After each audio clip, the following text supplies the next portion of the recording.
Good morning, everybody. What's up? It's your 2K boy. I was so happy last night, man.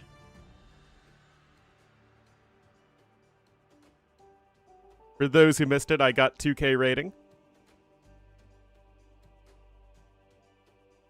Feels good, feels good. And Laboratory Rack, I will be casting both sets today, as I will be casting the second set with T90. Dogout versus Cospa, this one we are casting solo.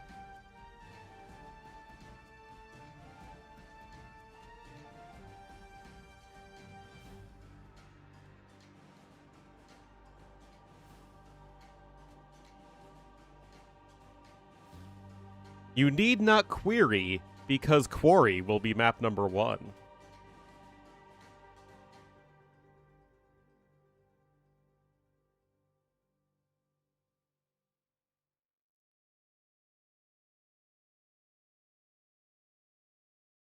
Oh, give me the new civs! Oh, Villese banning Inca, Mapuche, Tupi, Muisca in that order. Like, he literally went down the list. Sigh. I hope those chompy nerfs come in soon, because there's so much else about the civs I want to see.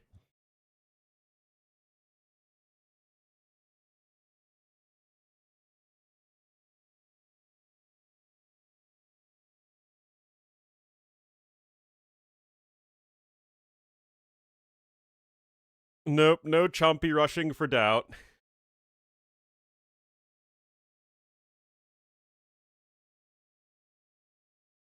No, I expect to see some good Russian skirmisher civ, like freaking Dravidians versus, I don't know, Khmer or something. Maybe Mayans. How are the maps? Pretty good set. Just not the biggest fan of Stranded, but I like everything else. No high tides. I mean, honestly, other than Stranded and high tides, I like all the maps. I got no problems.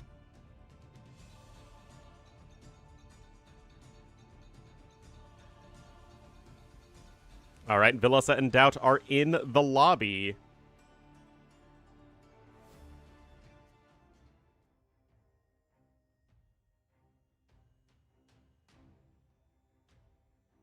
Ooh, interesting one. Very interesting one, in fact.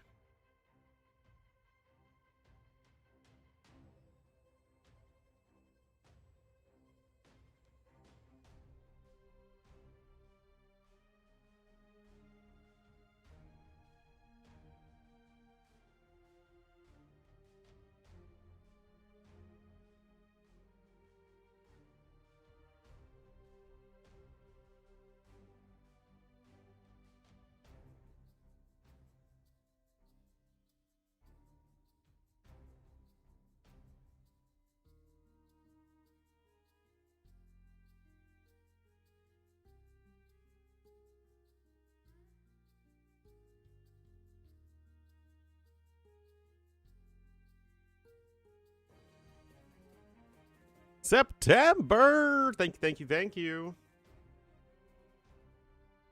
Thanks for the streams and keep up the good work. I'll do my best.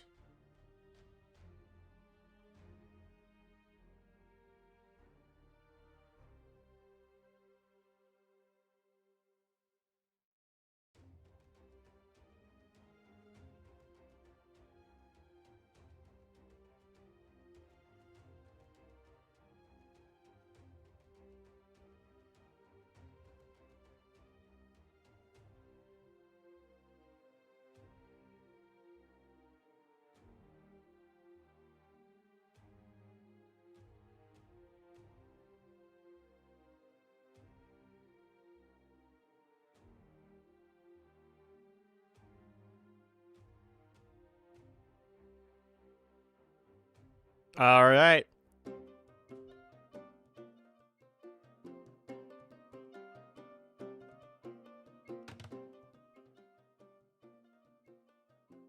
Honey DauT. First time we're seeing that.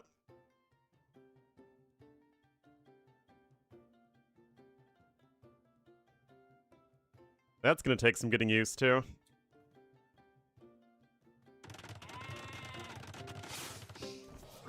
Alright guys, here is a big one. It is going to be DauT in the red as the Poles to the southwest, and to the northeast in the blue as the Bohemians. It will be Villese.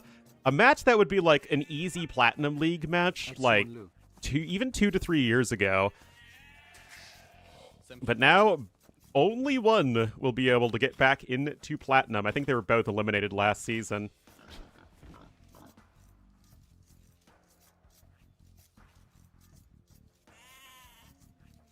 But yeah, DauT, very strong performance in his group. Most amount of wins for anybody who didn't get first place because he narrowly lost to Kapach, so he lost the tiebreaker there. Wow, lots of resubs. Thank you, Flogi and Old Man Willow. Sora, I mean, I kind of imagined that would happen. Sora finished with 11 points. Wide finished with 10 points, and Sora was putting him better results against tougher opponents. Because that's what has me worried for Villese, because Villese finished with a negative record, 2 and 3.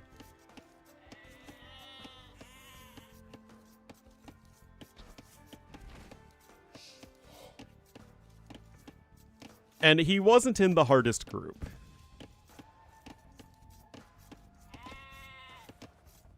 I mean, Prisma and Wide are both good players, but it's not Kapach, DauT, Jordan Dogao.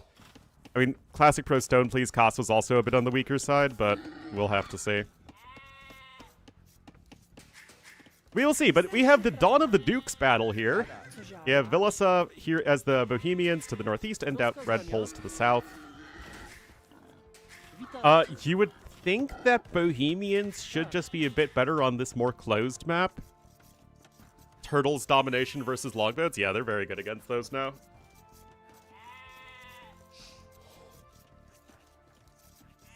Don't mess with the Kobukson.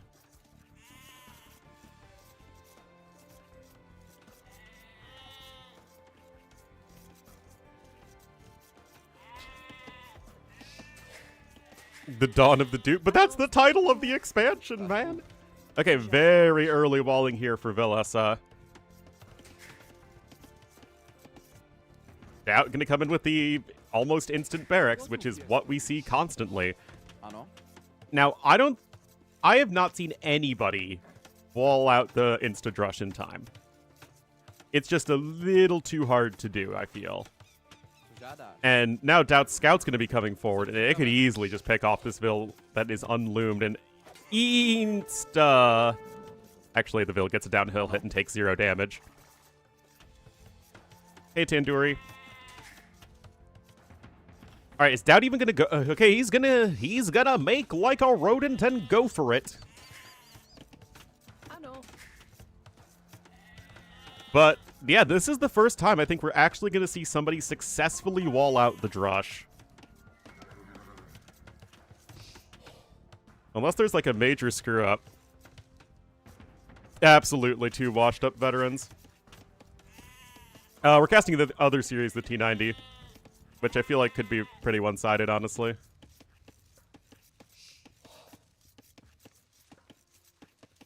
Dogao got swept by Jordan, but then only lost in the very first day, and then I don't think he lost 2 games the rest of the entire group.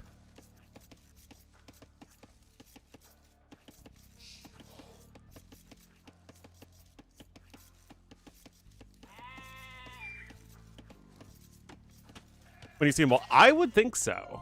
But that's just not what DauT chose to do. I thought maybe he'd be waiting for the Men-at-Arms rush, but he's not. And, I mean, I guess it's good that he's not investing into another militia, but this is quite strange. The Vill is loomed. The Scout can't take it down. But you're totally right, Flogi. I thought the exact same thing. Got our first Folvark in.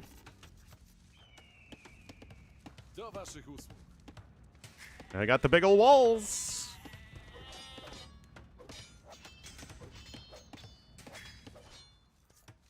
Meanwhile, DauT is going up on 25 pop, which is a very curious number. 22 villagers is like the very latest end that like you'd follow up the drush with the archers. I don't think it's going to be for a fast castle.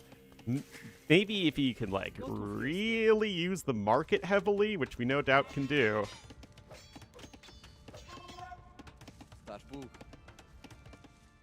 Slow castle, something like that. And DauT's making more swordsmen, so he wants to go for this aggression.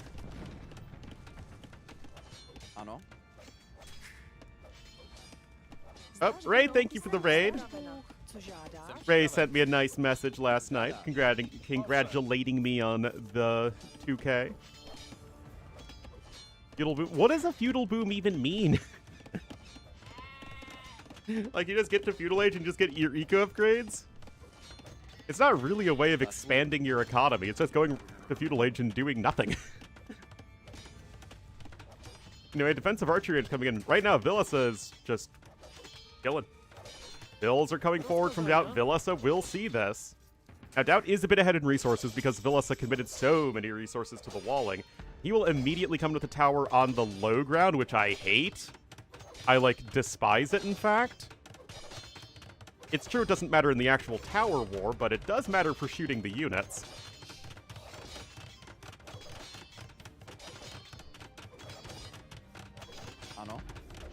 Straight FC eco?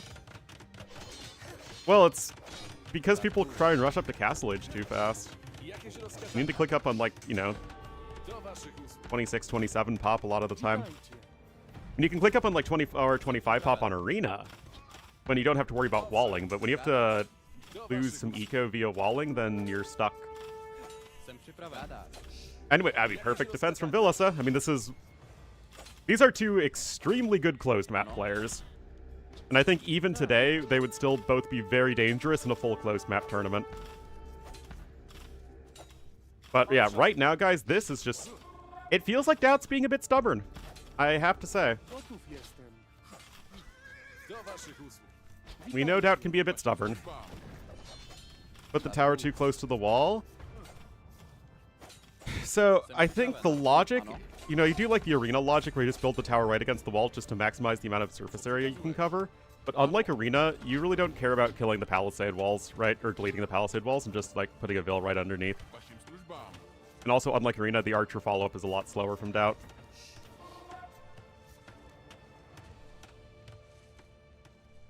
But yeah, I mean, that's exactly the case. DauT just really trying too hard.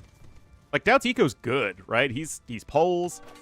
He's 400 resources ahead. I don't think DauT's going to really take any significant damage here. He's got plenty of defensive units.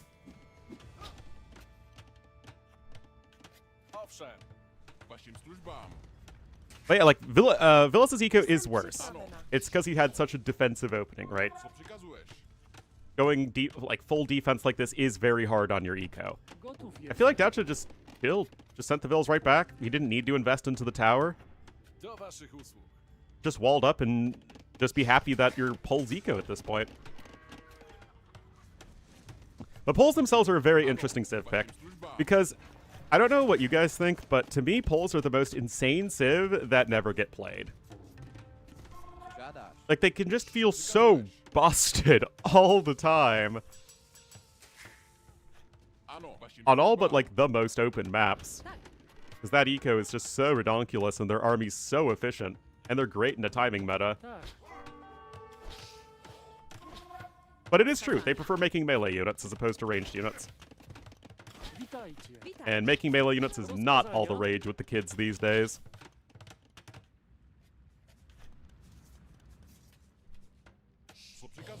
For poles, it does affect the bulwarks. Exactly. Thank you for explaining, Nomal Balbi.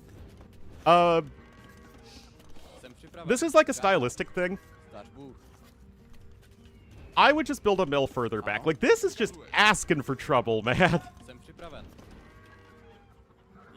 I don't know. Maybe these guys are like, it's not worth the investment, the wood and walking time, and I just want to get those farms down. But, like, I don't know. More pop efficient civs? Yeah, I mean, that's the case. CA and R. I actually played against Poles on Arena yesterday. He tried to open CA into my melee. It did not work for him. Like the farm changes, I think it's actually good for casual players. I mean, it's like one of those things that's like, would I have implemented it? No, but I would be extremely conservative. I'm in general very conservative with those quality of life changes. But yeah, this is why I don't like the Villes being forward here.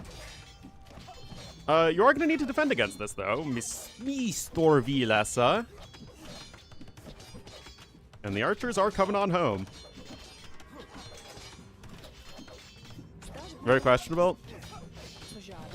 I mean, he did a good job taking map control, but I feel like at least a lot of the people I face on Arena really over-invest into getting the relics. Like, having relics is nice on Arena for sure, but... And having map control is nice, but if you're investing so much, and your eco is so mediocre behind it because you're getting bloodlines and husbandry and all that stuff, like... I feel like I just have a better eco and hit a stronger time. Like, we hit Imp at around the same time, but I just have so many more resources to play with.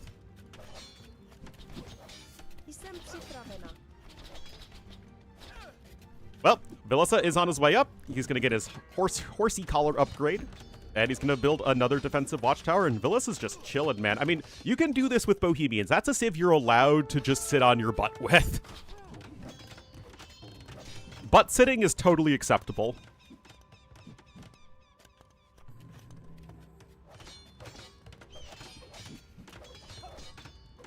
Lithuanians, yeah, then you probably don't want to just let him go ahead and get relics.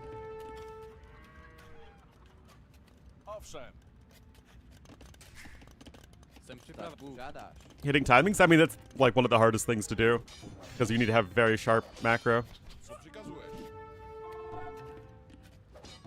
No, I mean, it's nothing to be ashamed of if you're having trouble hitting timings.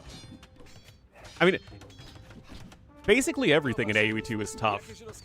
Hitting your villager cycles constantly while multitasking is tough.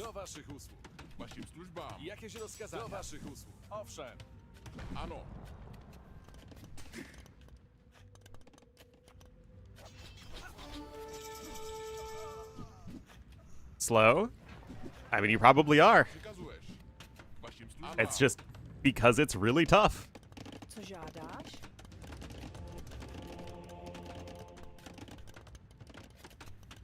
What you want to do? Yeah, it's why Hera is the best player in the world, is because he has the best eco balance management in the world, and I don't even think it's all that close. Leary's the only guy I think who even comes close to Hera's eco balance.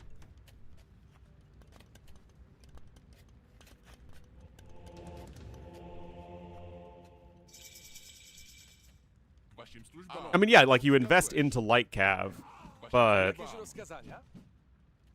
it's how many light cav do you make? Do you make, like, 7, 8, 9 light cav and get husbandry, too? Like, that's a lot. Especially in early Castle Age. Oh, I thought he was just chilling. Like a villain. I mean, he did go Monastery Siege Workshop expecting DauT to be playing aggressive. Like, this is the safest play possible. Viper washed, as we all know. We all know how squeaky clean Viper is.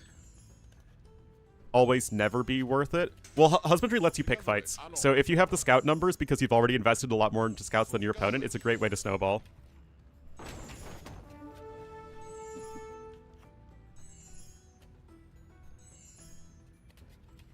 It's tough, yeah.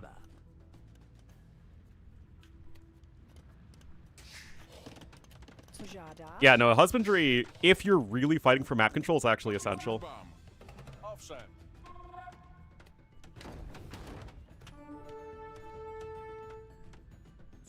Best in time. I think that Viper has different priorities in his life right now.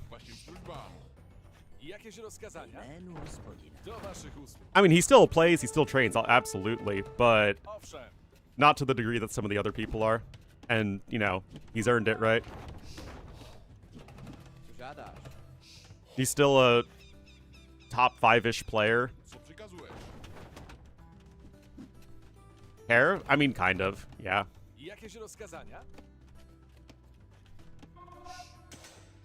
Or that's not a bad benchmark. But it's also like how quickly you prioritize getting those light cav and husbandry. Oh, beautiful micro. It's like where you invest that relative to getting TCs and stuff. Third TC coming in. I mean, this is almost like MBL style, guys. Actually, now that I think about it, doesn't this feel kind of MBL?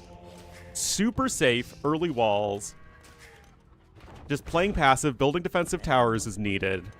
And then going quick monastery siege workshop, but then adding TCs behind it. Like, this actually feels very MBL.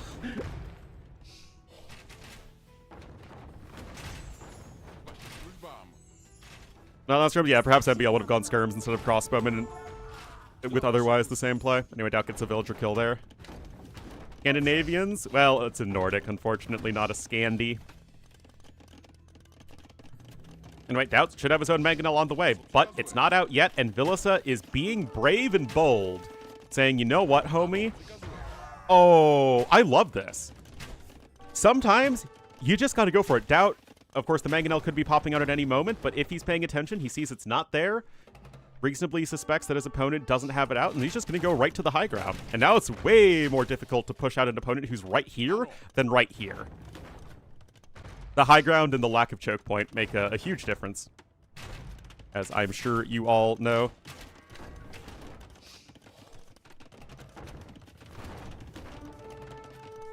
Yeah, the Finns are culturally very similar to the Scandinavians, but they are ethnically and linguistically different. Very different, in fact. Yes. Basically, the Nordic countries is Scandinavia plus Finland. And then maybe Iceland if you're feeling frisky. Anyway, but I love Villese's play here. I absolutely love it. It's just... It's safe. I think it's the perfect approach with this Civ. And it's him saying, I don't need to have the better eco than you, DauT. I'm just going to take smart fights, make sure I'm not getting caught off guard by anything. That is entirely from the earlier move out from Villese, guys.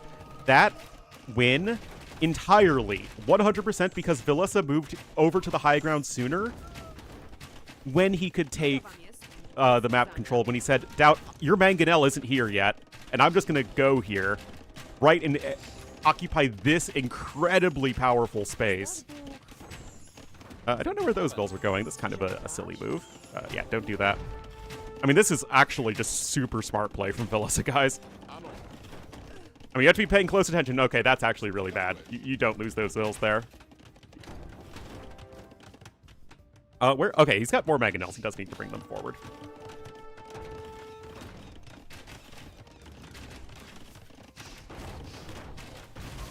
Oh, that's exactly what DauT needed. That is just pure micro. Believe it or not, guys, DauT, fantastic micro there. I mean, so long as DauT isn't having to go into other places, his micro is actually very solid. And honestly, now Villese kind of over-investing into the mangonels behind this. But look at this, guys. DauT's ahead in resources. How much of it is wood? How often do I say this, guys? You think the things I say are random and meaningless and pointless? Okay, I mean, that's a great cleanup from DauT. Look at this. Look at this, guys. This is like old school AoE, and I absolutely love this. I hope T97 fun cast in this one. I feel like this is the sort of game that he would like as well. Who's he casting with, by the way? He has the timing now, and he's adding barracks, and he will add bomber cannons as well, and he will get to the very... Oh, I was like, is that Jordan? Yeah, it's Jordan. Yeah, they should appreciate that. They both should. Like, this is, like, very strategic, tactical. It's not as mechanics-based. Oh, he was in New Zealand. I did not know that. Yeah, well, yes, it's his tournament. Yes, of course he's casting it. And I'm casting the next set with him.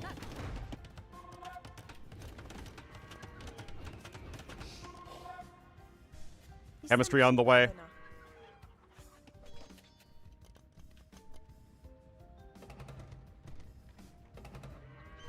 Yeah, I was checking to see No, my question was who T90 was casting with.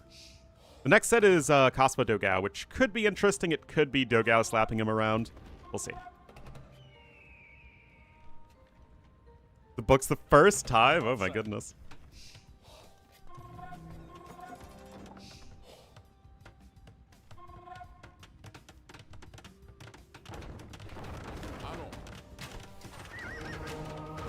Alright, guys. DauT is on his way up. Villese gonna come forward for the castle. It's Pikeman. He's already got the chemistry upgrade that's gonna be in as Imperial Age hits. He can immediately go for the bombard cannons. Castle on the high ground. Smart moves. Now, maybe this is a personal preference thing, but to me, decision-making based Age of Empires games that are won and lost by players trying to, like, you know, outwit the other are far more interesting and impressive to me than watching people dance around with crossbowmen back and forth, or people with, you know, with big mangonel hits or big demo hits and stuff like that.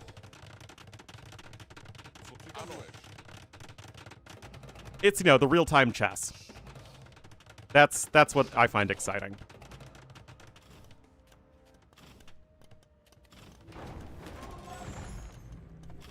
All right, Trebuchet on the Trebu way.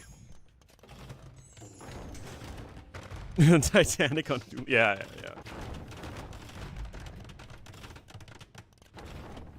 Game, I know. All right, I mean, like, DauT's playing well. DauT has the score lead right now. Bombard cannons are on the way, but you're still limited in economy as Villese. DauT's got some scouts to help deal with monks. He's got some Obuki to help deal with the pikemen. And although this is an excellent angle from Villese... Oh, DauT's also over here. Holy cow, I missed that. Okay, I thought the Lycav were just to sight the monk. This is amazing from DauT.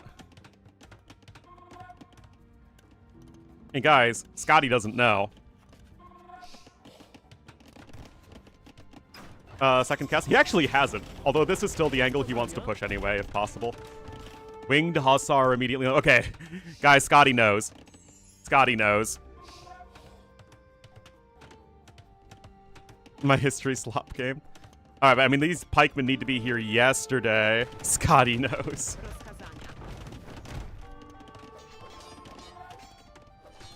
Oh, this might be a day late and a dollar short, guys. Look at this whole area opened up. This is what Poles need to do. And it's great play from DauT. How is either player going to defend?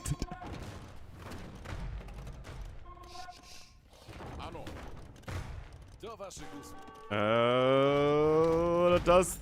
Okay, that survives. Skirmish is going to take... No, the Mangonel's actually even going to survive. And this Mangonel actually still really helps in killing random skirmishers.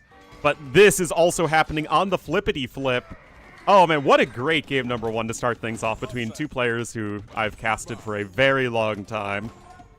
But DauT doesn't have any skirmish to defend here at the front. I mean, a lot of his resources are being churned into Winged Hussars. But remember, Winged Hussars are expensive at this stage in the game. You have 37 on food. Yeah, you have the pole farming eco, and DauT's resources, again, are very good. But how do you actually get an army that deals with this? All of the Hussars are dead, guys.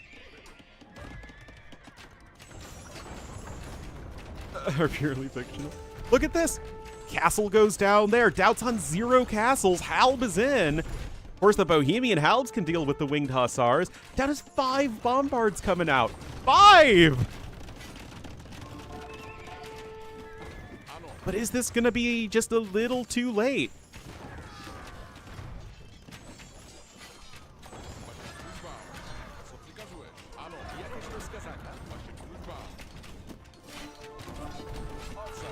Oh, dangerous Mangonel attack there. I mean, this Mangonel has been doing work.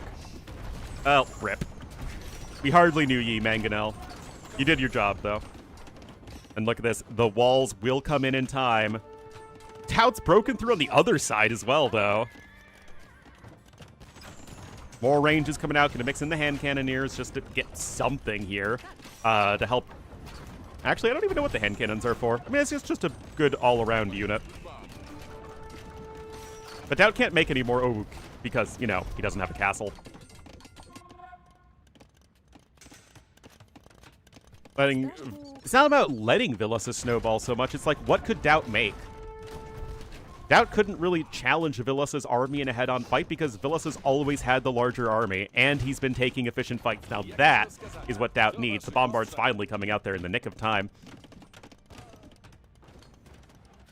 And, yes, but remember, DauT didn't try and run the Winged Hussars into the Bohemian Halbs at the front. DauT tried to counterattack, which, you know, leveraged the mobility of poles.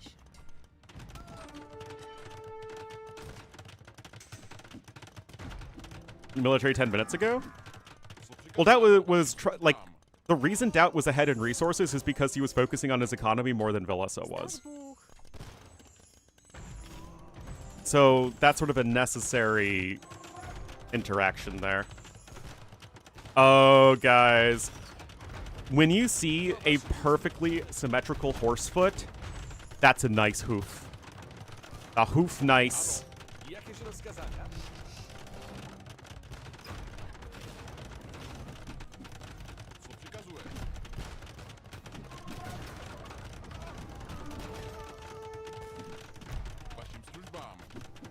Oh boy. The one with the cube mod? I don't think he uses cube mod anymore. He never really used it all that much. Rubenstock was the one that had the cube mod. I think Zupi used it as well. Anyway, guys, it's a bit of a tricky fight. DauT skirmishers are in pretty solid numbers, but this castle is standing. And another defensive one's coming in as Villese realizing that DauT is, you know, trying to attack from both angles. You pray for me? What do you mean? What did I do wrong?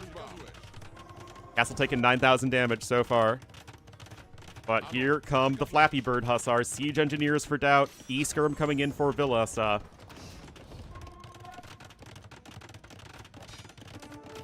And is this defense going to be good enough for blue?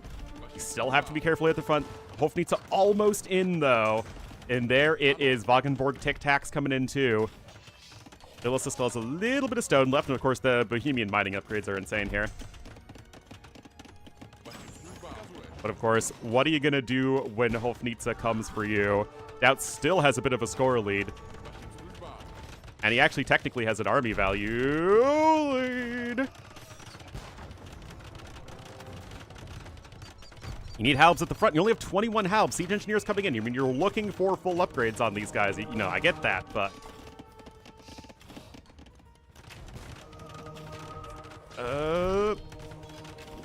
trying to convert the Winged Hussars. DauT gets a snipe there. Very good. Okay, apparently the totally successful conversions of the Winged Hussars, and now a Bombard's gonna get sniped. DauT not paying enough attention there. Oh my goodness, 2 HP. Does get sniped. I think the Treb will fall. Yes, it does. How are things going over here to the east? Villese should be out of stone very soon. Okay, he's got a little more he can mine over there, but then he will be dunzos. Castle's getting low. I mean, we're still looking at 3 Bombards with Siege Engineers. The Winged Hussars are preventing the Hussite wagon from moving forward. And where are the Halbs? Well, obviously Villese has been quite occupied with those. And now this is looking pretty tough. The Halbs are going to take down the Bombard cannon right there, but that castle's going to fall. Nothing you can do to save it at this point. DauT's at 190 Papa, 146 Vils. He still doesn't have handcart just to tilt me. But here's the thing. Villese has stabilized on both sides. He's lost the middle, but he's got Halb Hofnitze. He has assembled the pieces of Exodia.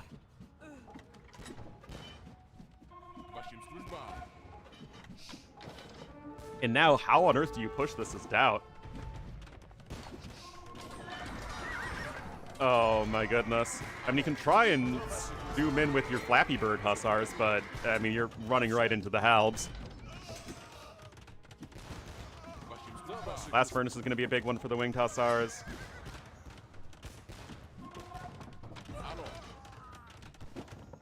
I mean, obviously the skirms are getting bombarded down. 39 kills and counting now on the Hofnitze. Villese takes the score lead. He also, DauT has 3-1 relics, by the way.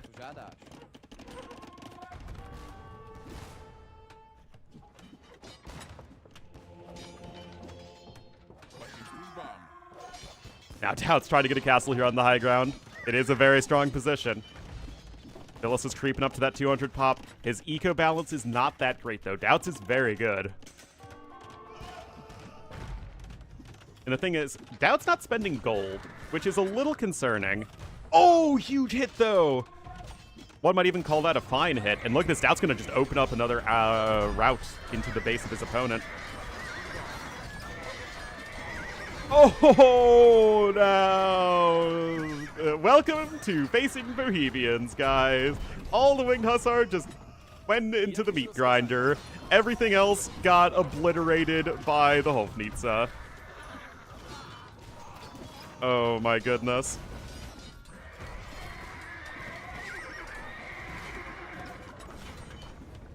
That's insane. Like, DauT has so much gold. And he's not spending it. He's only making skirms and... yeah, it's just only Siege that he's spending his gold on. I feel like he probably should have just gone right for Cavalier. Just get the beefier unit. CA? I don't know if CA is what he wants. Yeah, I'm going to try and go for another castle over here to the north, as there's still a fair amount of gold to take.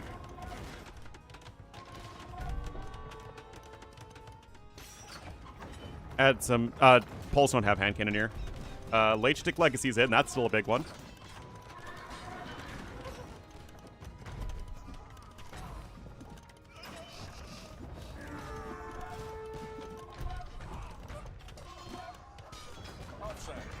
DauT doing a good job dodging shots there. Monks for DauT? I don't know what the monks would accomplish for DauT.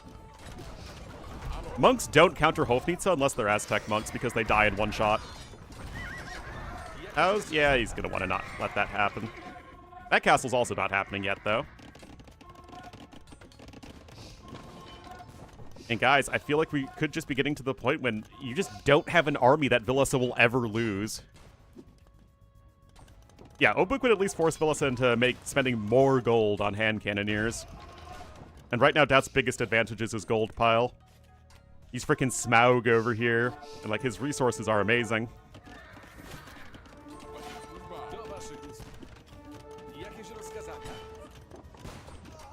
And of course, Micro is just critical for both players at this stage. What can DauT make to kill the nice hoof? Winged Hussars. And if you're thinking, well, what kills Halb plus Hofnitze? It's really just the Obuki, which is why DauT's going for it. But then you add in hand cannoneers, and it's why Bohemians are the best late game civ in almost every matchup. But you can still win if you're DauT. Take good fights, stretch your opponent thin, and leverage your eco advantage.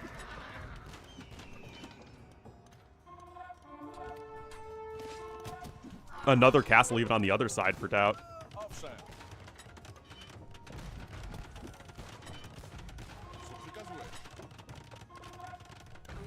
And DauT looking to siege up with the trebuchet.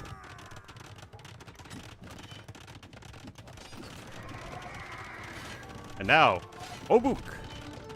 Hammer Bros. Such a satisfying attack sound. I mean, DauT has a lot of cannons too, mind you.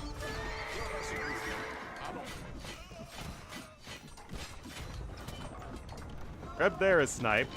This castle's under siege. Villese has the population lead. What a great game number one, guys.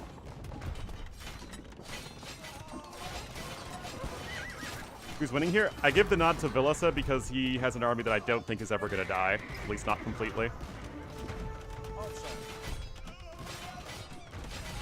But it's still DauT's.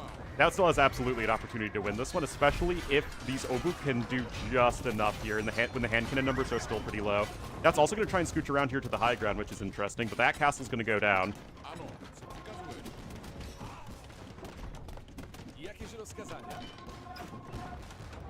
7k army value right now for blue. Sniping the monastery is certainly not a bad move from DauT as well. More skirms coming in here for the DauTster. Oh man, more bombards are going down here to the Hofnitsa. I mean, DauT's doing a good job of trying to find his win conditions. I just don't know if they exist at this point. At least, like, DauT's making all of the decisions I would make in, like, this, you know, in this situation.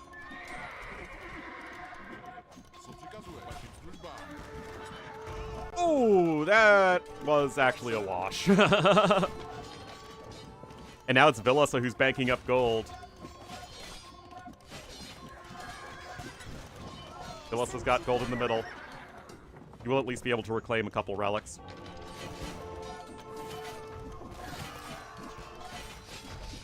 And you're right, guys, that gold hoard is dwindling.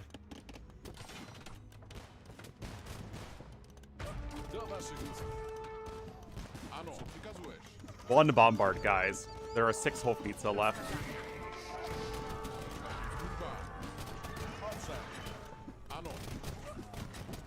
48 kills on these cannons.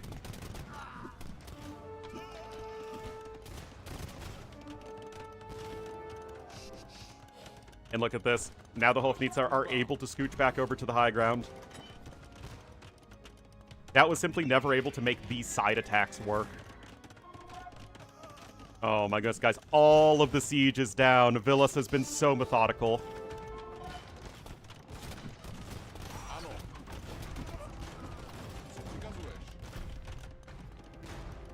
I mean, look at this.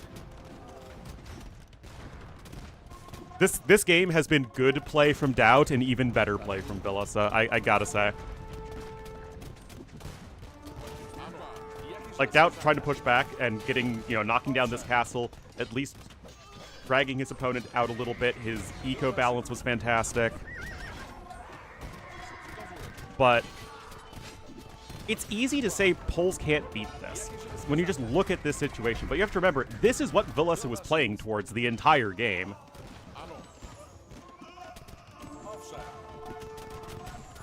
It's how do I survive until I get to this? Now, do I think that Hofnitsa and Bohemians are silly? Yes, but it's not like Poles in late game aren't also extremely silly. I mean, look at this eco difference. It's absurd. That doesn't even have a hand cart. It is a very MBL game, yes. And now Villese is going to even add in another castle trying to secure that little bit of extra gold in the middle. And I can't help but wonder if maybe he could have tried to swamp his opponent with Cavalier before the Halbs really came in. Winged Hussar? Yeah, one or the other. I don't think that trying to poke your opponent down with skirmishers is going to really be the answer.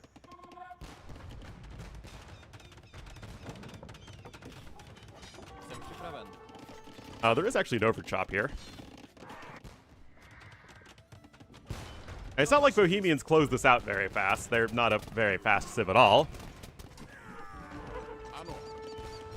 Yeah, but it's about the numbers. Based off of the eco difference and the resources Villese was investing into ranged units, he simply did not have that many pikemen into Halbs in early Imperial Age when DauT had so many more units available. Well, you can't look at AoE just in terms of army composition.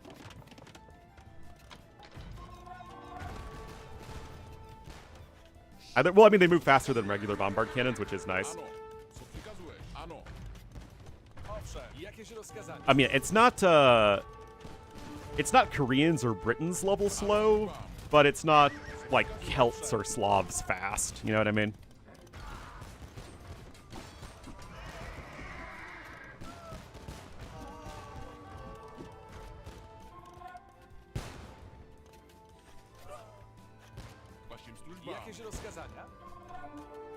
Oh my goodness, guys.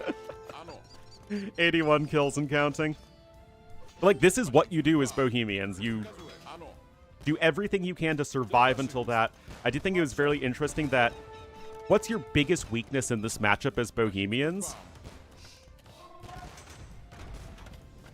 It's you're gonna die in early imp to pulse a lot of the time, and DauT's eco was so much better in early imp. But it was that late castle age pressure. I really think that was the deciding point in this game when Villese chose to go up the hill and said, you don't have your mangonel out yet.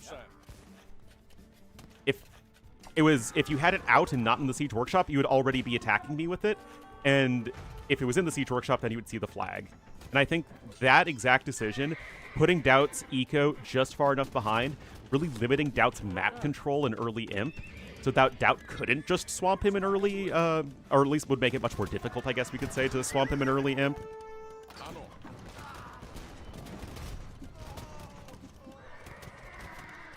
I think that could ultimately prove to be the winning move. Is we're almost hitting 10k army value, guys. Like this is hashtag just Bohemians things.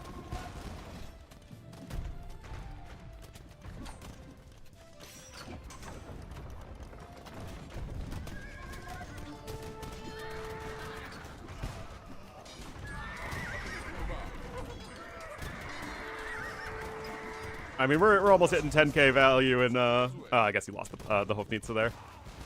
10k value in a 1v1 game is pretty wild. All right, DauT's going to try and push you on the side. 45 wall, let's frickin' go, guys. Unfortunately, I do think it just have been a big issue that DauT has never really been committing enough, I think, to the sides, at least for what he was trying to do. And I think probably it was a bit of an over-reliance on skirmishers, as I think someone said earlier.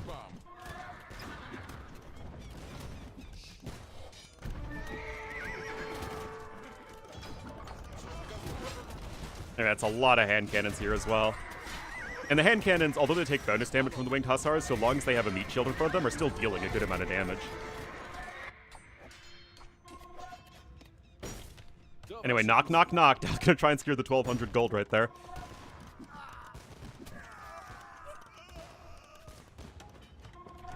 $58 halbs in the queue. DauT is still at max pop, mind you.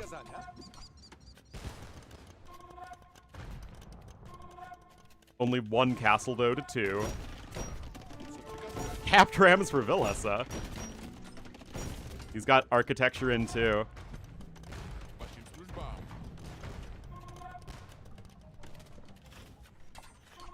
I mean, that's a lot of siege rams from DauT. That's 14 siege rams. But is it enough?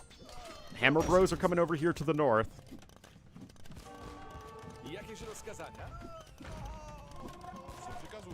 123 kills on the Hofnitze and counting, and Villese has done such a good job of repairing them. I mean, they are his baby, right? You need to keep him alive. This is what DauT's been trying to do, though. His army value is also very high. That's in part because his build numbers are all getting kind of low. But remember that Villese, with his early imp, was able to snipe most of the castles from DauT, and because he set himself up with the map control in the middle. In Castle Age, right? It's all connected. But, I mean, this is what DauT was needing before. Is it going to be enough? Like, this is not insignificant, guys, but, ooh, a champion switch. I love it. I love it, guys. You have everything except Gambesons as Bohemians. Castle on the right is down, and honestly, the tech switch might be too late. Villese might be underreacting here, as DauT's going to be killing everything, but DauT's also losing everything. But DauT has the eco, better eco, I guess you could say, to replenish his losses.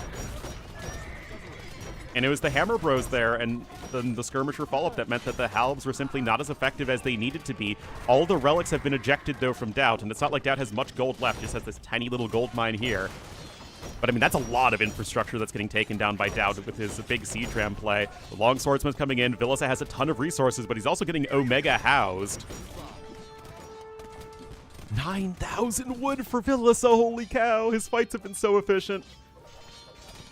He's at around 500,000 more resources destroyed, guys. Villese, yeah, Bohemians do have sappers, actually. Oh, random Treb there is also going to go down. Well, Rams have more armor now, remember. They have 2 ram armor. It's a good maneuver, but is it going to be enough?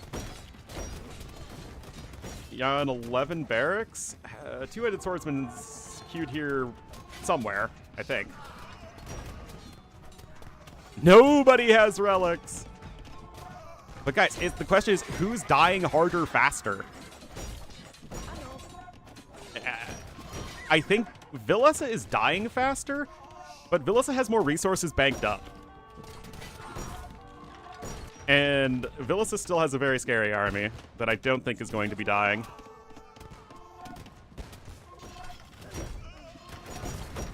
But he's also still super housed, and that's a huge issue.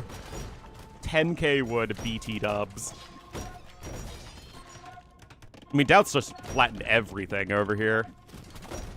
What an insane game number 1. Oh my goodness. Yeah, Villese is no TC gamer. He's going to rebuild one here in the middle. He's lost so many vills.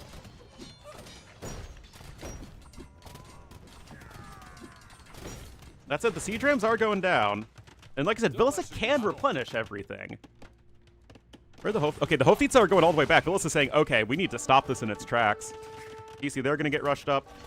DauT's still on 42 farmers. Mostly all here to the side.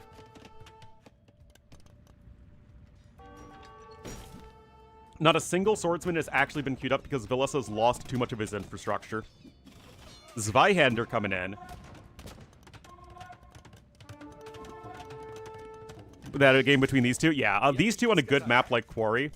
I think Quarry is an excellent map, by the way. Sort of a good, different iteration of a semi-closed map. Oh, that was a big splat. But yeah, no, DauT versus Villese, we think it's a good series, and it is. Look at this. There are 12 vills working right now for our blue player. And yet, he still has 7 Hofnitze. There are going to be a bunch of swordsmen coming in that are going to be tough to stop. They're actually two-handed swordsmen right now. Villese doesn't need a market, though. Oh, he has a market. No guilds, unfortunately, for him. Handcart for DauT at the hour and 18-minute mark.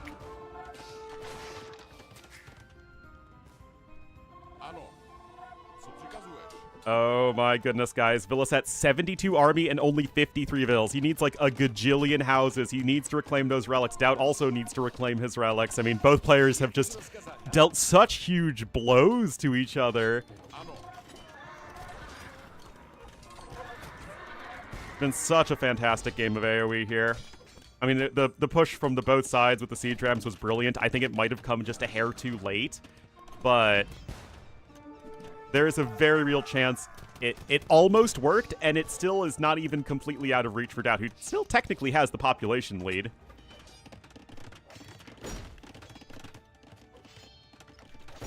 Guys, Villese has around 600,000 more resources destroyed.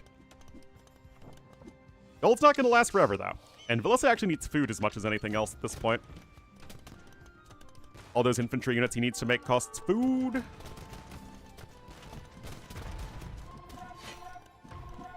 Only 11 hand cannons as well. DauT's going to have a very good job of slowly whittling those down. But Bombard Cannon also gets sniped. And if Villese can retake the high ground here, that might be a bit too difficult for DauT. Some skirms over there. Now we're starting to destroy production buildings of DauT, which is very relevant as, I mean, it's not like DauT has all the wood in the world to replace them. He's not Villese. That's still being active with winged hussars, though. That one already has 6 villager kills. DauT's still trying to launch counterattacks.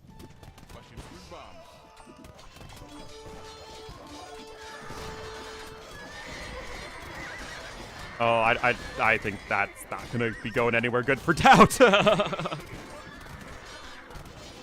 That's not going to get you very far in life. Alb's even harassing DauT's, you know, barely existent food eco at this point as well. And I do think Villese is still marching his way towards a victory. But DauT keeping this game so close and competitive when he's had such a bad score deficit for so long is, I mean, it goes to show, like, this is a very freaking good game of AoE 2. All those Obuki are going to die. DauT did reclaim a couple of relics at least. Villese does need to bring forth his reinforcements.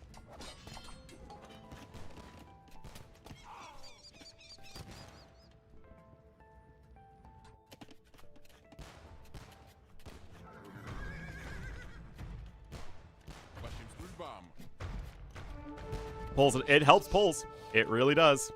Because remember, pulls retroactively get the farm upgrades. So like, if your farm gets 50 more food, when you get like a farm upgrade, you'll immediately get 5 food deposited in your stockpile. And that's gonna lose all those wing tossars, and he's just running out of steam.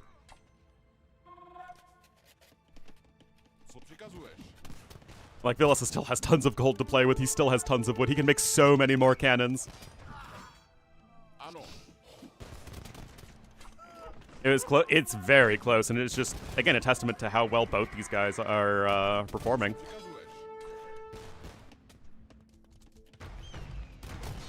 But yeah, I think this one is going to end up being over fairly soon.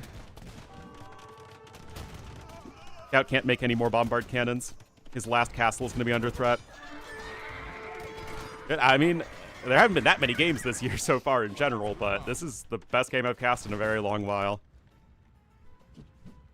And you can see exactly what DauT's trying to do here.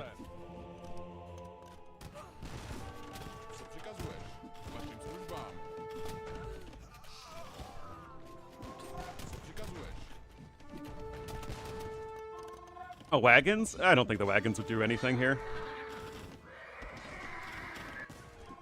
You're just spending gold to die to wing tussars. And here we are, guys. Final castle of DauT is down. He has no stone, so no more trebuchets from him, no more obuki from him. And DauT will then immediately tap out. And again, guys, I cannot stress this enough. This was a very, very high-level game. Absolutely. What a fun game of AoE 2, guys.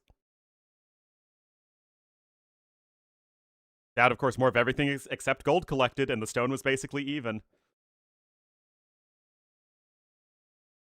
Villese had the fantastic KD. 1.3 is very good at this stage, but Villese, despite being faster up to Imp like that, wasn't quite able to close it out. DauT did such a good job of defending. The counterattacks, they weren't working, and then they really were working. And then Villese lost almost everything. He was down to 40 villagers, but he just never lost the Hofnitsa. He just kept that important mass together, and it just kept the wrecking ball moving forward. Got to see both. It turns out they are both very good. But DauT did push faster. I mean, like I said at the time, DauT pushes faster, but Villese has more ammunition behind it, and he was able to outlast him.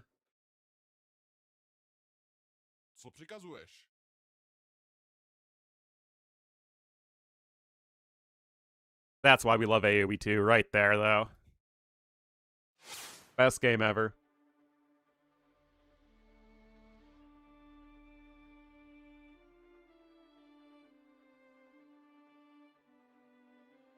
Low tier pick Civ for each player. And of course, we got a full best of 7 ahead of us. That was just game number 1.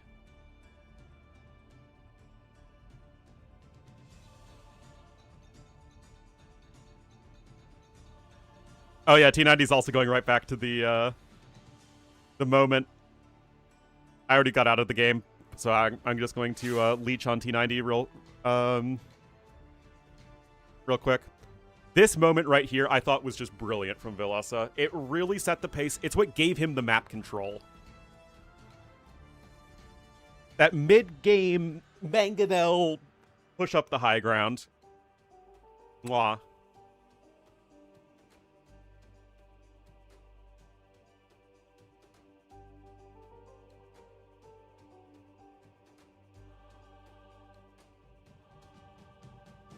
All right, African River is going to be next. Monocle, I hope not. A different game? I know, but it was important, right? Yeah, no, we love AoE for chumpy rushes, instant rushes into defensive skirms, into cav archers with every civ. That's what we like in AoE.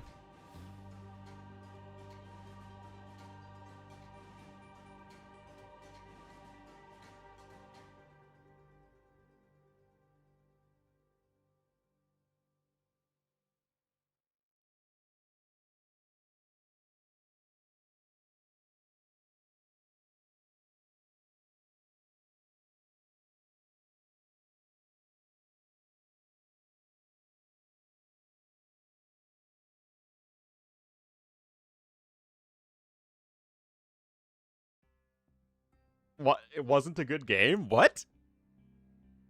There was action from literally the start, with Villese going for the early walls and DauT going for the early rush.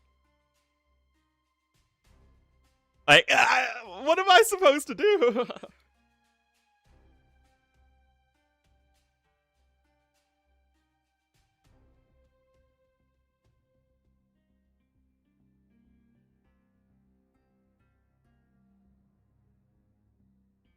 But I feel like this style of game is really missing so often in AoE 2 tournaments these days. You know, it's just like we get the hyper-aggressive hybrid maps, the perfect execution from Mahara and Leary, and it's... I just don't think it's as compelling. In the Ornlu chat, gonna pat yourself on the back? And naysayers. No, and that's actually something I talk about when it comes to my experiences as a content creator and as a caster. Is just having this community develop where I think that people can just really enjoy AoE 2 for what it is. Featuring Tato on Fortress. What were the Civs matchups again? I feel like I remember that. Remember, there's like a Tato ACCM match on Fortress that was like 2 hours long, and it was like one of the highest level games I've ever seen.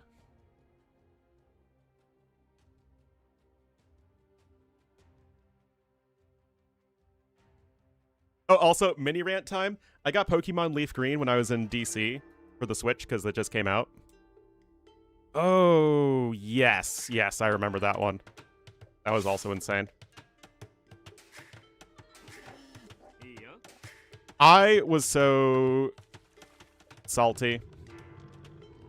I can't get my favorite Pokemon. I can't get Alakazam, which is my favorite Pokemon. Gengar is in my top 5 favorite Pokemon. Can't get Gengar. No market? Yeah, I remember that game. That was just absolutely ridiculous. You got Bulbasaur? Oh, I always start with Squirtle. Not always. I mean, if I'm doing like a special run, I'll do something else. But yeah, I mean, Fire Red, Leaf Green were the games I played the most as a kid. By far. But I'm so salty that I can't get some of my favorite Pokemon in it. I can't complete the Pokédex because you can't trade. I mean, in, what was it, Legends Arceus? I think they had like an item called like the Link Cable, which you just apply to the trade evolutions. But no, you can't do that. Anyway, DauT here in the red as the Mayans to the east, and Villese in the blue as the Japanese to the west.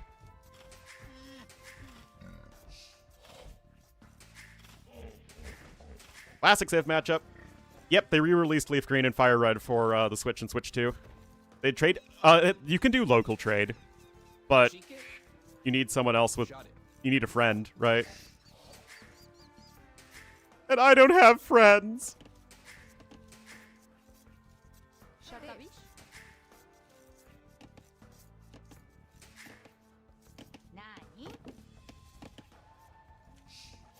Nope. But it's also like, even if there was still like the GTS type trade, it's still annoying because like I want to be able to catch an Abra and then evolve it to an Alakazam myself. I don't want to like get someone else's, right?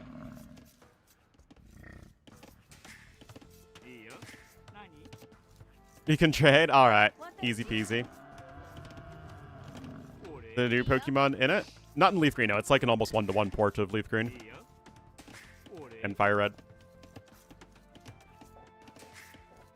Hello, hello. No, they announced the new ones. What is it? Wind and Waves? Or Winds and Waves? Looks beautiful. I wonder where the region is.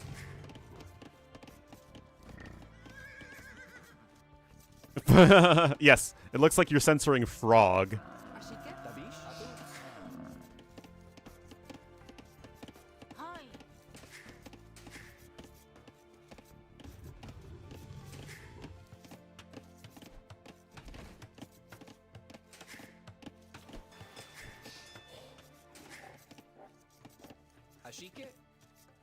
Whether those would sell?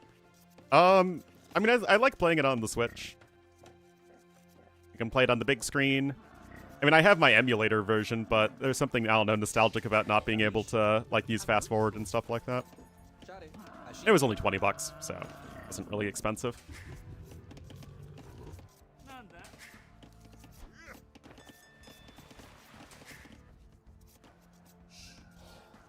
Anyway, as far as this game goes, very early dock from Villese. Already has 2 fishing ships out.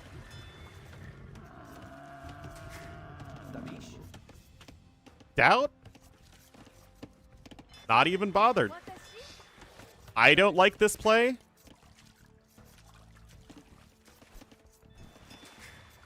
And I feel like DauT has to get so much damage done. Trade all the edition exclusives. Well, I mean, I want to get a Switch 2, but a Switch 2 is going to be my getting a job gift from me to me. I've already planned that out. When I get a job, my gift to myself is going to be a Switch 2. Well, it was Arceus. I really enjoyed Legends Arceus. That was a fun one.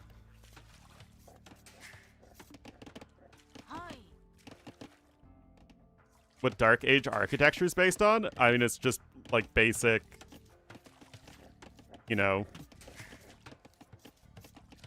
leather, tanned hides, and wooden planks. For fun? Well, you have a job, Fodler.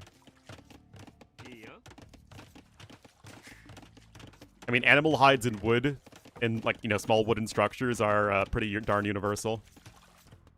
I mean, like, there is no one architecture it's based off of, but, I mean, it's pretty generally applicable. Guys, what on DauT's Green Earth is he doing? What is the Lord blessing us with this game? Because I am so confused.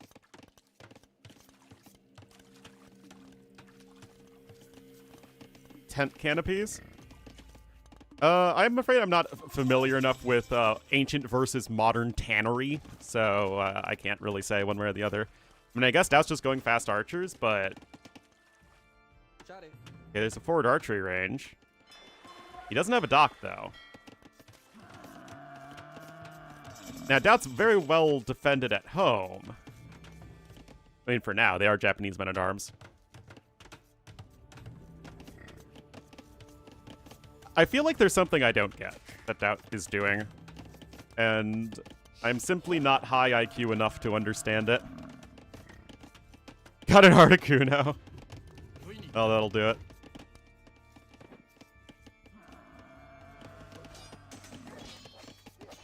Well, okay, tower coming in. I don't think DauT should see that. Nope.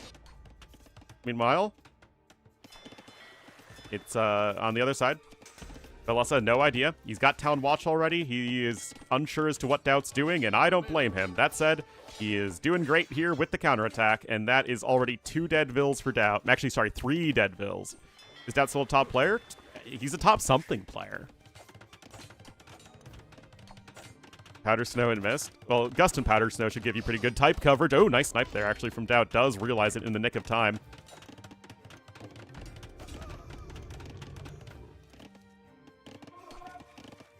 That fishing ship's gonna get sniped. This is a mess. This is a mess. Fishing ship there goes down. Villese still has the edge, though. And now Men-at-Arms not gonna camp underneath the tower.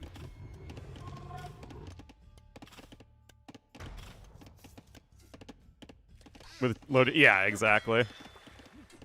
Completely tilted. I just don't know what DauT's plan was in the first place. That said, the archers are going to come in here. They have fletching, and those quick balls are absolutely essential, but skirms are also here. So, good call there from Villese. He still has all 4 of his Men-at-Arms alive, although some of them are low HP, but that doesn't really matter, of course, if they are able to attack a building. Yeah, remember, no blacksmith in for Villese. He can't really get fletching or anything like that, but a defensive tower over here would, I think, work out very well for him. I mean, he could go for an offensive tower if he's feeling insane, which I guess he is just feeling insane, and he is a braver man than I am. Because no upgrade skirmishers, still have to be very careful here. Articuno, Flaffy, Cacnea, Metagross, Kingdra, and Scyther. I like some of those Pokemon.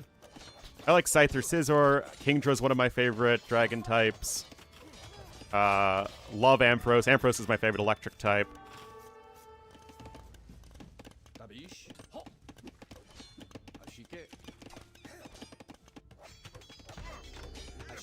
Cacturn? I don't know. It's like kind of a slow mixed attacker, right?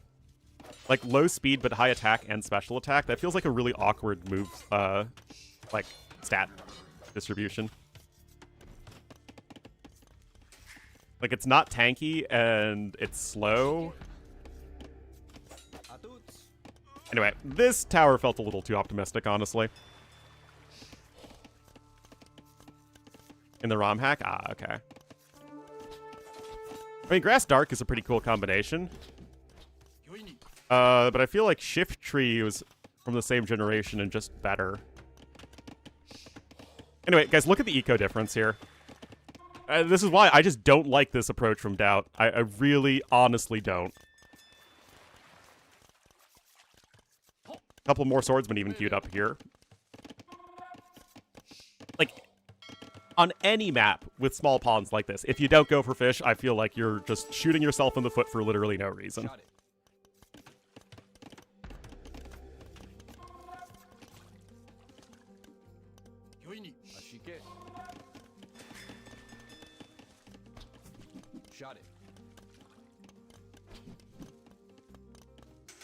Nerfed? I tend to agree. But also, like, you need to make this worth fighting over, so it's really hard to balance. Bulbasaur, Rattata, and Mankey. That Mankey is really nice to pick up early on. It learns Karate Chop early, and then it has good attack and speed. Just have to be careful of all the Pidgeys and whatnot. Well, obviously all that's going to get cleaned up, and I don't see how DauT wins this game, guys.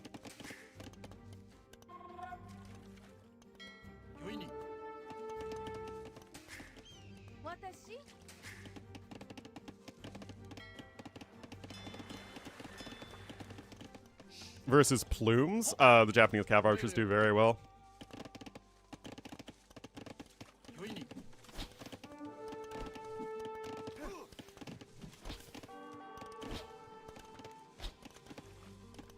Tariq equal S tier, Ralph and Reddy. Oh my goodness. I have a Squirtle named Howitzer after the Hofnitze. I mean, that's a nice kill. And I really feel like there should have been a defensive tower here a very long time ago, but what do I know, man?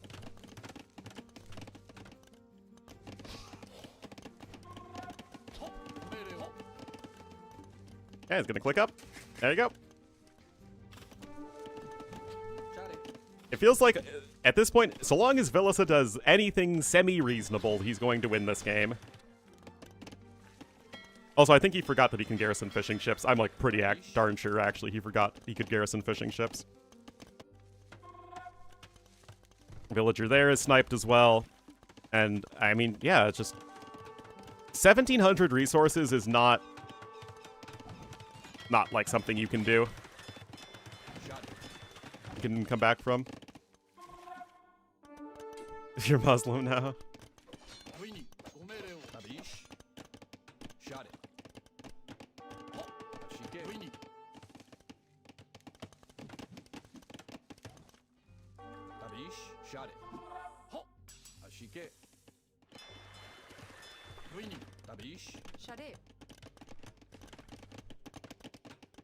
Panzer Hobbite 2000 or Hobitze 2000.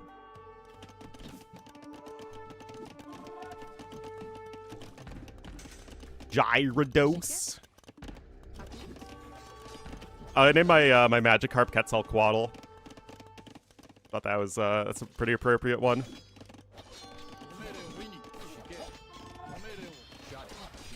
Oh, he's still trying to finish that tower from earlier. Oh my goodness, Villese.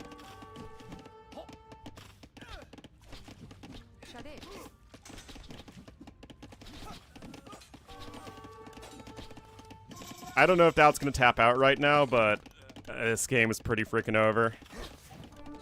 E-skirm coming in. Garrison, dude! Garrison! Oh my goodness. Design. Yeah, I know where Rayquaza is, but you don't get Rayquaza in Fire Red Leaf Green. Also, Rayquaza isn't feathered. Shot it.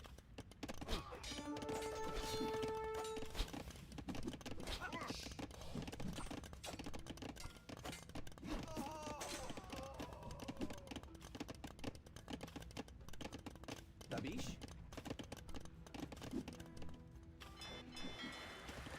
Winnie. Ashike. Dabish. Gyarados Dabish. doesn't have feathers. Adut. It kind of looks like it has feathers, though. Got like all the little doodads on it. Ashike. Ashike.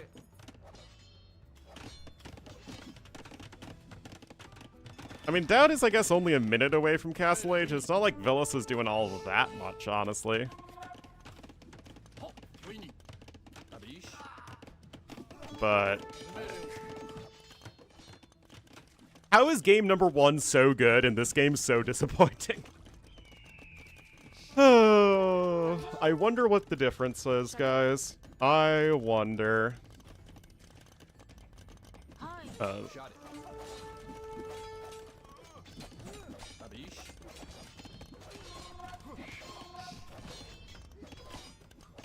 Winnie.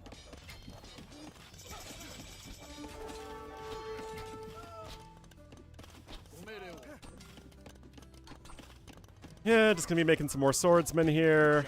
Counter the Eagle Warriors. Only a popcorn. Jam Banderloaf with the 85 months, thank you so much. Oh my god, he actually did finish this tower. Villese was gonna get this tower up come hell or high water. That is for darn sure. Anyway, this is DauT's only gold. Ashike. Long swordsman coming in. Some combination of long swordsman plus a few skirmishers sounds pretty good to me. Omereo. Winnie. Long swordsman is in. Bills are in the grave. I have no idea why DauT's still in this game. Omereo. This tower just went down immediately. Oh my god.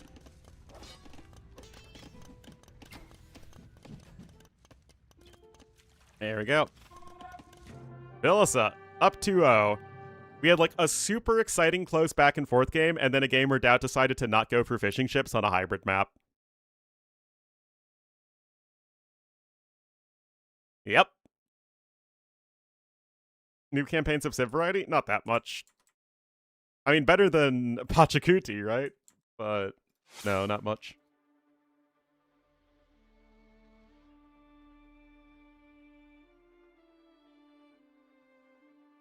And that was DauT's #1 home map. I mean, I guess it was Villes's #1 civ, DauT's lower pick civ, but that... There was something there that DauT was trying to do, and it just did not work out. Stranded's coming up next. I think Stranded might actually be my least favorite map in the tournament. I feel like we have not had, like, a single good game on Stranded in a very long time.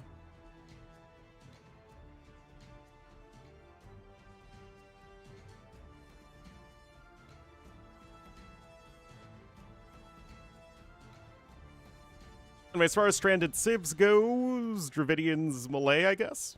Wu also going to be a solid option.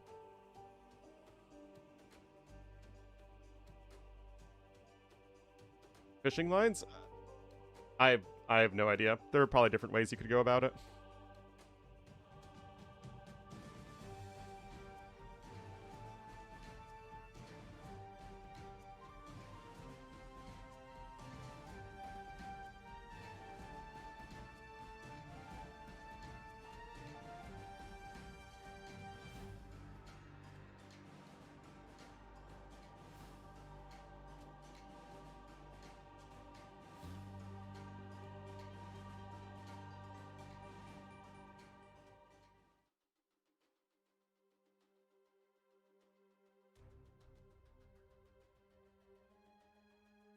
All right.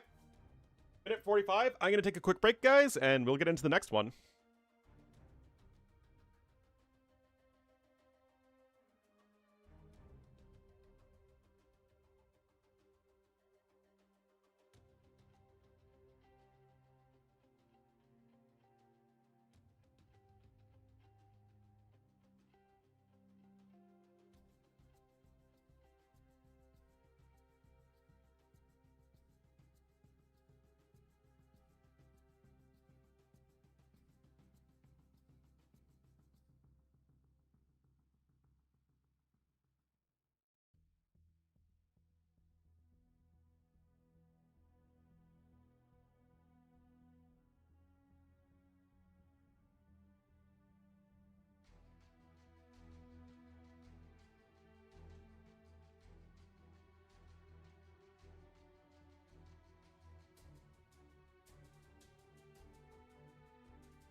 One sec. Enjoy looking at a blank screen for a second.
All right.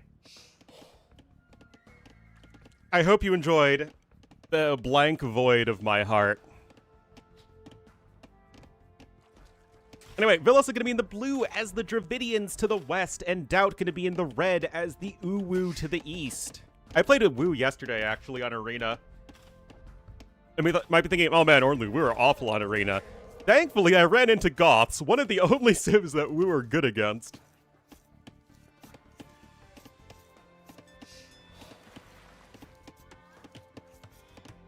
That was actually another game where I think my opponent overinvested into middle map control. Like, you're playing Goths and you're going, like, really heavy into light cav. Like, my eco was so much stronger, and it really mitigated the production speed advantage you get as Goths. I mean, in just our big champ slugfest.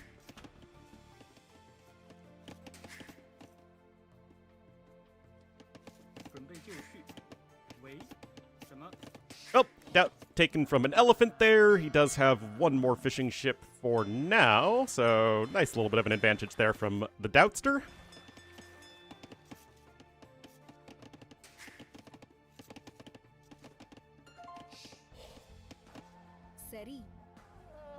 Water Buffalo gonna help out there. Or not. Oh, there you go. Thank you, Water Buffalo.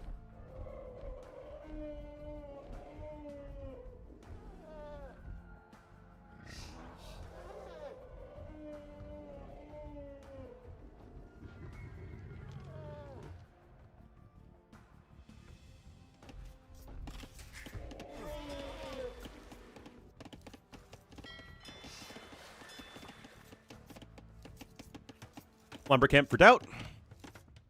In team game? It's okay in team games. Stranded, I think, worked really well when it was first introduced. And so that made a lot of people really hyped for the map. But it's just kind of got figured out.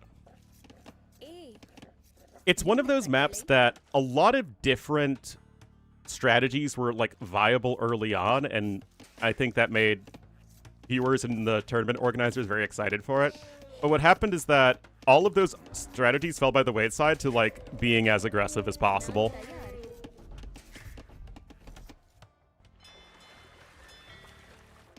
Maybe the, you know, the new change with the fishing ships, being able to garrison is going to change things, but I don't know. Anyway, it looks like that Villa will be adding in a second dock for Villese, who is ostensibly going to be focused on the water. DauT, meanwhile, no barracks yet. And he's adding in a lot of Fisky Mothers. I mean, he could try and go for John Swordsman. But no, he is also going to be going up to the feudal age a little bit later, but with a stronger eco.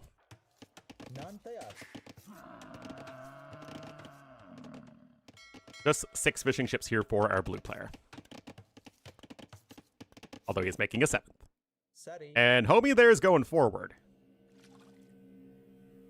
And it's probably going to be all about Hulkmania here.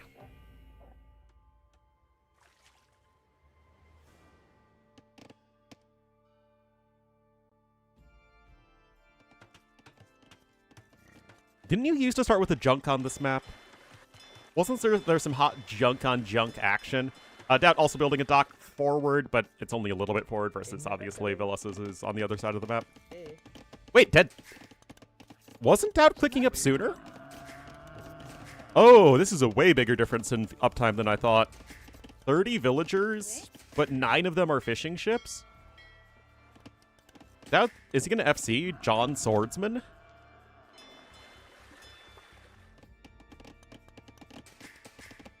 I mean, Villese has everybody off of food right now. These poor elephants are rotting away. And there's the barracks. Obviously, you get your extra wood immediately. Villese is certainly using all of that appropriately. But yeah, DauT's not going to have the resources. I mean, like, fishing is really good, like, long-term for your food eco, but it's actually really bad for short-term food eco.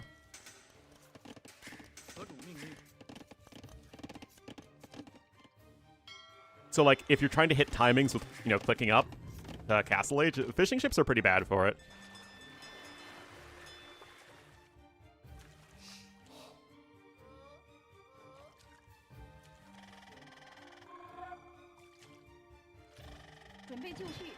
All right.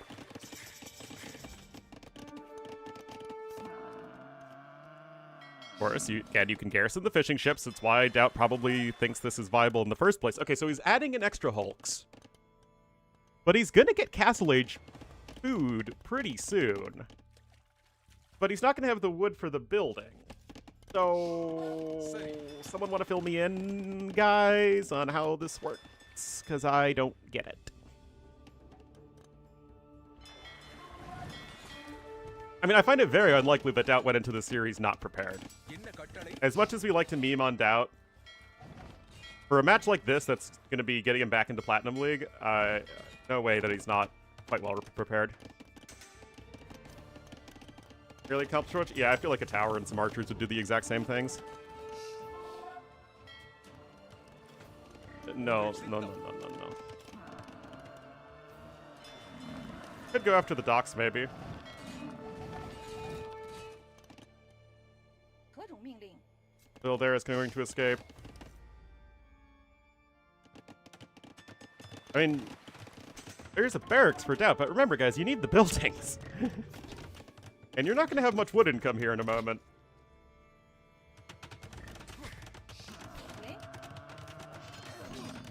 Alright, DauT's going to have the defensive tower up in just a second, though. With a minor delay. I think this is a bit more than minor. 何种命令？回一个？什么？ Anyway, tower's still going to go up. Oh, actually loses the archers, but unfortunate. என்ன கட்டளை? Guys, my Gasted is so flabbered right now. 什么？喂？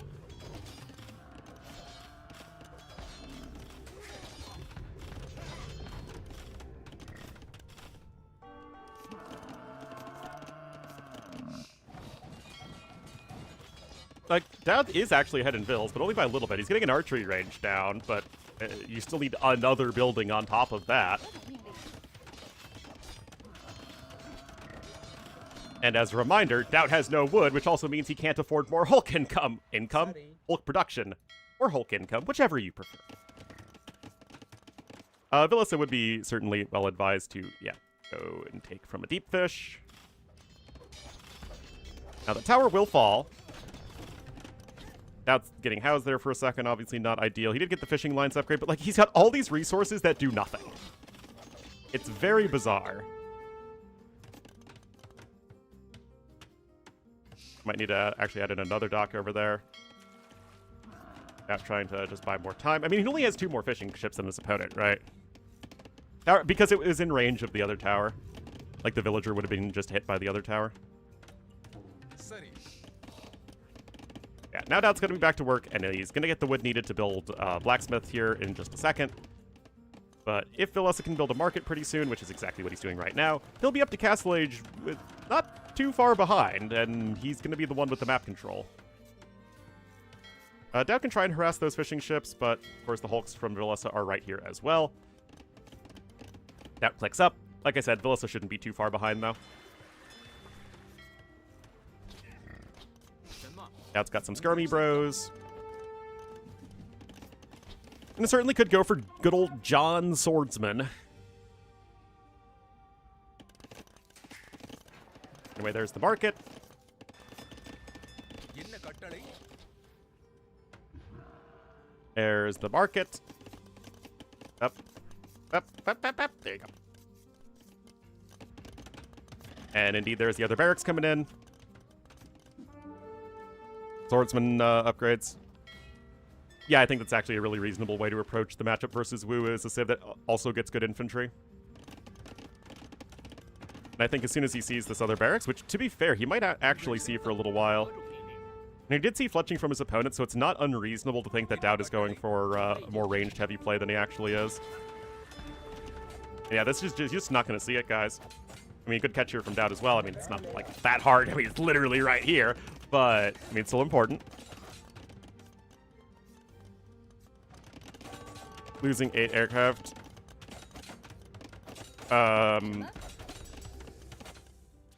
It's all very rah-rah America. Well, it's simultaneously both people don't want war with Iran, and also, you know, 准备就绪。 Iran is terrible and we're freeing the Iranian people and all that stuff, which, I mean, like, again, I am absolutely no fan of the Iranian regime, but it's a lot easier, 什么？ especially when you're not in a country, like, actually part of the country, to say, oh, this thing is bad, than it is to say, we want to replace it with X. All right, Monastery coming in. But like I said, Villese not too far behind in Castle Age time. And he'll be able to go for Long Swordsman, and they do very well against the GN Swordsman, especially after all their nerfs. Is either player going to get War Hulk, actually? Or, you know, medium warships?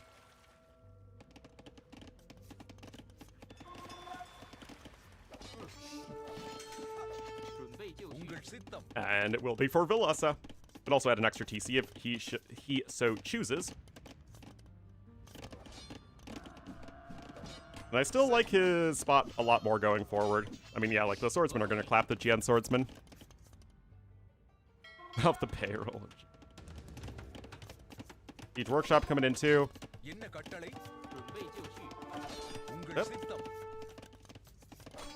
Well, you gotta be a bit more careful than that. 4 to 6 long swordsman, Qian swordsman, but there's also the monk there, so I mean that's just getting yourself converted, which isn't ideal.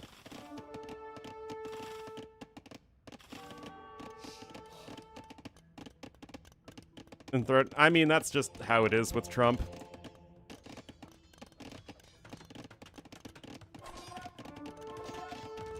Avoiding ambulance rides. I mean it.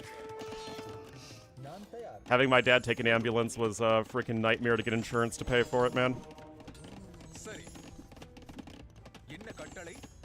Especially, like, there's so many clips of Trump saying that, oh my goodness, Obama's the worst negotiator ever. He's just going to get us into war with Iran.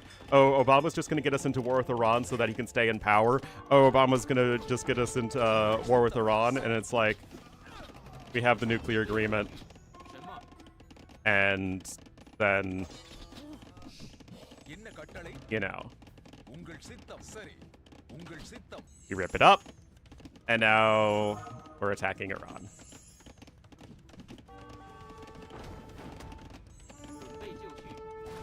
All right. Second TC coming in from DauT, but he's lost a lot of his Fisky Mothers. Now he's heading in Cav Archers because he's DauT.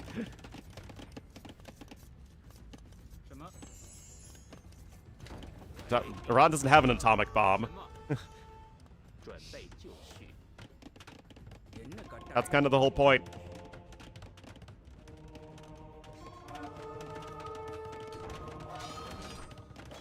I mean, to be fair, Trump has been impeached twice. It just hasn't been removed from office.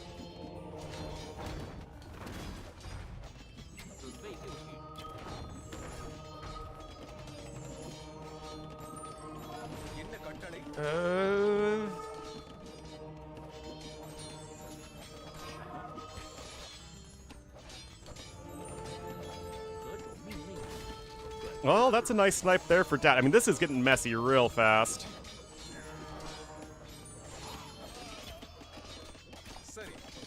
Rotten tomatoes instead of peaches. Oh, random converted longswordsman here. But yeah, Villese still has all of his fishing ships working. DauT doesn't. I feel like that is possibly going to end up being decisive.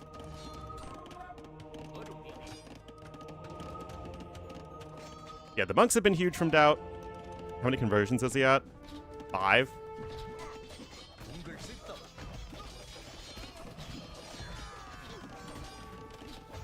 Yeah, I mean, now look at everything starting to flip now.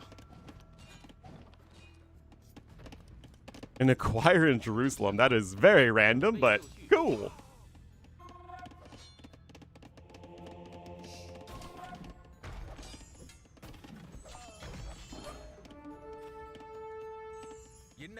Dirty bumps. Oh yeah, like I said, the Iran government is not good.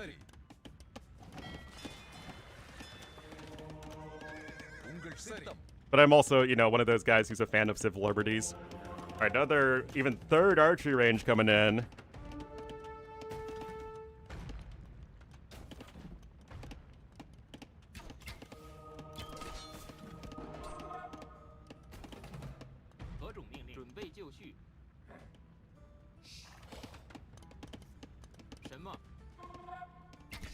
Air defense, probably not very effective. I never really got the impression that the Iranian military was especially competent. Anyway, DauT's on 3 TCs, guys, versus only 1.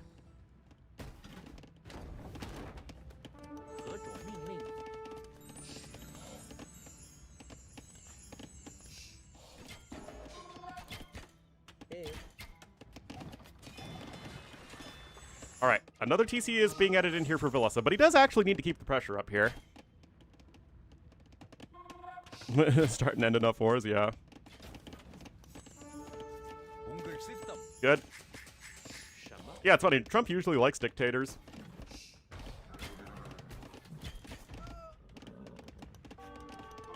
even ones that hate America.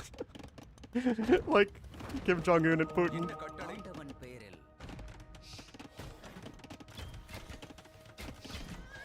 Gotta be careful there.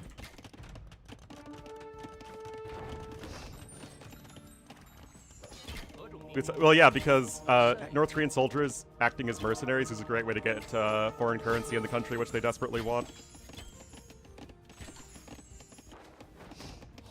Might want to add a second siege workshop, honestly. I wouldn't hate it. Oh, that's a little bit of the S word, though, from Villese. This could be exactly what DauT needs.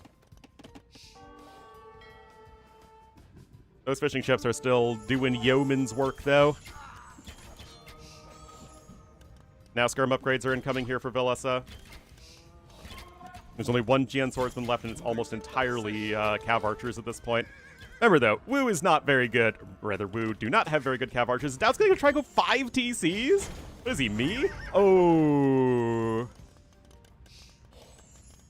With Ukraine? Well, I mean, what, do you think that Kim cares about the well-being of his own soldiers? They're cannon fodder.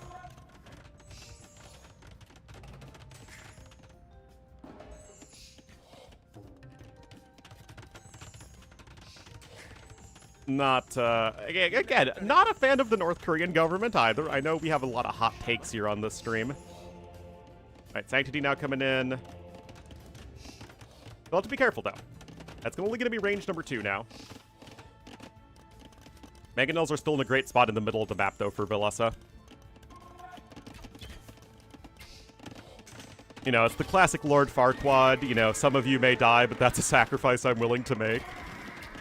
Oh my goodness, guys, and just running into the TC fire, that is not pretty. And DauT still doesn't have a defensive siege workshop here at BT dubs. Third TC for Villese too.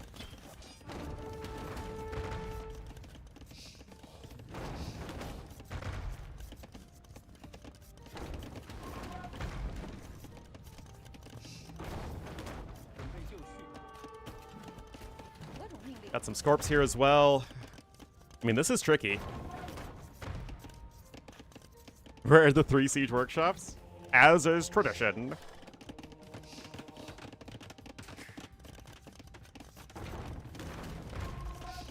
I mean, DauT's not going to be going for Haegwang Cav. There are 5 monks on the field, though. But are they in a good enough position to actually protect their friendos?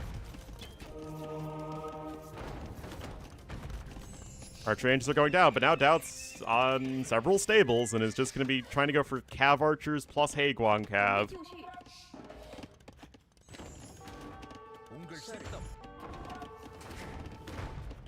The North TC?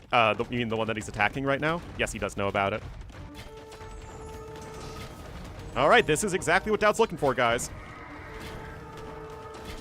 Good job there. Snipes the monks with the Cav Archers. Haegwang are coming in and sniping the siege weapons. This is exactly what DauT wanted. This could flip the score here. Those Mangonels are also going to go down. Oh, DauT having to delete that Haegwang. But again, killing the siege is the most important thing, and that's exactly what DauT's doing. Very, very good from DauT. This is what we wanted to see. He's on 5 TCs to 3.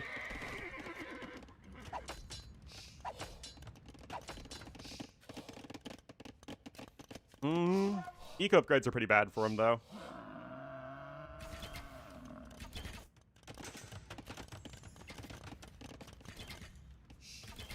Like, where do you go from here as either player, honestly? It's all Cav and Cav Archers for DauT, but he's, like, the wrong Civ for it. I mean, I guess the Haegwang Cav are fine.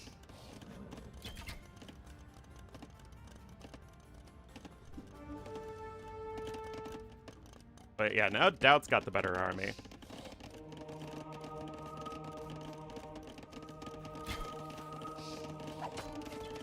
Alright. Cav Archers over here as well. Heavy eco on this map. It's a little surprising. I thought Villese would go more all in, but it's not really who he is as a player, so we can understand that. Yeah, I mean, DauT, I mean, his eco is kind of rough in terms of balance. Like, way too much gold right now.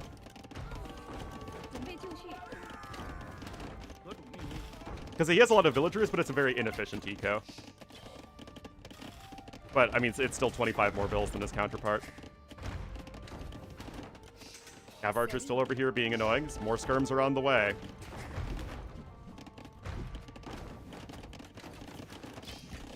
Games... Well, Shu and Wu do, but they're not very good. And then Wei also have the Xianbei Raider, which is their Cav Archers. Alright. Insta-fast? Well, it means they're built in half the time. It's another way you can look at it. It's not houses are built instantly. So it takes 12.5 seconds to build a house instead of 25 seconds. Which is a nice team bonus. No issue with it. Osaw just now coming in here from the Doubtster.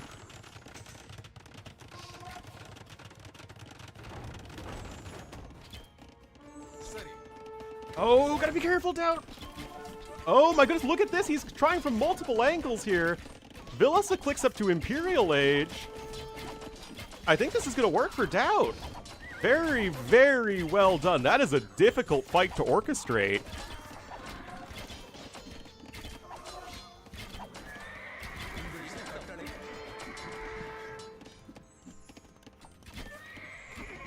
Doing an imp, bracer skirms, and some pikemen. Honestly, I think you just want trash units here. Yeah, pikeman upgrade coming in. You can always switch back into champions.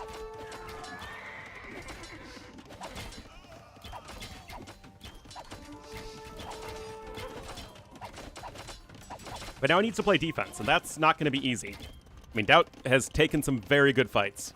I think he should be ahead in resources destroyed. Yeah, he's probably just now taking the lead in res destroyed. There we go, Doughty. Doughty McDoubtface.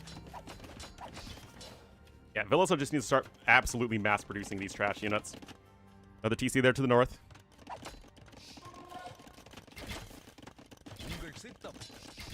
Unit positioning movement more than micro. I mean, that's fair enough, yeah.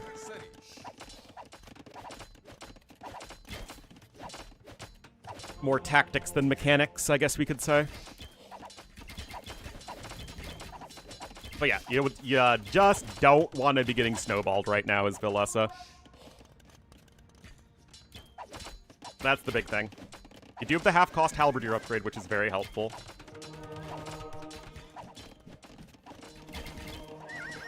Now it also starting to close it on the res needed for a castle, and those Dravidian skirms are very good.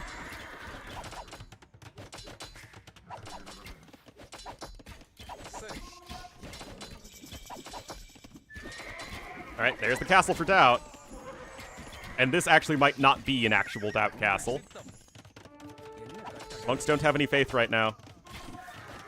Ooh, pikemen are actually in a pretty good position there.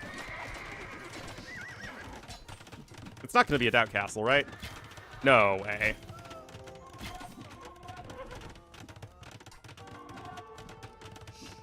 Bracer on its way. Oh no. I think it's fine. None of these units kill Vills very fast. Regardless, Doubt's losing a lot of army to make this castle happen. Yeah. Heavy C8? No, he doesn't. Doesn't matter.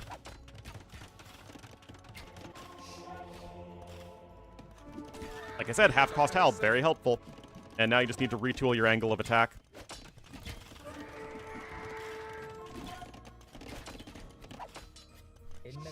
You need to make sure your Vills are still working, though. Villese. Chemistry, of course, can be huge to get those bombard cannons going. No, Villese does not have a castle.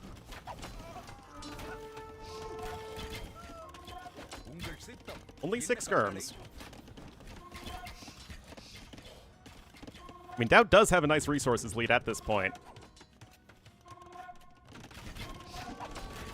Oh boy, fire archers! Fire! Fire!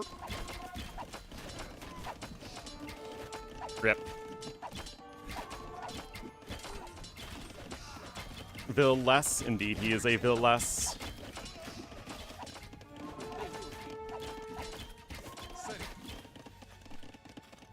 Alright, infantry armor coming in here as well, and oh, I don't know about this. I guess he has more Vills there than I thought. Jeez. Bombard cannon on its way.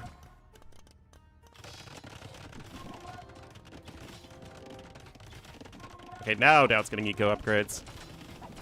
But yeah, both castles go up there. Still important for DauT, though. It sounds weird, but Villese only losing 33 vills so far is actually pretty impressive, considering just how much raiding DauT has done, and how many units he's killed of DauT specifically. Please pay attention, though.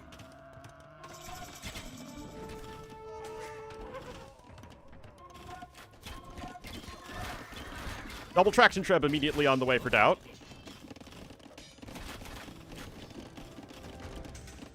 Castle under threat, though. And right now, it's Villese. You just want trash units and some siege weapons. Champ traction treb? Yeah, basically everything else is bad except champ traction treb. And heavy Haegwon Cav are also pretty solid if you got that. Yes, I will say this is definitely the most interesting standard game, stranded game in a while. Because DauT, he's max pop. But he's got a really bad post-imp civ, and he's on the back foot, so it's an awkward combo.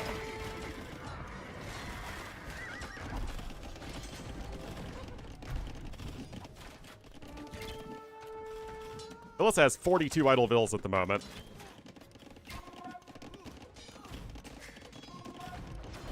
And traction trebs continue to be depressing.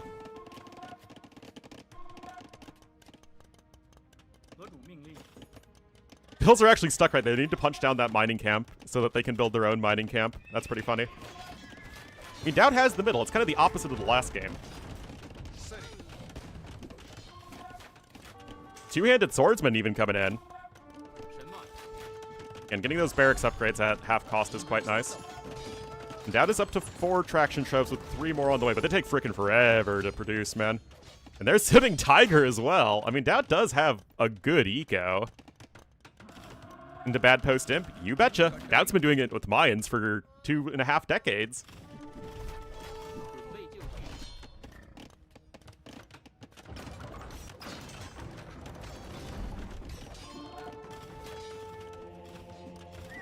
DauT also has 4 relics, which is nice, but those gold miners are under heavy threat. It's just, but kind of like game number 1, I just don't trust DauT Civ to close this one out versus Villese Civ. Like, Dravidians are a good late-game civ, as long as you're not on a map where heavy mobility is essential, which this isn't. Yeah, we do not have cap trams. Ring Archer armor coming in, so the skirms are now fully upgraded for Villese. I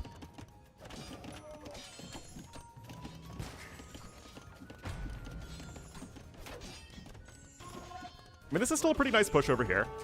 And Villese is going to lose TCs, which obviously not ideal. Couple Zweihanders. Siege workshops go down. You're not going to win a Skirm war against Dravidians, though, as Wu. That is for darn tootin' sure. Oh my god, he's going for Sun Jian. Why on earth was he going for Sun Jian? Also, those traction trebs are in a terrible position.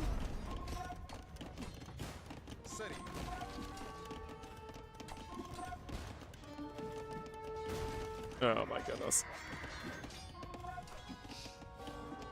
Very, very messy here.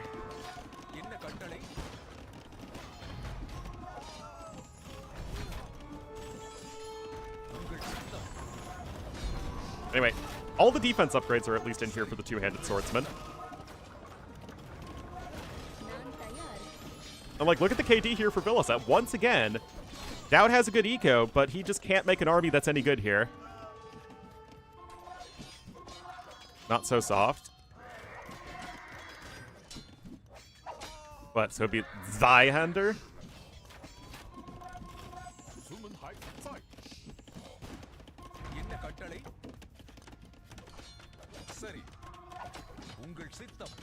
Well, Iron Casting in here too, and Villese is actually getting a decent enough bank.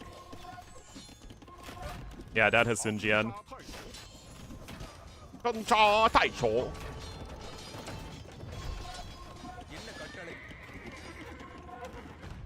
I don't know, guys. DauT's population has been dropping. Blast Furnace, Champion coming in. He does have a castle, so we can, in theory, research Woot Steel soon as well, which is always going to be very helpful, especially against the Haegwon Cav, who rely much more on armor than HP to defend themselves. But yeah, DauT is really struggling to come up with a decent unit right now, mostly because there really isn't one for Wu, unless Champion plus Traction Treb is a good army composition into what you're facing. They don't really have a good one. Spyhander. I try, guys, I try. I try to pander to the German audience, and this is what you guys give me. Hello, Mr. Goatstroker 34. Indeed. I was very happy last night.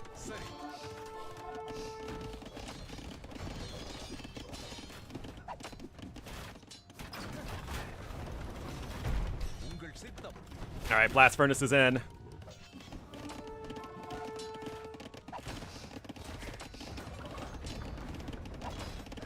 Both players have lost a lot of TCs, to be fair. I just have a lot more faith overall in Villese here. At this point, just mixing some helps with the champions. Oh, Fire Archers are dreadful, man.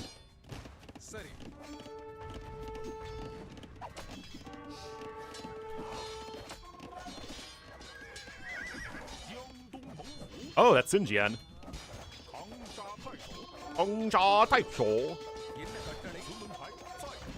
Rip. There's 1,000 resources down for DauT. Oh my god, heroes are so bad.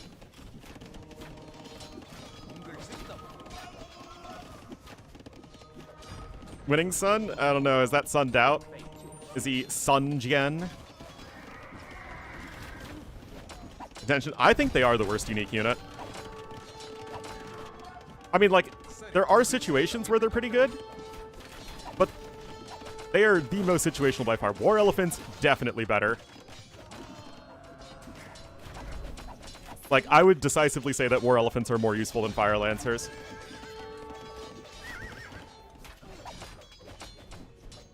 Okay, Villese doesn't really have the TCs to reproduce the villagers very quickly, though, which is an issue. Nor does he have great wood income. And DauT did get his eco upgrades eventually. Oh, gotta be careful.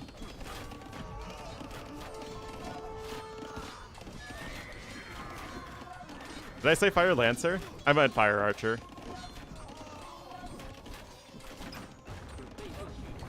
In any low eco situation? They're really inefficient against almost everything. Okay, is there a world where DauT just kills enough of Villese's eco that he simply can't replace? Yeah, Villese is running really low on bills, guys. DauT still has income. Wait. Attack! I mean, DauT should have... Yeah, he's got 6,000 more gold collected. Yeah, I think Villese might be running out of steam soon. Again, he's on 3 TCs, but his ability to replace Villese is quite low. He's lost half his farming eco. It's funny, Villese is actually ahead in bills killed, but DauT has just been making more of them. That said, DauT's now going to be feeling the brunt of that on the other side. And Villese also just really going to struggle for wood income without control of the middle.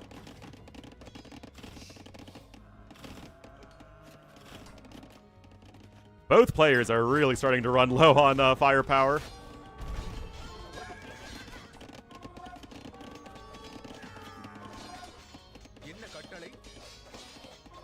Oh, for a second I thought the music stopped because, like, DauT had resigned or something. I'm like, DauT, no! You can still win this! Absolutely! I mean, that's Villese's only castle, guys. DauT's now losing a lot of his eco, though. And at least Sitting Tiger's in. And Sitting Tiger Traction Trebs are quite good.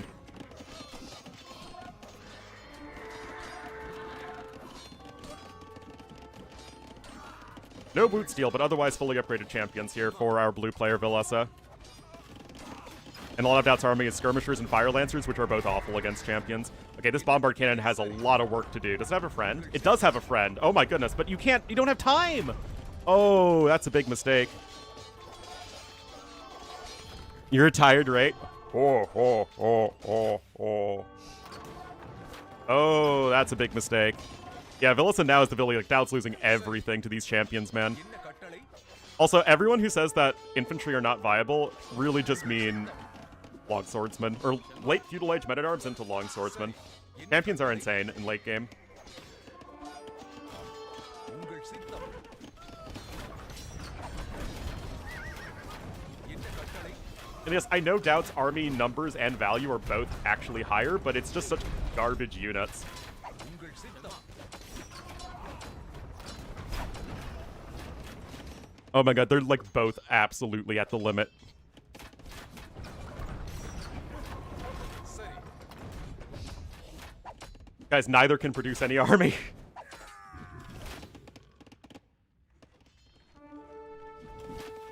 What a disaster. Both are below 50 bills. What an insane set.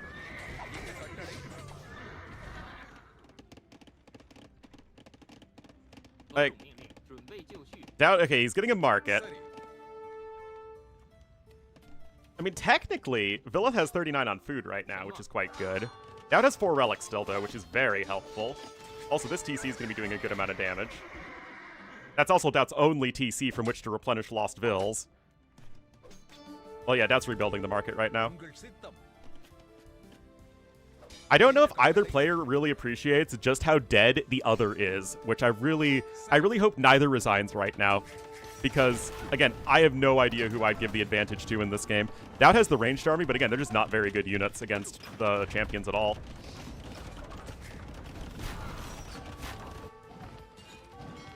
Oh my goodness, look at this. உங்கள் சித்தம்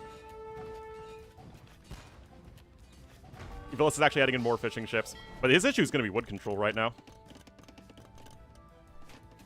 என்ன கட்டளை Oh my god, he's going to snipe the TC! Guys, are you as high IQ a player as Villese? I didn't think so.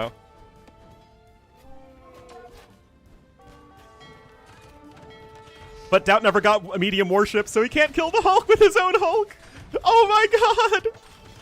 I mean, DauT does have another TC now, but each TC you lose is so critical because both players have lost so much. Oh no, the Hagwon Cav is there! Villese! No! என்ன கட்டளை Run away! உங்கள் சித்தம் Oh! There's at least 2 more hits! 1 more hit! Jump for it! No! That's pretty funny. That's actually extremely funny. It is, like, objectively very funny. DauT queues up some light cav. Like, literally, Villese has... I don't know where he gets any wood income right now. Like, at all. I guess he just keeps on going here to the north, but obviously this area... Well, the thing is, DauT's getting further away from his castle, so if he can't easily retreat to his castle, that could actually be a very tricky situation for him.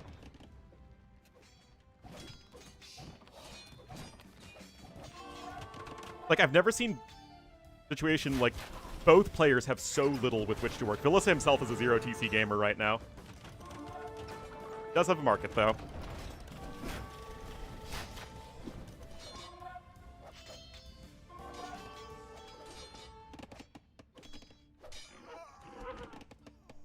I mean, again, like, DauT has the wood. He has no food, though. சரி Does that matter?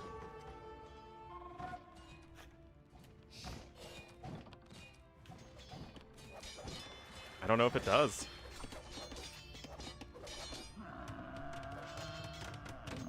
Lumber camp coming in here for Villese. TC there for DauT. உங்கள் சித்தம் Oh, ejecting all the relics. That's big, of course.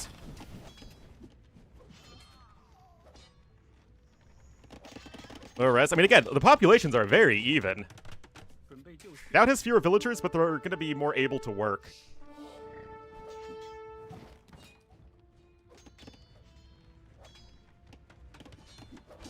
DauT is going to rebuild the monastery. Hello, Pepsia. Oh, that's nice for DauT, though. For sure. Does the map have any more stone on it? It has no more stone on it at all. கட்டளை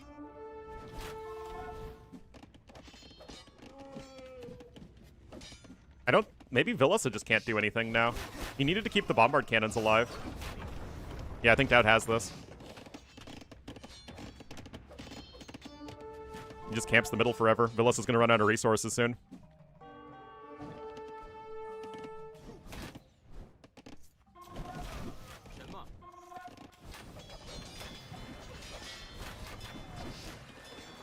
To the Trebs, yeah.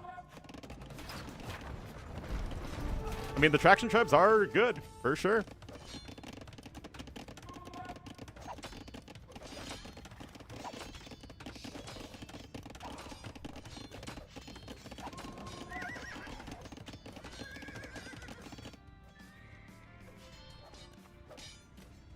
And also DauT picking up the relics is also very big for him. Now he's got some gold income as well.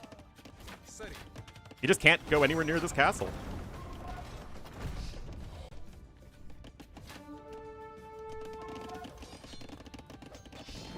Yes, 2 cinema and 1 potato. That is a very accurate description. Yeah, you're not winning this without some sort of ranged unit for Villese.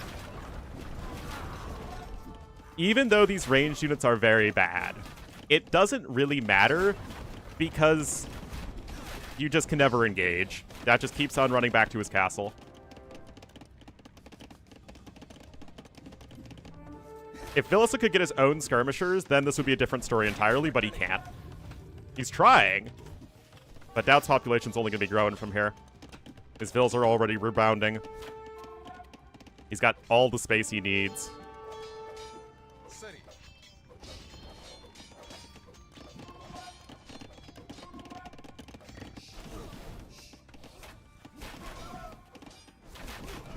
DauT doesn't want to lose those traction traps, though.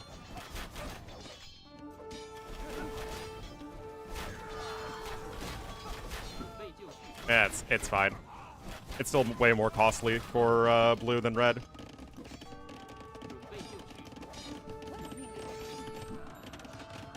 Another TC for DauT. I mean, losing those vills obviously is a little bit of the S word. And Villese is trying to rebuild those skirmisher numbers. Like, guys, look at this.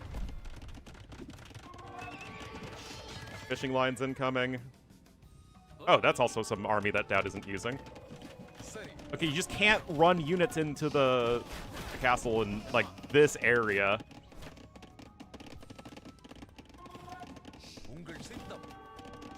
Skirms are fully upgraded. Yeah, you just can't be as sloppy as... Oh, I'm sorry, I said it. Can't be as S-word. Okay, yeah, Villese just taps out. Wow. What an insane game. You just couldn't get to the middle. DauT had that full middle control, and it is, to a degree, a middle control map. This is the best game I've seen on this map in a very long time. Credit to these players. DauT, so much more wood collected there at the end, which was super necessary, as Villese couldn't make the skirmishers he needed. Yeah, I just needed to keep the bombard cannons alive. I really think that would have been the difference maker. Also, it just goes to show how bad frickin' Wu are, man. DauT had 10,000 more gold.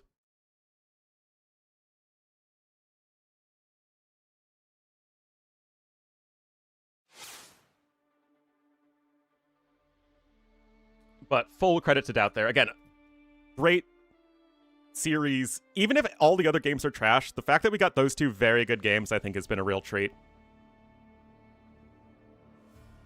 DauT won anyway? Yeah, because DauT played better and had the map control.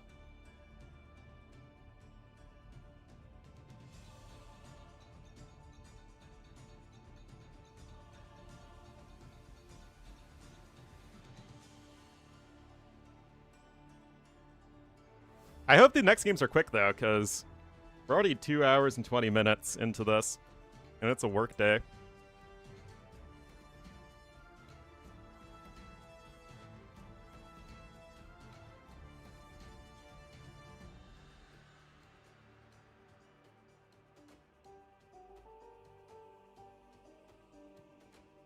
All right, what's next? Valley. Vietnamese are just the best all-around civ here for Villese. For DauT, I would personally go Khmer or Mongols. Office later, yep. I gotta go full adult. Vincent adult, man, that's me.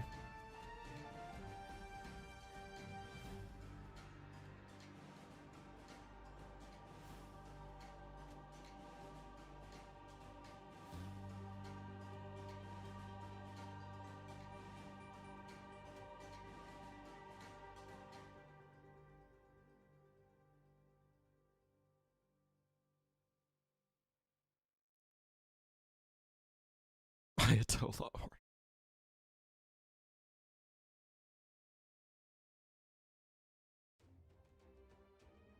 Alrighty, guys. 2 minutes. We're getting into game number 4. Oh my goodness, my post where I got 2k elo has got 500 updates on Reddit.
All right.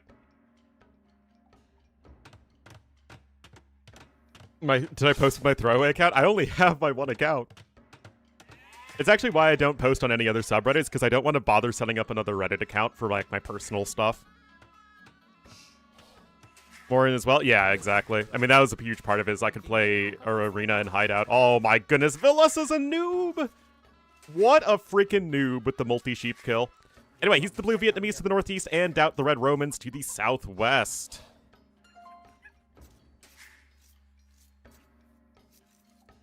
But yeah, my 2K game to get 2K was actually Chinese versus Ethiopians on Arena. I went for Fire Lancer, like, Siege Tower over the wall. And then he tried to switch into Arbs, and I actually did a surprise Cavalier switch that killed him. Too much late? Yeah, I feel like DauT needs to win this one early again.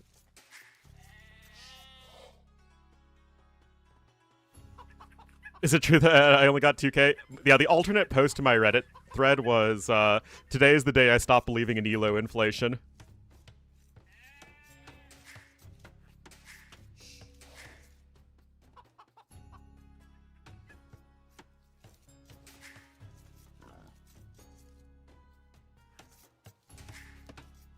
Chinese cap switch?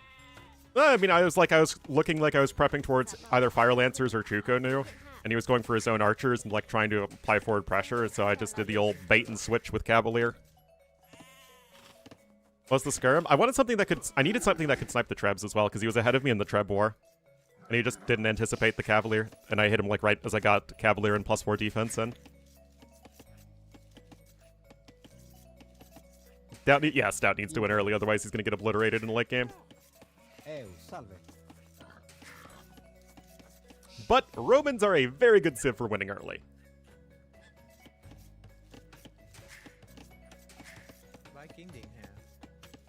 So it's certainly not like a one-sided civ matchup, I think, until it goes very late. Then Romans died up. Rattan archers, halbs, and bombard cannons.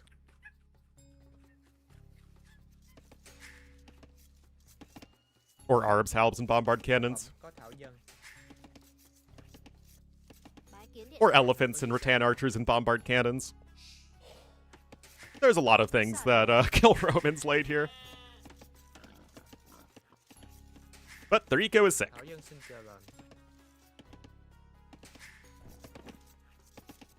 Basically anything plus bombard cannon.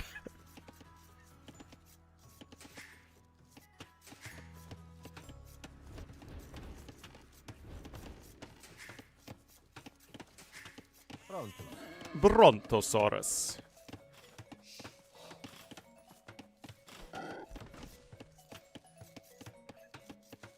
By the way, this is Villese's #1 home map. We've only played DauT home map so far.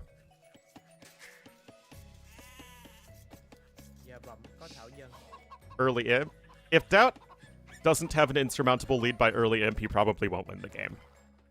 Castle Age is still perfectly competitive. Although Romans don't like facing good cav archers, and obviously Vietnamese have good cav archers.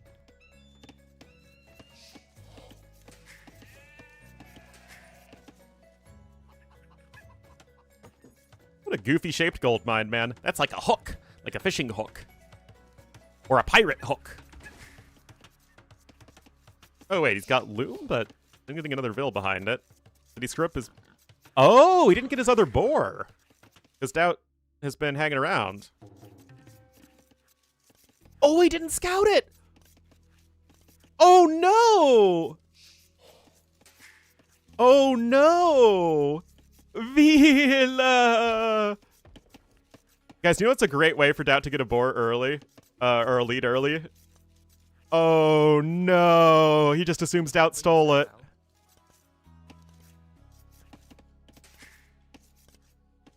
Oh, my goodness. And DauT's just, like, waiting to lame it. Knows the enemy town, but not the local fauna. Indeed. He's going to be very surprised once he finds DauT Scout with full HP.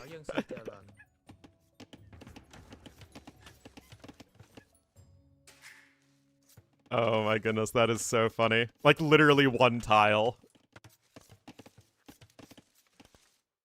Anyway, DauT's just going to be going men-at-arms here for the Romans. Villese is probably just going to open for the archers. But, I mean, this is rough, guys. That's a lot of food he's not having. These the 2 on a gold right there. That's usually very indicative of men-at-arms, and DauT's going to be sending Vills forward as well. Yeah, he doesn't normally drop the mill here, guys, but he has to because he doesn't have any food in just a second, and you kind of need food income. Oh, man, Villese could end up getting gimped here.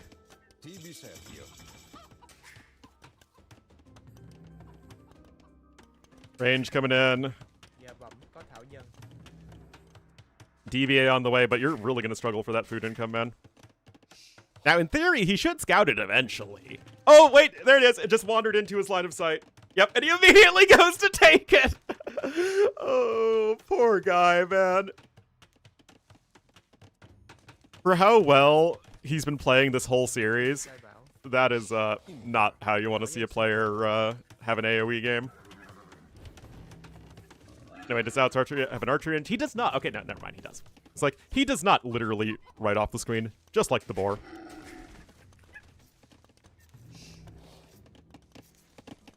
Oh, he canceled DBA, realizing he didn't have the resources to sustain Vill production.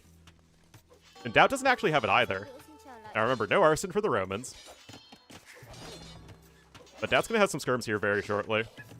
Or archers, whatever he feels like. You know, a unit. Oh, this is going to be good for DauT's eco. Archer. That's you, Puppy Saturation. You sound like a Murloc.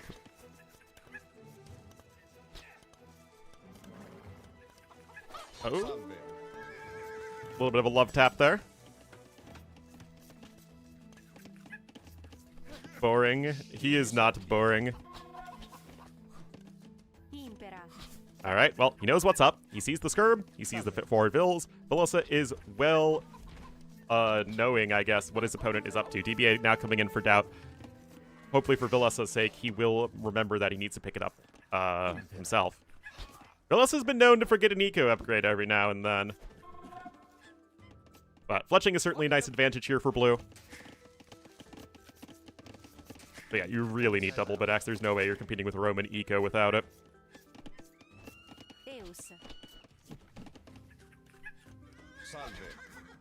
The Bills are forced away for now. For supporting you. I am a very toxic streamer. Haven't you noticed that? Okay, Villese, you've got build production. Just get double bit axe, homie. Please, for the love of our Lord and Savior DauT, who I know you're trying to beat. Blacksmith is in for DauT, but no fletching is affordable just yet. And nice kill there for DauT as well. That's actually first blood in this game. That's toxic? I know. This community is full of nothing but toxicity. Hey, Villese, please get double bit axe. You can afford it. You can easily afford it, in fact. Oh, no. This is so freaking bad for Villese, man. Now is forced to abandon the forage bushes for a hot second, but that's not too big a deal. He's got 8 farms in. Villese only 6 farms. There's a stable for him. I mean, I guess he's going to try and keep up the pressure.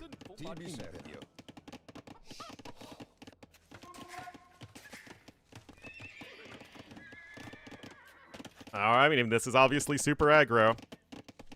That only has 1 archer and 0 spearmen, so obviously not a whole lot of anti-scoot units right now. Does have his men-at-arms alive, but they're pretty low HP. It's actually DauT's trying to launch a counter-attack. Unfortunately for him, it will not be in time. Unless he scoots around over here, which is absolutely possible. As soon as I hit 2k, yeah. I think that checks out. Alright, here we are. Is he gonna commit? If you can't commit, you must acquit. No spearmen yet. Okay, the scout's gonna run in, but not gonna do all that much. Scout gonna have to abandon the forage bushes, but he's got a good farming eco, so that's not really that big of a deal. And that house is certainly in a very important location. At Scout. Well, yeah.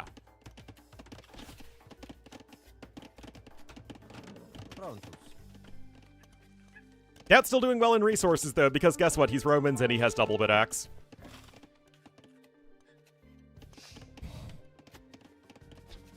Still, Villese is building a good army. The issue is that DauT's just full walled.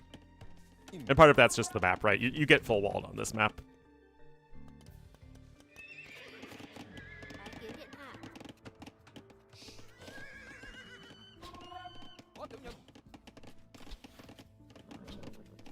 DauT also even grabbing horse collar. Oh, good micro. Salve. Market. Now, DauT is spending more food.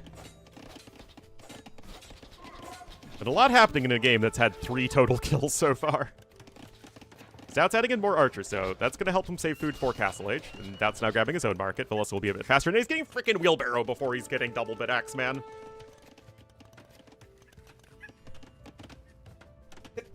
Oh, excuse me. Salve.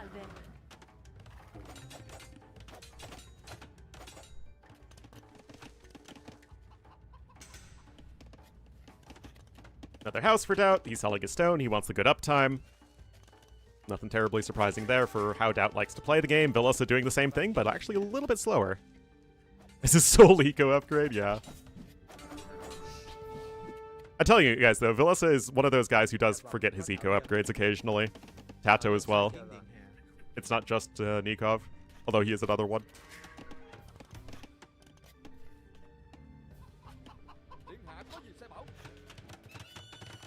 Anyway, uptimes are even enough. I don't think it's really going to matter too much one way or the other. Villager numbers are the same. DauT having some idle time. Villese having much less idle time, but his eco's been less efficient. There's DBA coming in. Thank goodness, Villese. Now grab horse collar as well, please. Or scale barding armor. Also, I don't think I've seen you for a while, Ludicrous Man. Welcome back.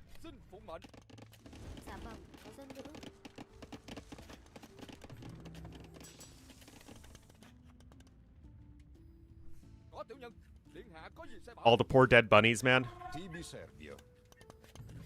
These are not the Monty Python bunnies. These are good bunnies. Oh, gonna be a nice couple pickups here for DauT. Do I like a skirm switch? I feel like I'd like it more if he went crossbowman into CA, but I guess he's just worried about DauT going skirmishers, so he feels like he needs his own skirms. DBA? Yeah, but it's easy to, like, cancel it and then forget that you need to pick it up again, right? Because your mind's past that. Okay, yeah, canceled other skirmisher production. Skirmisher is too expensive of a switch to make right now. It's more useful and efficient to do something else. Yeah, you could get your crossbowman and crossbowman upgrades, and then you switch into whatever else you want to do. Ludicrously long? Indeed. Alright, there's crossbowman. Bodkin going to be here in a second. There we... Ow. But DauT cast as well. Skirm and Bodkin for him.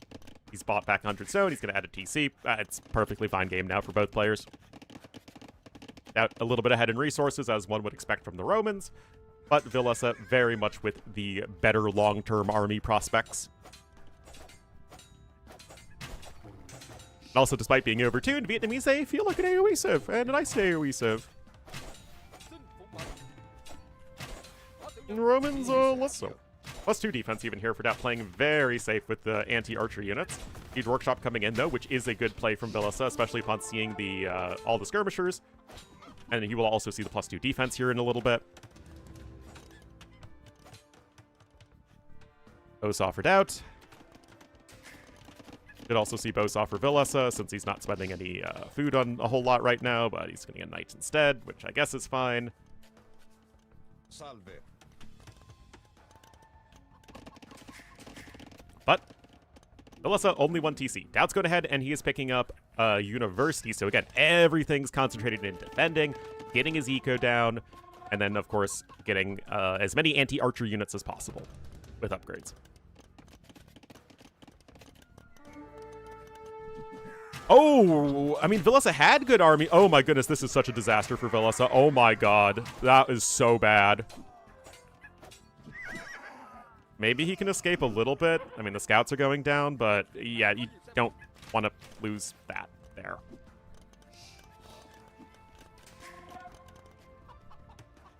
Villese just now gone on over to stone.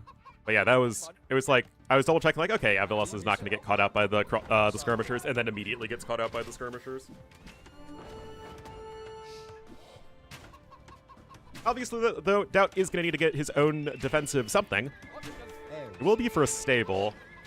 Oh, I don't know if this is good from DauT or bad from Villese or both. I think it's probably a little bit of both. But yeah, that is not what you're looking for here as our blue player.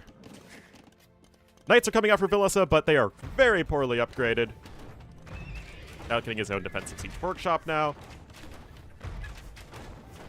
It's not like DauT has any good knight upgrades either, though. So these crossbowmen are still going to be a huge threat to them.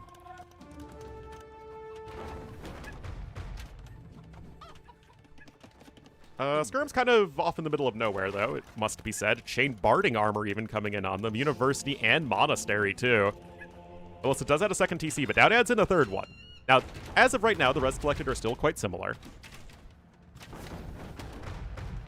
As Wheelbarrow will likely offset the Romans' eco bonus.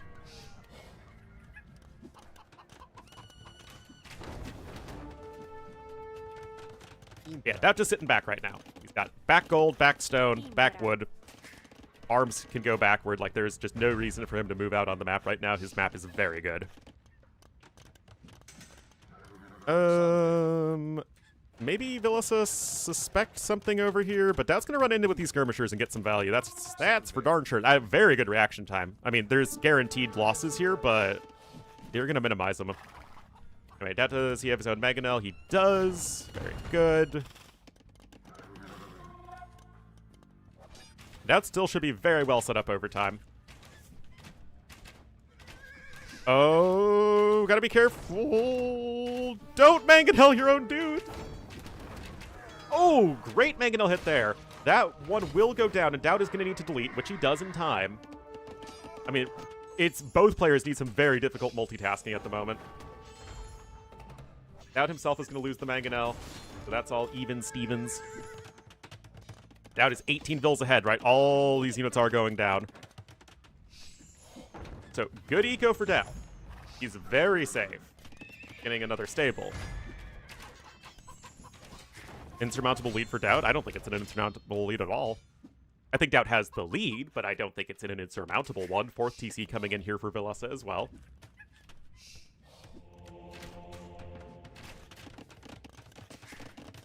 Again, DauT's just so safe. He is so comfy cozy.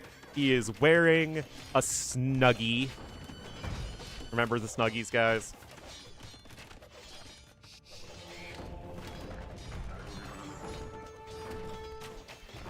Oh, the classic. Oh, my opponent's going to try and micro in this direction, so I'm going to attack ground, and then he just doesn't micro, and you just look like a young fool. Because you would have hit if you had done nothing at all. Where's Villese also? Okay, he's going to get gold over there. He's getting gold over there. Bloodline's coming in for DauT as he is making a full-blown switch over into the Nightline. DauT adds his own 4th TC again, just slowly creeping out of his base to get more resources. Need to hold on. Yep. I mean, come on, why don't you say hi? When have we ever seen in this series DauT playing a more defensive economic style in a Civ matchup where that's not the best idea?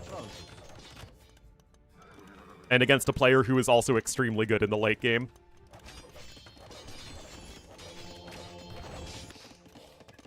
Another counterattack coming in, though, from the exact same angle, but it's going to get value. Vilese's map is worse than DauT's.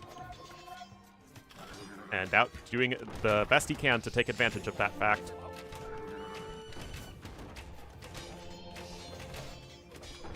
Up. And multitasking so important for both of these players, and it's tough.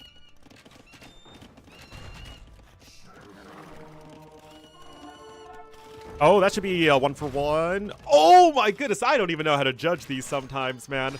Anyway, Knights pop out. It's gonna force Villese to retreat. Not really that big of a deal. Ballistics coming in. CA switches inbound. Because we heckin' love Vietnamese Cav archers. Villese needs to get those Vills back to work. DauT still has more Vills overall. And I mean, again, the issue is that DauT is not having to go, like, anywhere on the map. And he has all the resources he needs. His map is actually insane. Like, this is his only forward resource. One of his secondary goals. And, like, Villese is, like, all over the place trying to secure his. Chain Barding armor coming in. Romans once again showing that they are the primo Knight Civ in AoE 2. Oh!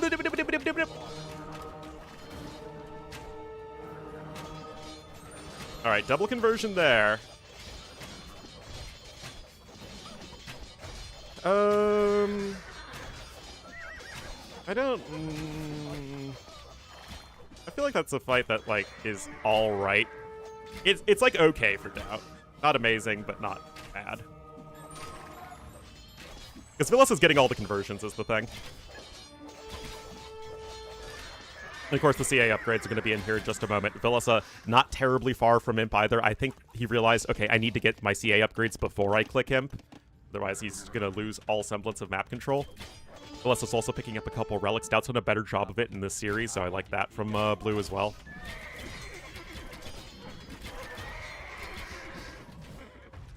How many ranges is he on?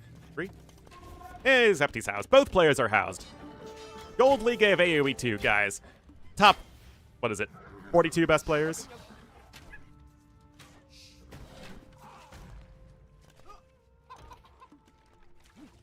Archers au cheval. Is that Danish or Swedish or Norwegian for a horse, cheval?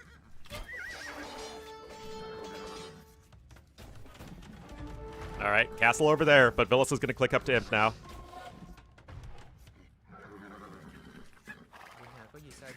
Gonna need to retreat to the TC for safety. Cavalry.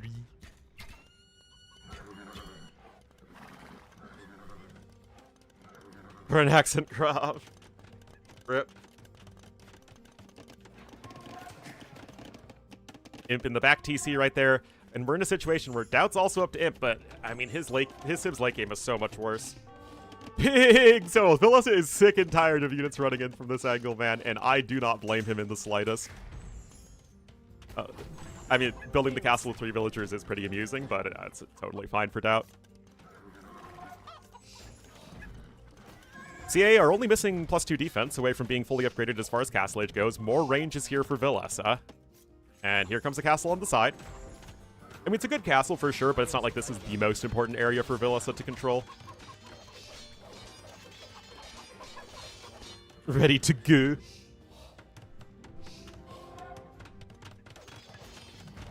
Yeah, Villese just need to scooch back a little bit. Now, it is true that Villese doesn't have a castle of his own, which I do think makes him a bit of a young fool, as the villagers of his civilization would say.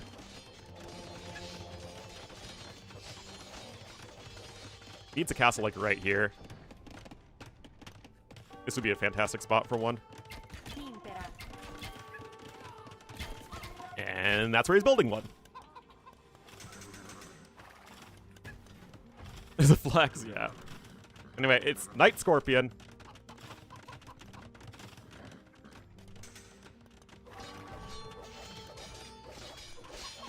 Okay, Cav Archers here are gonna scooch around to the back. Villese is probably gonna try and go for some Fire Lancers if I had to guess. But you're not really able to do that at the moment. Bracer Chemistry are must pickups. You also need to go ahead and get a Trebuchet so you can start working on your opponent's castle there. Need to be very, very careful. Again, DauT's eco is very good, but Villese's isn't bad, and there is a difference. Well, I did say that DauT needed a big lead going into early Imperial Age. DauT does have the lead in the short run. It's just, is it enough of one? DauT is producing 2 castles at once. He's got a nice score lead. Oh, Villese getting to dictate the fight, though. That is the advantage of Cav Archers and why they're so freaking good, man. And DauT simply cannot take this fight right now. He will lose all of his Scorpions. What were you saying about the wheelie boys, Shonda Wolf? DauT needs fewer of them? Free Chemistry is also so helpful. Or not Chemistry, Conscription. The other C upgrade in early Imp.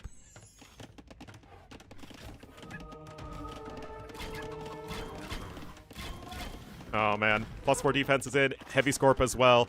And it will actually be Pikemen and not Fire Lancers, which I actually like a lot. Save your gold for when you need it. Heavy wheelie boys. Still, the Pikeman upgrade is going to be a little while incoming. But yeah, I mean, Halbs, you can spend fewer resources to die just as hard to Heavy Scorpions. And now, we're going to get to a little bit of a stalemate. Well, I say that. Like a little out of position are those Heavy Scorps, but I think that should be largely fine here. But he's going to force a fight. Ballistas is also about to be in. That's a super important upgrade, of course. C-Tram, it certainly wouldn't hurt, but he doesn't have the eco for C-Tram yet. Oh, jeez. I think we could be running into that issue where, once again, DauT's playing a very passive style. It's good for his map, but it's not good for the Civ matchup. The Bombard Cannons are going to be coming in too. Halb is going to be in here in a moment. And, I mean, this is honestly kind of expected as the score has completely flip-flopped. DauT, I love this, going over on the side here, but Villese actually has the same idea because it turns out both of these guys are good at AoE, in case you haven't gotten that impression over the course of the series.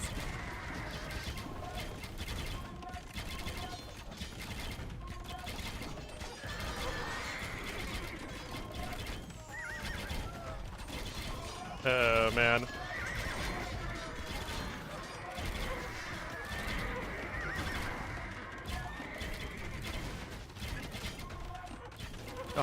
No, both players have husbandry. Castle forward here from Villese as well on the high ground. Super important to establish as either of these players. And now the siege is being brought over, and I don't think we can really have a lot of fault with how our blue players approach this one in the late game.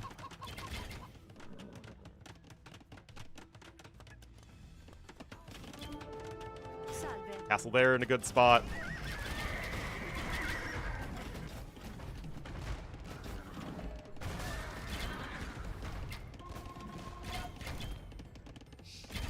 You know what I wouldn't hate, though? A couple monks.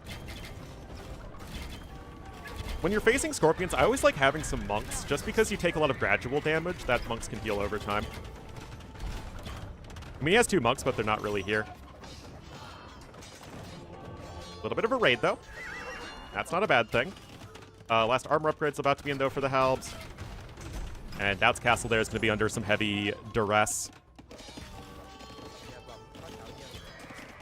Again, not bad raids. DauT's eco is very good, but he just can't take efficient fights to save his life. I mean, Villese literally is around double the resources destroyed that DauT does.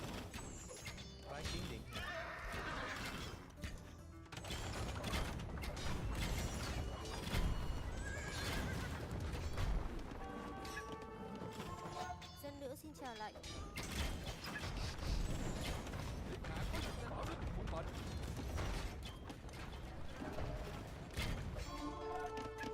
But they're actually worse than they used to be. They don't one-shot them anymore. Another castle here for Villese, guys. He's going to be on, what? 4? 4? Yeah. DauT's adding another one way in the back of his base. I mean, this is a super defensive setup. I just... You know, it's a very defensive setup with a Civ that is not very defensive at this point in the game. Lycav raid is not bad, though. But DauT's just running out of runway. Hello, Romful. I mean, that's it. There's nothing to really stop the Treb right now, which is certainly not a bad thing either for the DauTster. Oh, DauT feels he needs to take this fight, though, and that is going about as well as you would expect for DauT.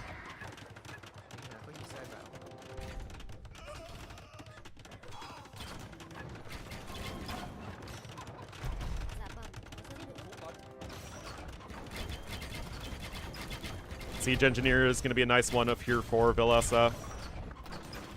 That castle is not going to go down in the slightest.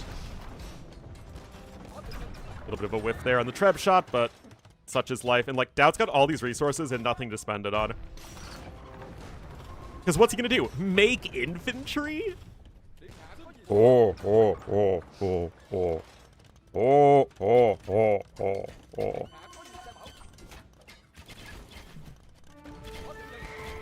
I still am never sure if that laugh is Bowser or Jabba the Hutt. It's kind of both. Grubby at these events? I don't think it'll ever be good enough. I mean, not unless he invests a lot of time into the game, which, I mean, he's doing right now, but isn't he only like 1,300 or something? Foot archer and elephants, said the Vietnamese, yeah. Infantry are pathetic. Well, Bowser the Hutt, Java's 5th grade cousin.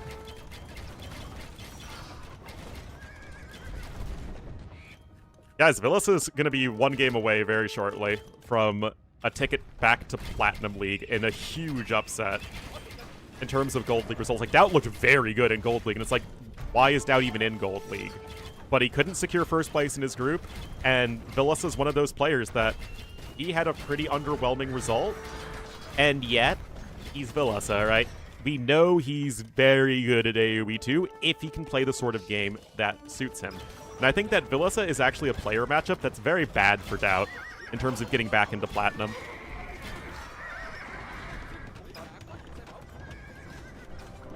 Because DauT's not going to out-strategy Villese. He's not going to out-tactics Villese. He's not going to really out-decision-make Villese. Nor is Villese going to, you know, do that necessarily to DauT. But it's going to come down to these very, very fractional, you know, decisions, engagements, etc. Mitatenses is coming in. I mean, DauT still has tons of resources, but he still has nothing good to spend it on. I mean, again, getting that gold is really nice, though, for DauT. Probably doesn't even see that one. But I guess that you're preventing your opponent from getting it. That doesn't see that one.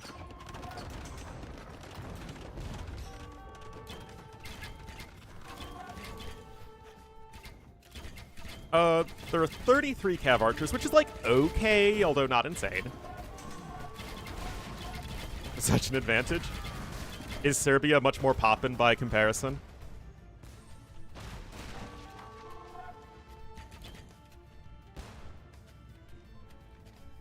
Also, DauT does this full-time, and Villese does not do this full-time. Alright. Now, waiting until he has 6 trebuchets. Of course, the Vietnamese castle's not the strongest. Okay, if he can attack around there, he might be able to snipe both, but he's still dealing with the Scorpions. All right, this is DauT's best opportunity, for sure.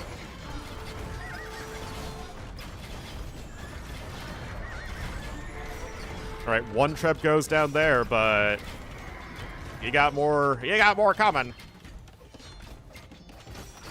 Now we have some cav upgrades incoming, but this is a good fight for DauT, guys. The issue for DauT, though, is that he's got nothing behind this. Oh, that's also getting taken down. He's got no gold. I mean, technically there's this gold in the back, but he doesn't know about it. Scorpions don't kill buildings. Trebs do. And DauT still has 5 of them.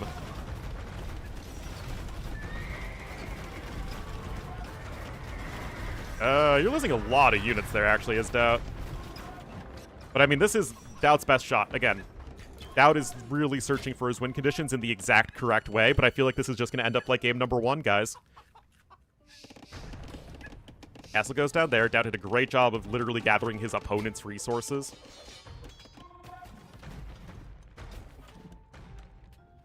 DauT lost the entire front of his base. He still has the back. Issue, 0 relics. So these units are basically irreplaceable for DauT, and it's... Can this army just win you the game in the same way that the Hofnitze-based army won Villese the game in game number 1? I don't think so, and I don't even think it's very close, because that happens.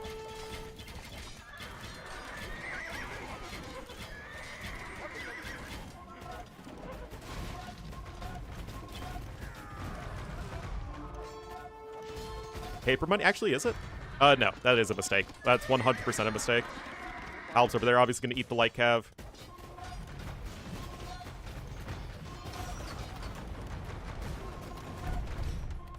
No, DauT does not know about the far left gold. I mean, to be fair, it's literally in the corner of the map. But obviously you need to scout it.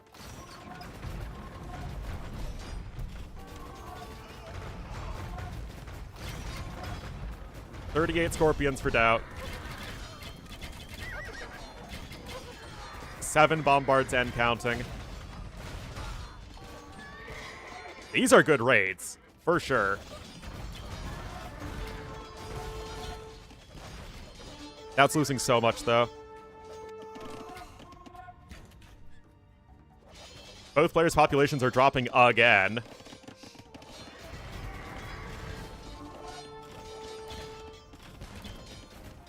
Still have the CA here, which prevent the light cap from jumping on the bombard cannons, which is also important. But now DauT's going to be getting a lot of ill kills. But still, Villese has a great bank.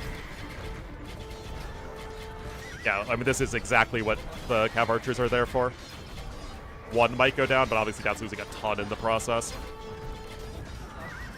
Oh, that's a bit of the S word. And where are the cannons? Guys, DauT literally has no gold right now. He cannot afford to replace the Scorpions, even with the discount. But he's using the market heavily. Villese has lost all of his castles, though, with DauT's big push here. There's the monastery, actually. That's in a bad spot. But yeah, now the reinforcements are coming in. And I think we have to appreciate from both of these guys here is that they both did such a good job of understanding their win conditions. I think Villese's win condition is much more, attainable, like I said. But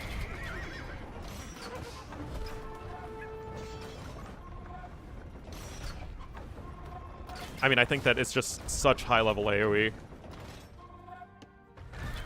Such good strategic decision-making. Yeah, Villese is replacing the Vills as best he can. Got 41 Halbs on the field.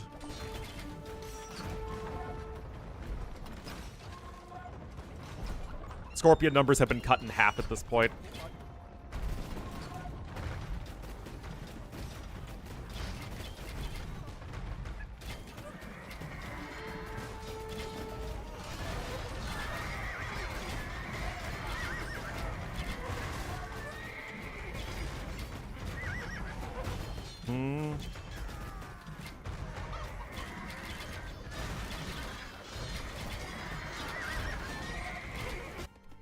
Like have now writing here at the back.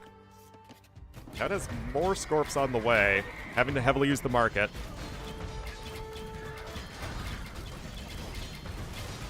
There we go. Needed just enough units here to pounce on that, guys. Almost all the Scorps are now down. Sniping the TCs is very good, but Villese can replace them. He also needs to replace the monastery, obviously. And now all those trebs are going to be going down. Again, credit to DauT, though. He's, like, trying to expand and, like, get back on his opponent's side of the map still. But yeah, we need to see, like, a bunch of TCs added in here for Villese. Such a good job of recognizing win conditions, though, from these guys.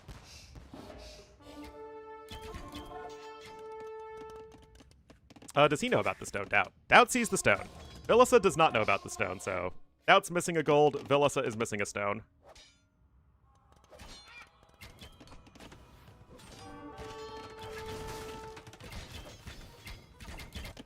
Okay, there's another TC coming in here, but I really wish Villese was a bit more proactive in adding, like, 4.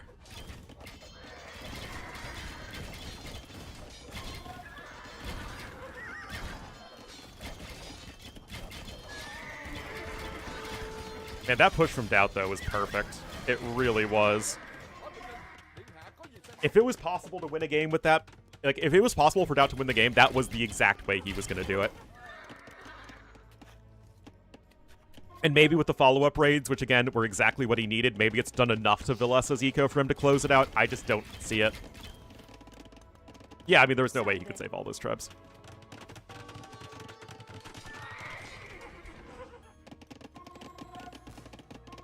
Well, I mean, like Poles, I mean, the eco for Romans is pretty silly.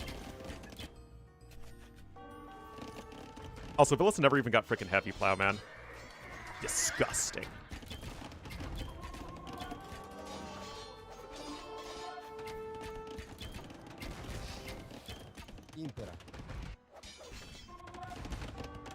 I'm not entirely sold on that one, Mr. DauT. Don't think you're saving that castle. I mean, DauT's population is still quite good. I mean, there's nothing really to stop all the light cav from just constantly running in. Oh, DauT's gonna get, like, all the stone here, though, isn't he? Because Villese has no idea about it. That's really bad from him. And Villese doesn't have a castle to get paper money with, which is also, like, oh my god. And it's usually a loss condition, is not having a castle at this point in the game. Especially since Villese did not get the gold back from the relics. Actually, did DauT steal one of? No. The relic. Oh, it's right there. Yeah, Villese. Okay, now Villese is adding in all the TCs.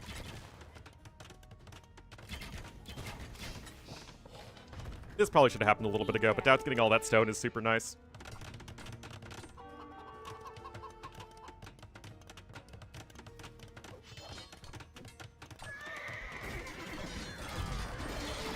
Oh boy. I don't know, guys. Oh my goodness, they're all clumped up! Oh no! Dot dot dot dow. Dot dot dot dow.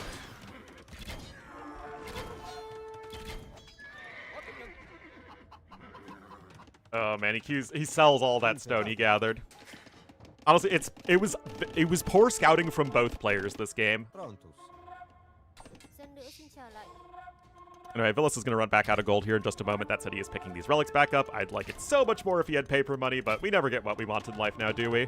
DauT trying to add a TC over there just to grind out his opponent. I mean, DauT should find the gold eventually. Maybe. Probably. Possibly.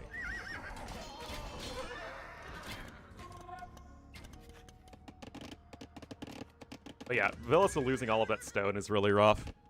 If he had that extra stone, guys, he could finish walling up and get some castles.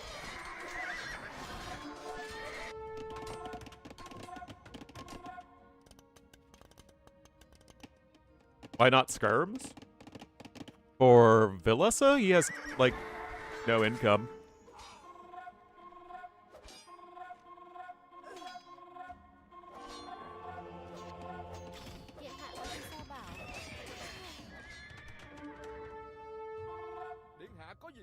To get drafted soon? I'm definitely not getting drafted.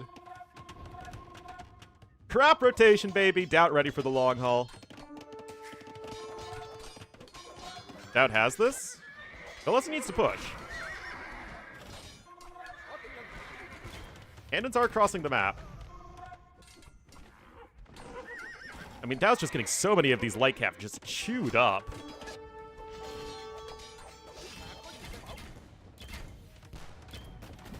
Oh my goodness, Villese, don't do this, don't do this! DauT's got this now, I think. I don't think you come back from that. Not at all.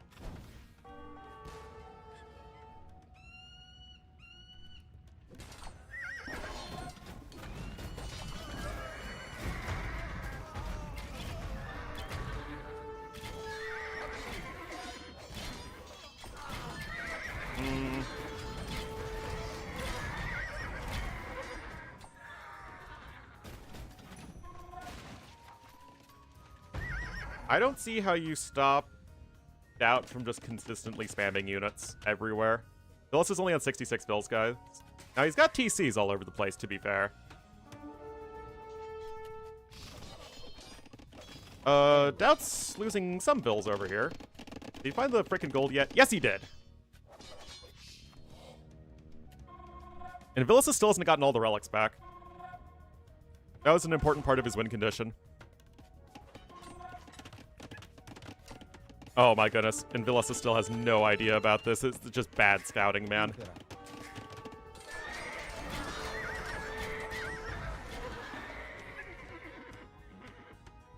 I mean, look at this difference in food collected. 22,000 more food. DauT so much more stone as well. 45 wall, baby. But DauT can still run in over here to the east. It's not even close to fully walled. Like he's Avon Parksdale.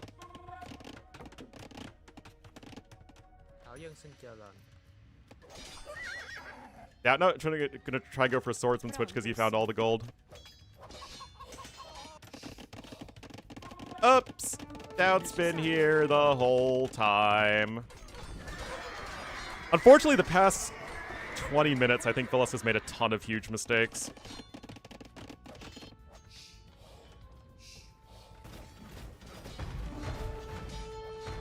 Also, Roman Scorpions having that insane discount is wild. Been huge for him. Yeah, there's nothing to kill swordsman, though.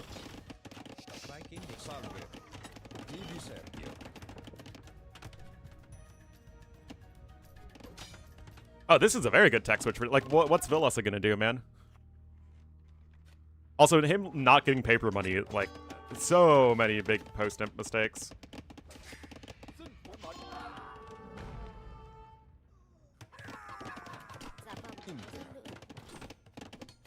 But yeah, you need gold to kill legionaries.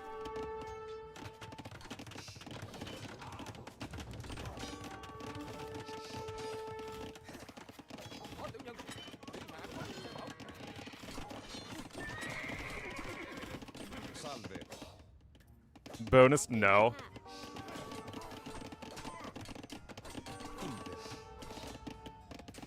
Yeah, this game's over, guys. DauT's not going to drop below max pop anytime soon. And DauT's going to tie up this series, guys. That's insane. Like, again, that push completely demolished Villese and destroying all his defenses so the light cav could come in. DauT just held on, fell back, fell back.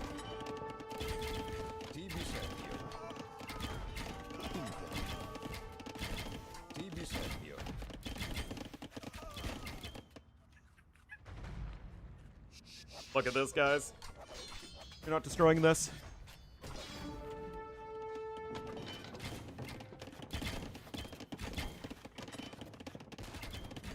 Almost similar bonuses to the other. Huh?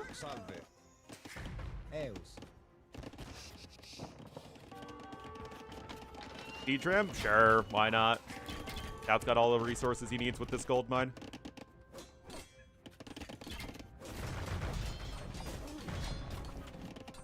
I mean, these are two games that Villese arguably should have won.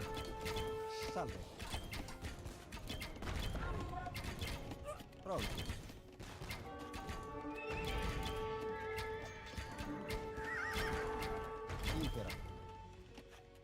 Salve. Eus.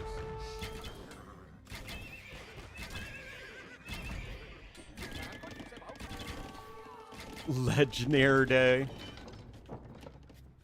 Over yet? I don't. How on earth is DauT throwing this?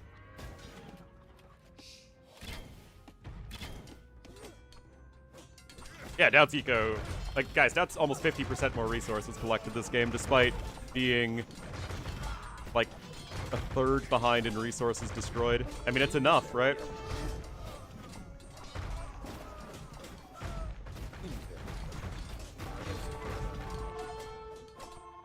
Bái kiến điện hạ.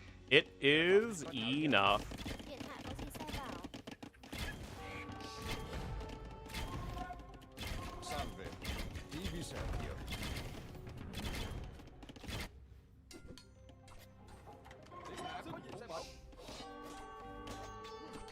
Man, I was hoping this series would be fast. We're not getting that.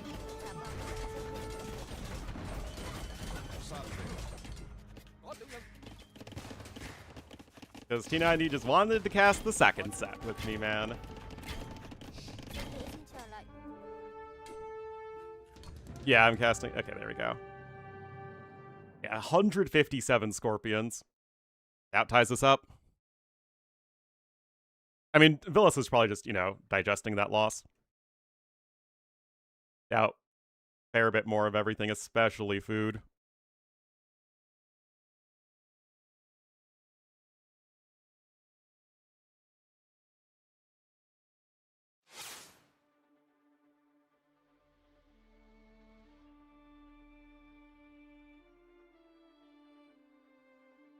Thanks, MG Light. Yeah, best of 7.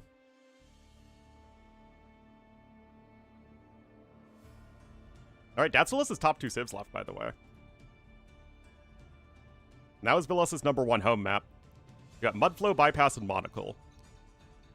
Thankfully, all 3 of these maps tend to be on the faster side. Valley could be very long, Stranded is usually not very long, but happened to be very long, and Quarry can also be very long. We'll have to see. I'll be right back.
All right.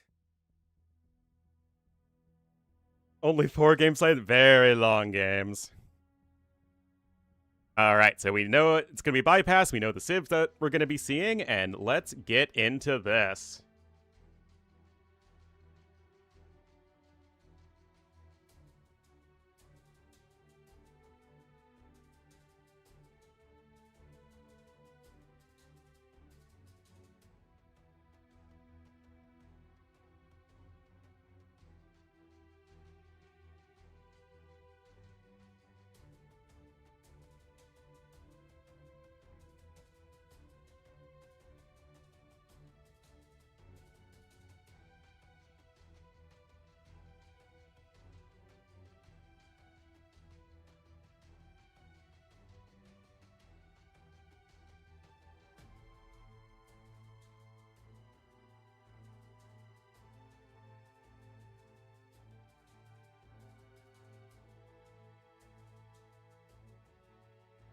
All right, guys.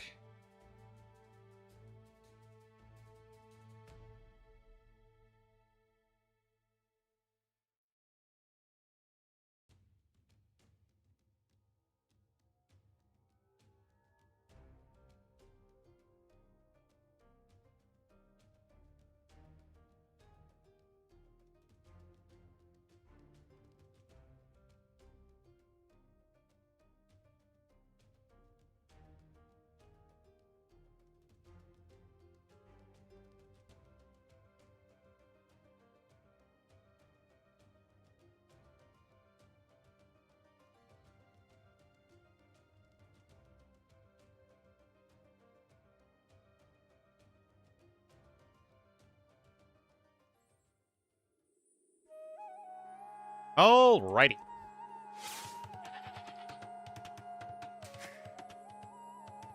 Here we go. It is bypass.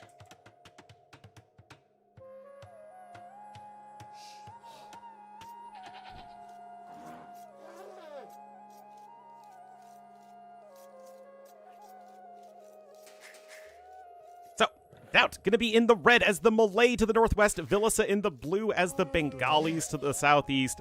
Very, very common civ matchup here for these closed maps. And yeah, should be pretty darn solid. This map is either very short or very long. Kind of depends on how aggressive either of these guys want to be. But considering it's been these two players and it's been very passive, we have to imagine that it is going to be good there.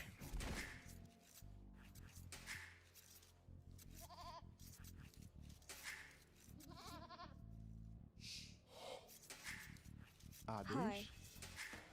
Hi.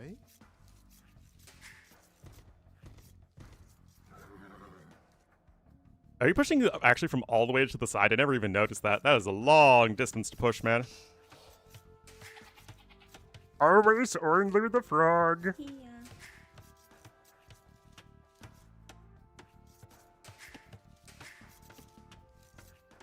Adish. Hey.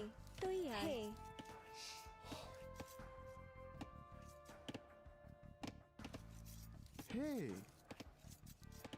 Yoink. Yoink. Hi.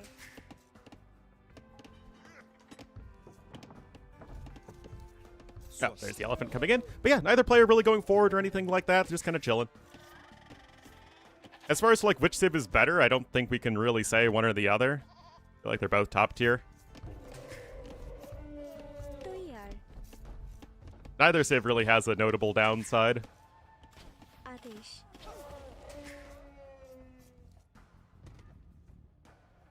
Oh no, the zebra! I don't know if you can reset it. Oh, okay, you can reset it. I was thinking it would be trying to go back to its original position the whole time.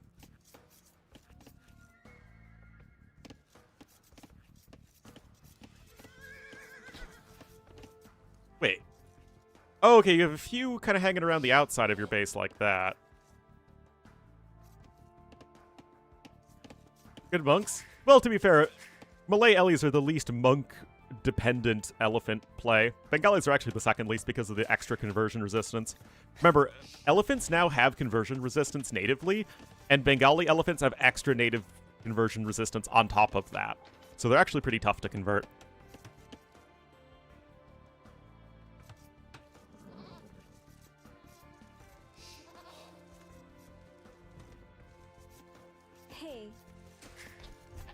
Hi.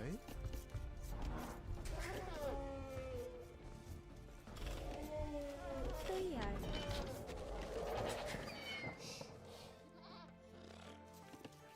Hey. Adesh. How long for the conversion? A very long time. A very, very long time. Hi. Hey. Anyway, nothing too crazy to talk about so far. Worth noting is that DauT is not going to be, I think, going for like the later uptime. I think it's going to be for a fast feudal age. I played a game of Melee, like, what, yesterday? And it was on Arena, so I felt comfortable doing the 30 pop uptime. But I think in a map like Bypass, it's just safer to go up to feudal age super fast and then get the eco upgrades.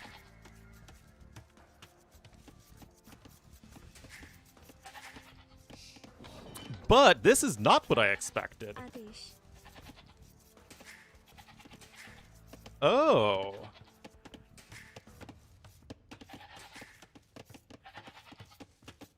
Wait, now DauT is adding in bills. Why did he get loom? Huh?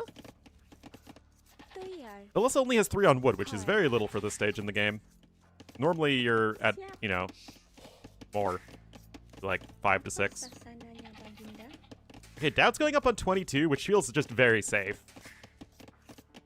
I don't think it's going to be for anything too aggressive, or it could just be wrong. Or unless he's playing super safe. This is not a build that you would do on Hideout or Arena. So this is something that DauT is specifically prepared. Okay, it's going to be for a tower rush. Okay. Here. So DauT is just going to go aggressive, which is perfectly fine. There's nothing wrong with that. Villese is going to go up very fast, though. Tuyar. It's going to be a fast castle, but it's going to be a very fast castle. Siap. The issue is, when you do this, and you go for the quick, fast castle time, it means your build is very tight. Adesh. And will you have the resources you need to get to Castle Age in this sort of situation? I would say no. And that's going to be a nice win for DauT. Hey. That said, Villese did grab loom. And in case you guys did not know, research and loom makes your villagers harder to kill. Tuyar. Adesh. Sia. Hey. Here. Hi. Swasti. Sassananya Baginda. Tuyar. Sia. Here. Apasha Salama Baginda. Hey. Elephant versus Bengali elephant. Well, the Malay elephants win very easily in terms of cost efficiency. All right, there's the blacksmith incoming. There's the market incoming. So with some stone sold, you're going to be able to make it to Castle Age.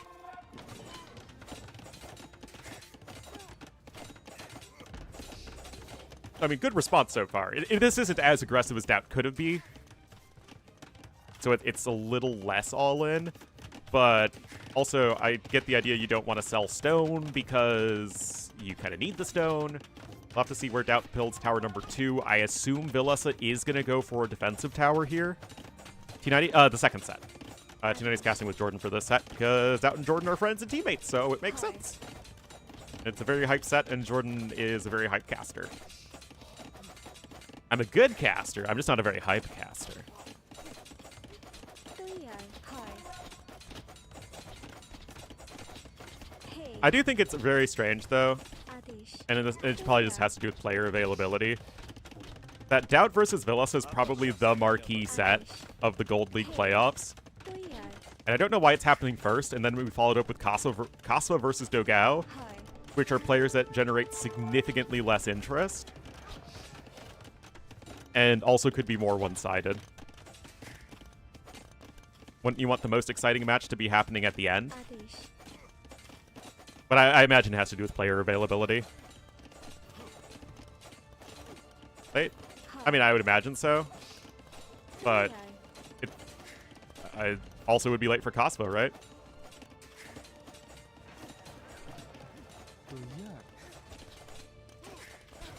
Anyway, I'm a little confused as to the lack of defensive tower that's happening here. I mean, there comes another one.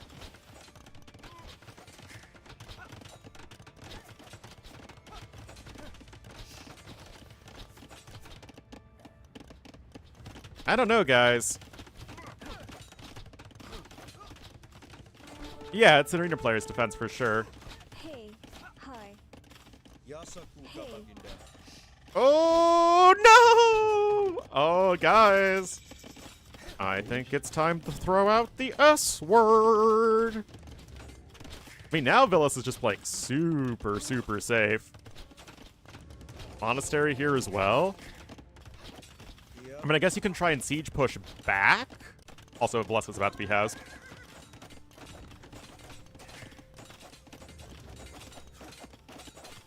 And now he can't afford a house for a second. Adish. I don't know if I like this, guys.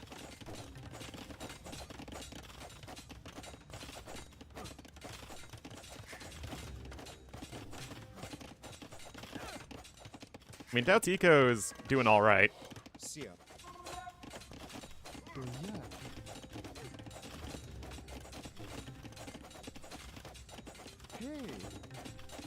It's actually pretty painful for Villese. Oh, I don't know about this. No. Oh, Yasa oh, what are you doing? What is that? What on, what? What are you doing?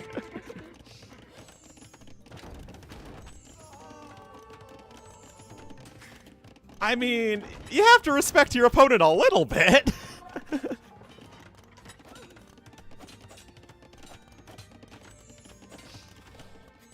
Okay.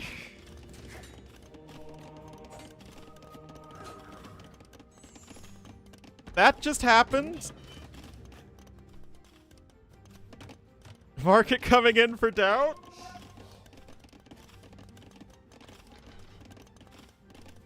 And I guess Villese is just gonna add a TC on the side. I mean, this has just been such a passive, gradual approach.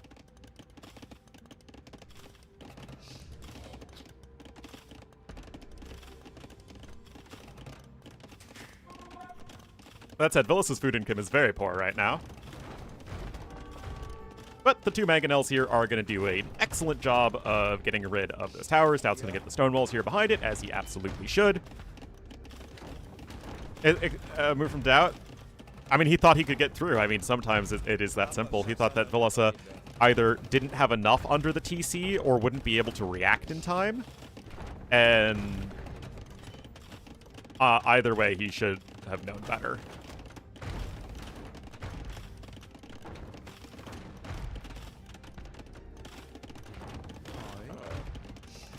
Little bit awkward there. Sanctity now coming in for the monks. Castle Age for DauT will be in here pretty shortly.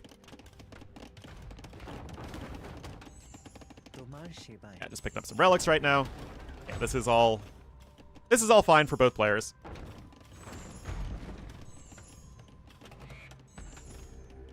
Ia.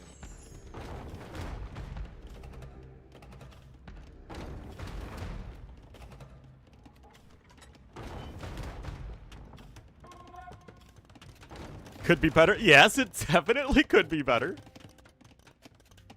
I'm curious as to what DauT's plan is actually going to be. Just now grabbing Horse Collar. Actually, it's both players. DauT's getting the gold mining upgrade. Relics are coming in here for Villese.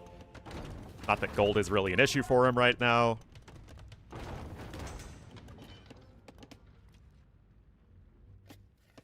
Yeah, I really don't know. Because DauT, I think, is just going to add TCs. Well, he needs to add a siege work. I think.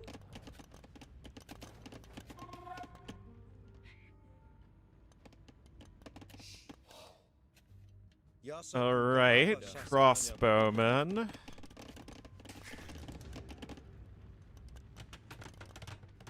Okay, there's one TC and a lumber camp.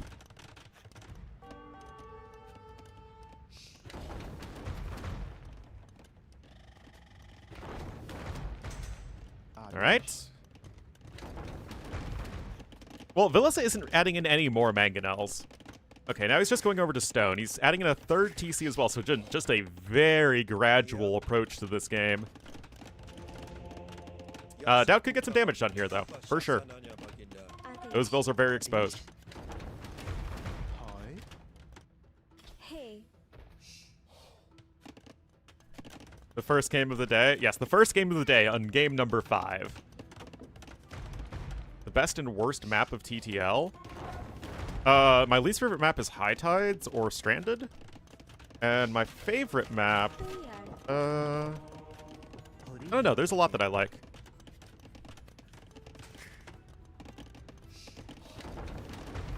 I like Quarry, I like Valley. I like Bypass here.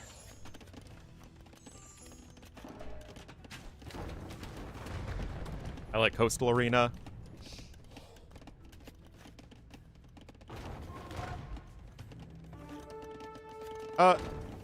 Yeah, I'm not really sure what DauT's planning to do to not die here. I feel like if Villese was just making more mangonels, DauT would just be in a horrible position to do anything. Oh, good scouting here from Villese. Out. Out. Out. Out. Out. Out. Out.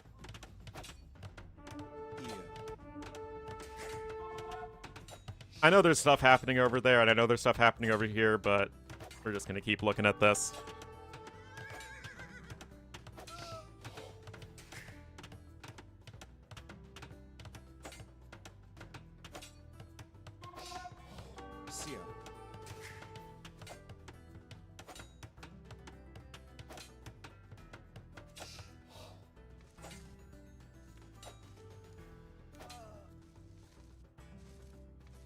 I literally don't care about what else is going on in the game right now.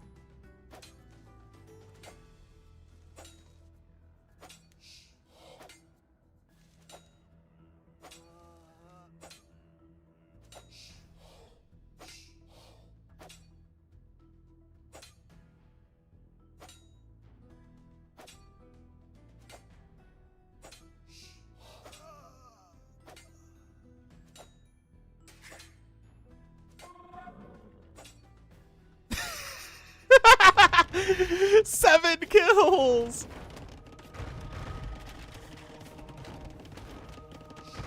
Alright. Redemption, Sanctity, both in here. Gonna get at the... Out of Devotion? How did he not get converted there? Oh my goodness.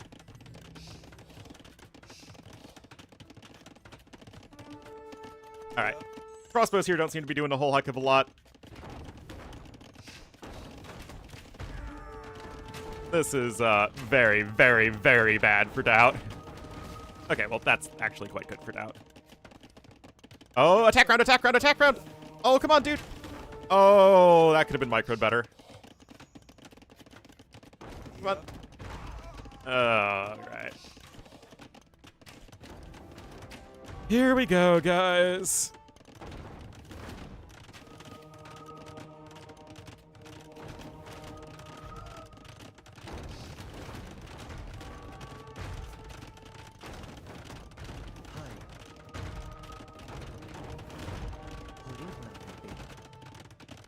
I mean, this is good micro from DauT, which is pretty funny, but Imp is on the way. Oh my goodness.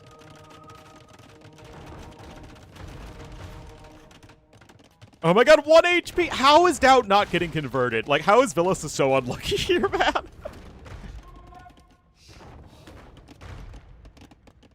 Whatever. He's gonna click up to Imp. He's gonna get some more monks. He's gonna get some trebuchets. Wow, 1 Karambit warrior is something you can't handle. I mean, get the Vil to repair it at least.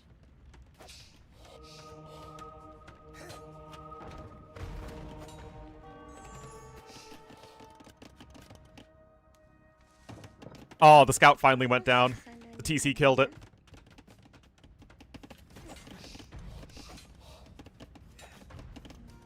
We do need to see a castle come down, though. I don't know if you can get it forward. That might be a little optimistic at this point. Yeah, okay, just build it in the safe location. That's totally fine. It's still a very short rush distance. And that's not going to be imp any time this year. I do wish there were more production buildings. It's shirt on! I help you!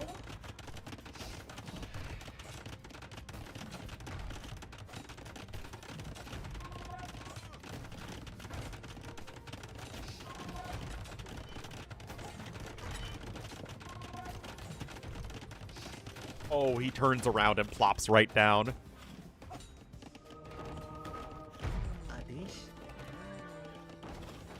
Okay, it was like, if you didn't get a conversion there when DauT still doesn't have devotion, it's like, I don't even know what are we doing anymore?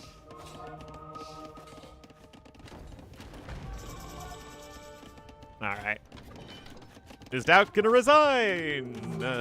No! Apa syasananya baginda?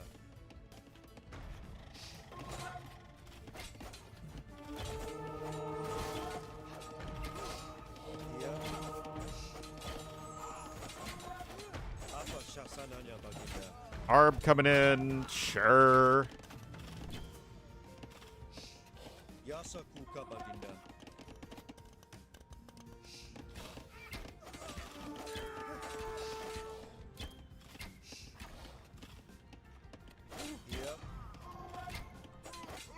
Yeah, I mean, everything really went wrong with that decision to run under the TC.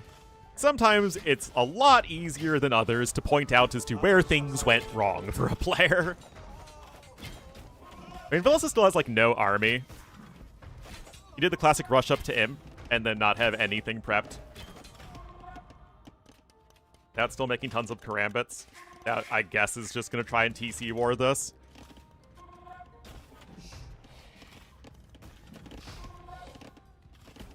Beb's coming forward. Yeah, the issue is that he didn't have a tech switch, and he can't make his Treb and Rothas at the same time. Even though what you probably want right now are mass Rothas. Yasa kuka baginda.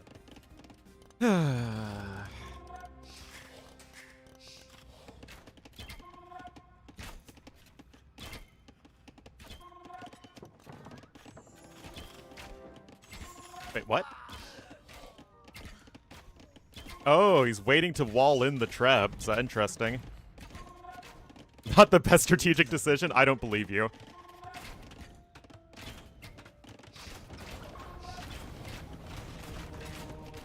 Yeah. Well, I guess that's one way to guarantee the castle kill.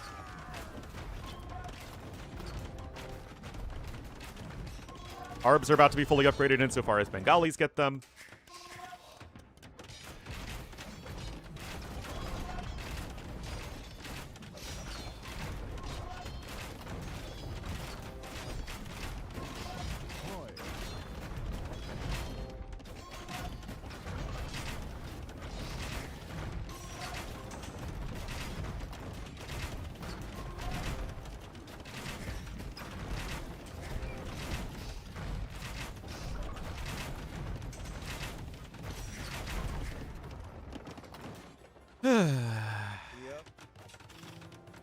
Pike's coming in, I guess.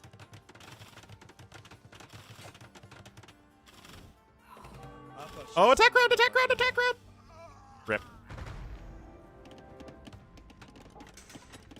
Come on, DauT.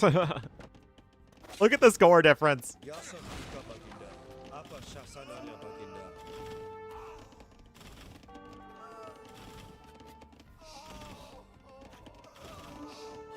So many karambits died there. There we go. All right, Villese, one game away, and honestly, he had opportunities to win both of the games. He lost. I still think he's playing a bit better overall than DauT, although DauT is playing very, very well in general. Not that game, and not the game he lost instantly. Other than that, very compelling.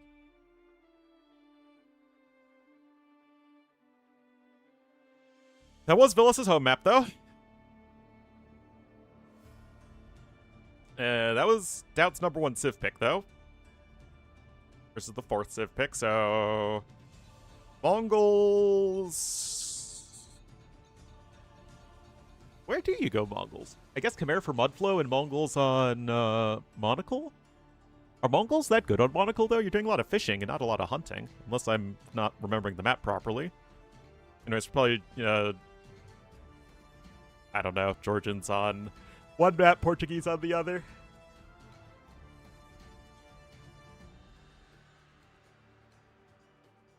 Alright. Your dog. Now it's time to go outside.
Hello.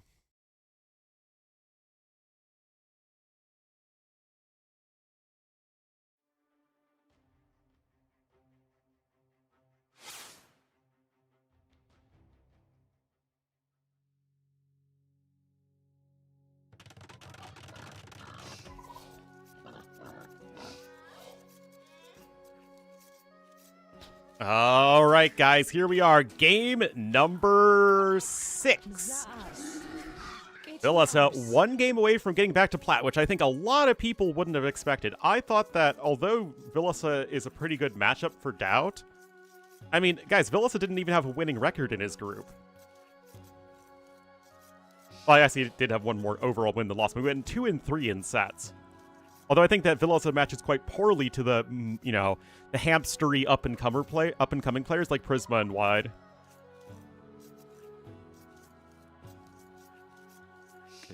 To be fair. Alright, so, Villese, Blue Georgians here to the north. Platinum League life on the line. It is the Doubtster.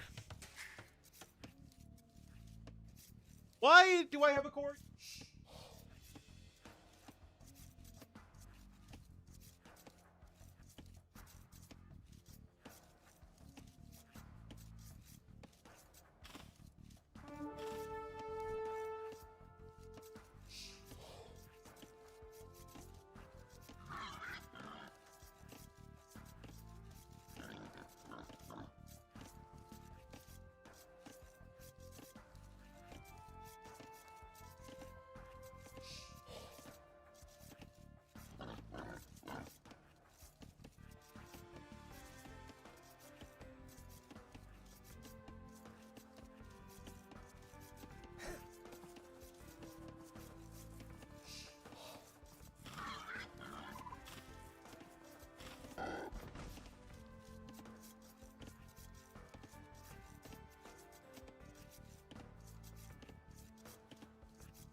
Uh-oh. Major issue. We can't find stick.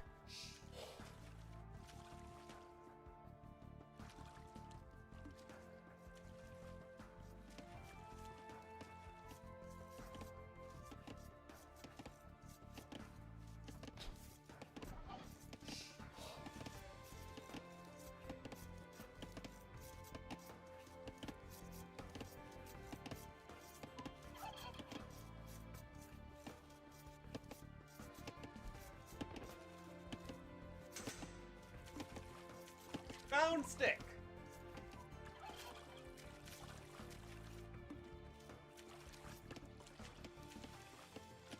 How to open my room's door? Cash is way too short for that.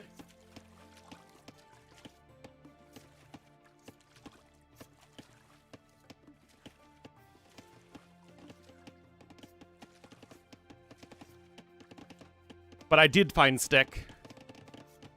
And now Dash, when he realizes I'm sitting down, is going to rush up the stairs because he was like, finally is like, okay, he's not going to come pay attention to me. So now I need to go to him, and there's the stick being presented to me. He is so predictable. This entire series of events was extremely predictable. I'm glad this is happening before the T9.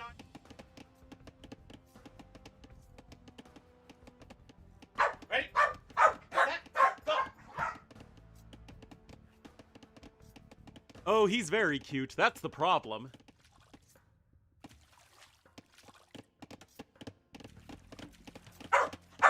What?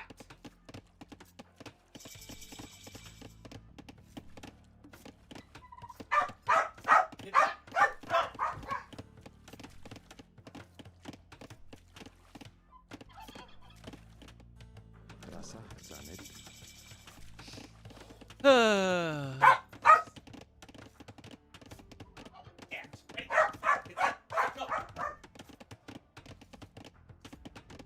get it! Go get it there! Go on! Go on!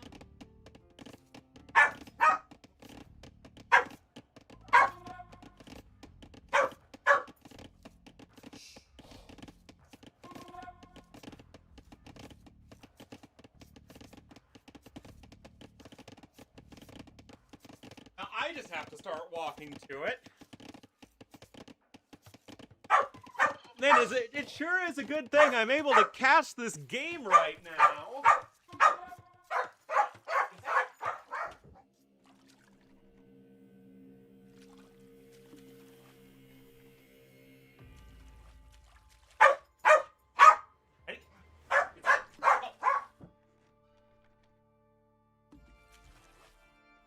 Any damage yet? No damage yet. Go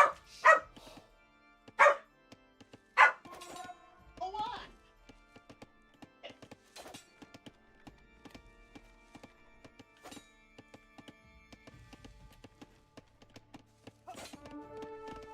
Oh, hey, look. DauT needs a retreat to the house.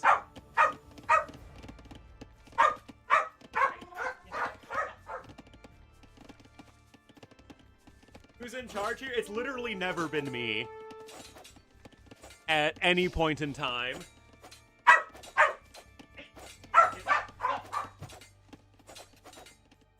Go on!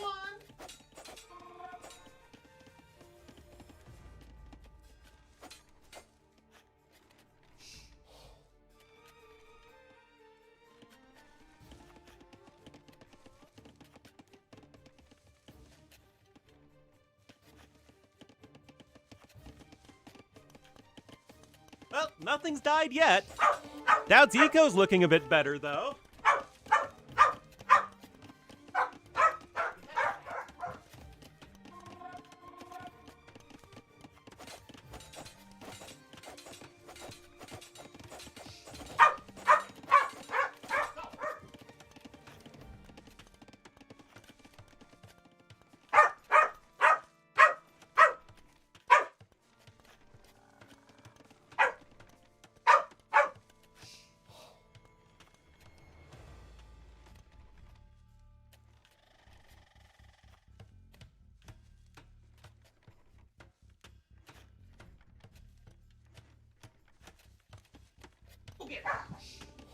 Now I have to throw the bony. The corky can't big in the street tiny, yeah.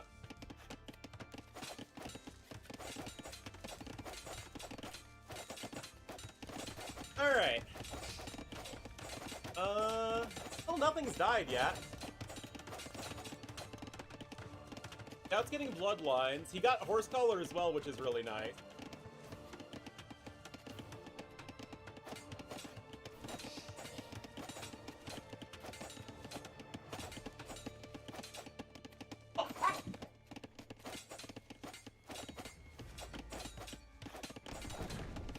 Every second of it? No, I'm not too bothered.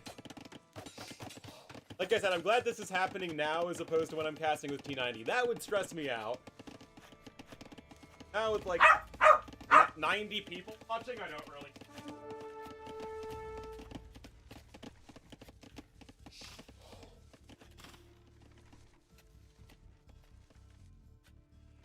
I write down.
fast dash.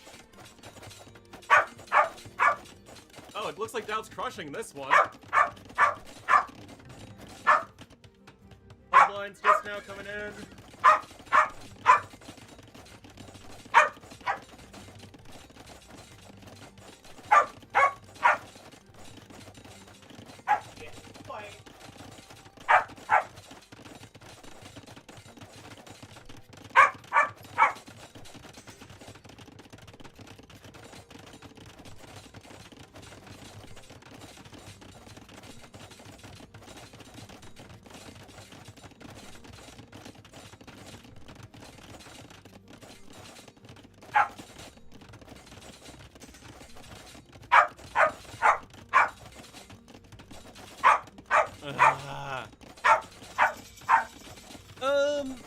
I don't know, guys. This seems pretty darn bad here for Villese.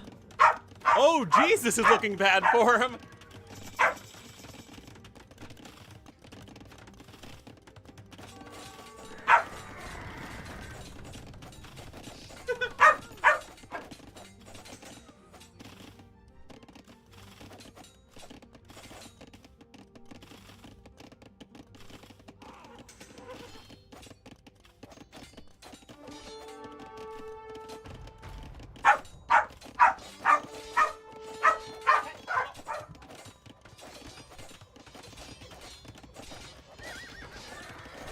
Oh, geez, this is so bad for Villese, man.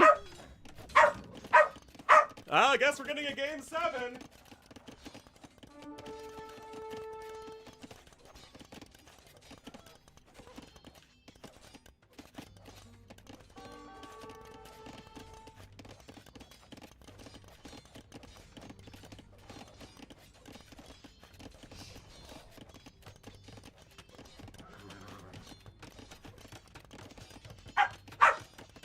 Uh-huh.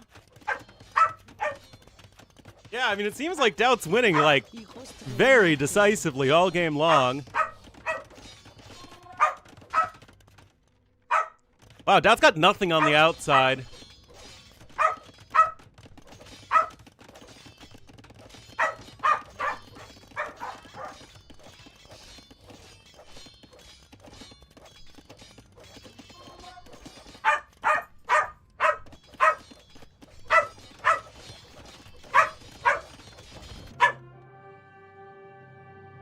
Well, guess we're going to game 7, guys.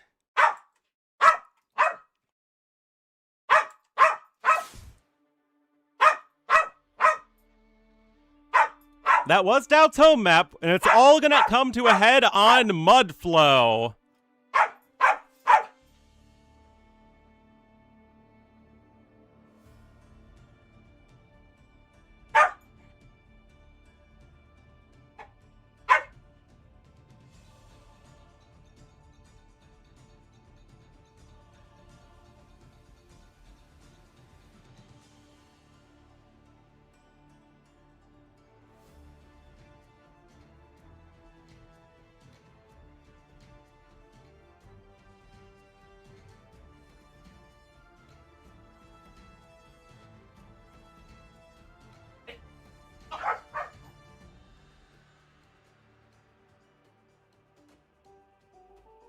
All right, should be Mongols, Portuguese, could be Armenians.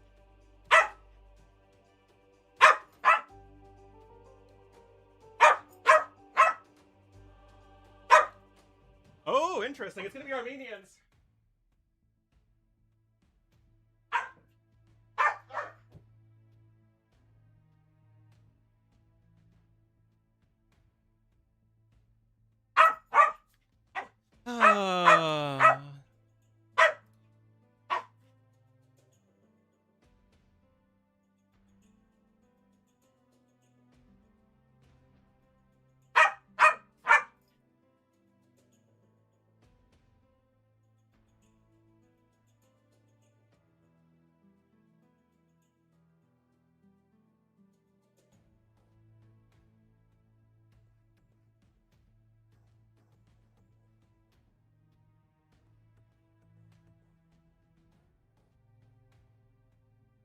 "25 seconds.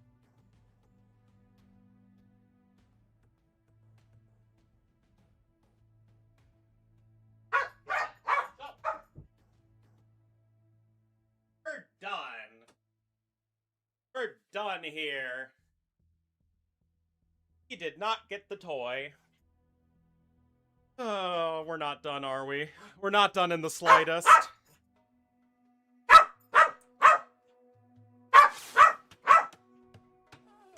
Last game, guys!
Hello.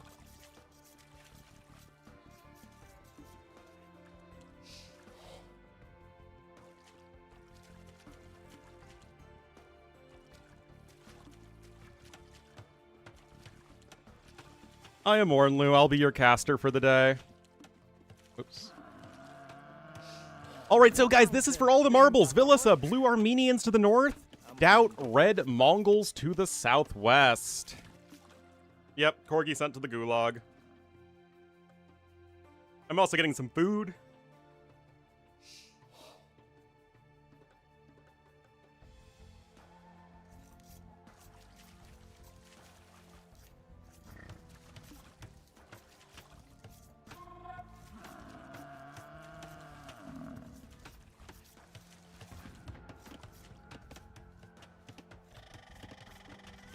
Dash back. I brought Dash downstairs, so he's gonna settle down a bit, hopefully.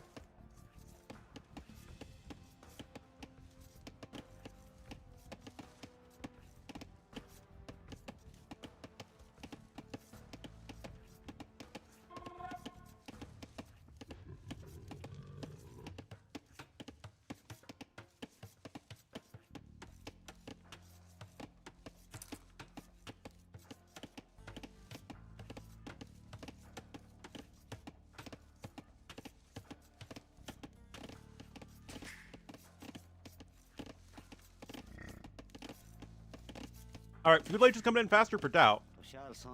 Militia haven't done a whole lot yet, though. The Corgi's name was Corgi. We're a little bit more creative than that.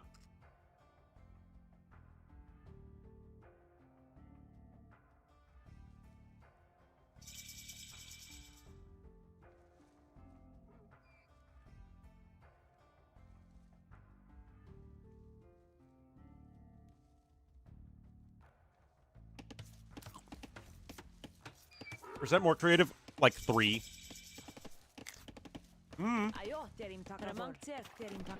There you go.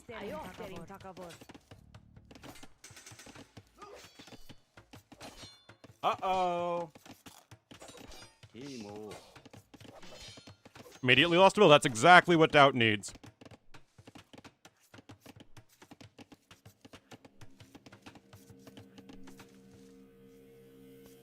That's already got his archery range down, too. I mean, this is just the speed of Mongols right here.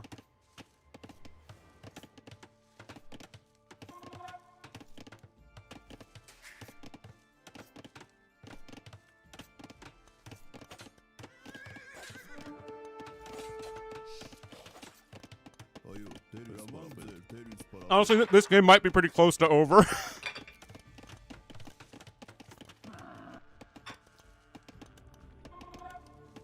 Like, Villese really doesn't have anything going for him right now.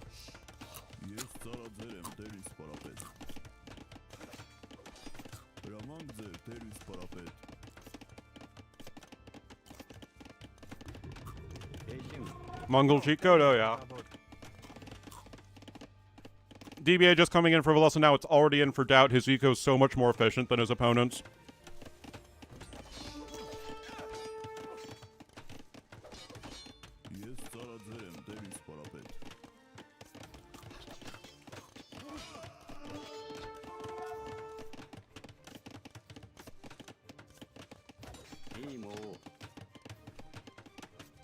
I mean, he's got a villager kill, though, and look at the resources. That's it.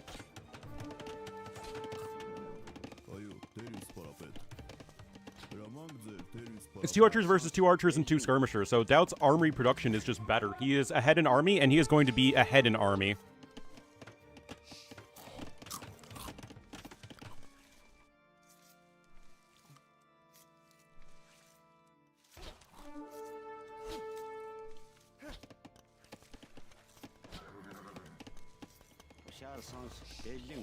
Archers coming in here from DauT. But yeah, I'm trying to figure out where Villese can get an advantage in this game, and I don't really see one. He's not using, like, any civ bonuses. Blacksmith just now coming in. It isn't in yet for DauT. Okay, that's something.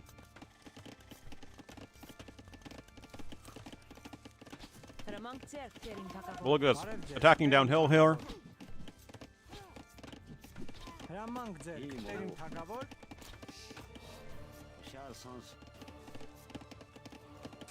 Fletching's on the way for Villese, huh?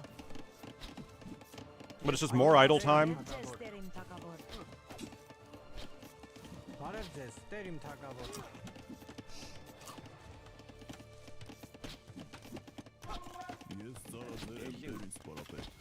Villese needs to kill DauT's army when it's not together like this. Otherwise, there's no way he's gonna win.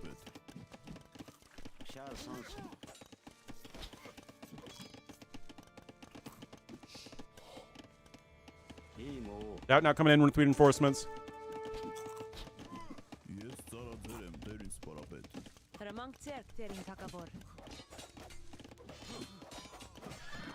Yep. This is looking really bad for Villese, man!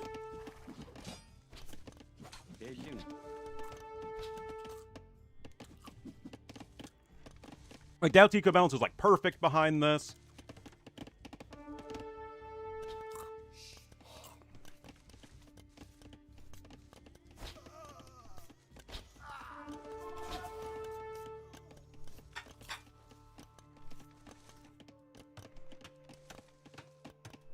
DauT coming in for Villese, I honestly doubt that's going to do anything.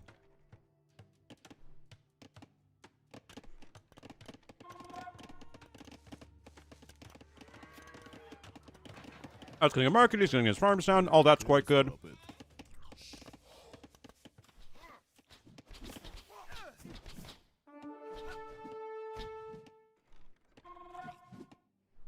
Will idle? Yeah, I mean, idle time now climbing here for our blue player.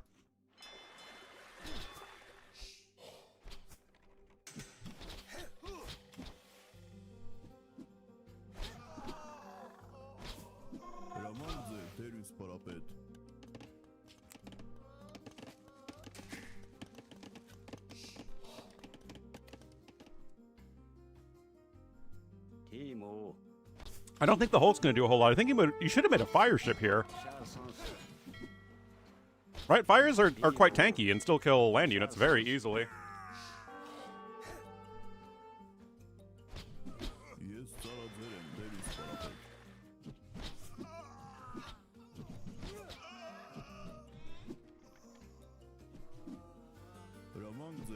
All the non-skirmisher units die.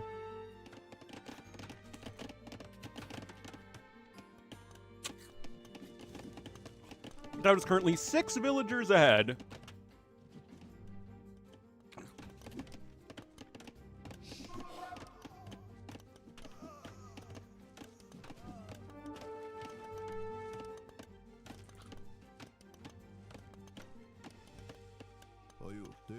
Mangiaro?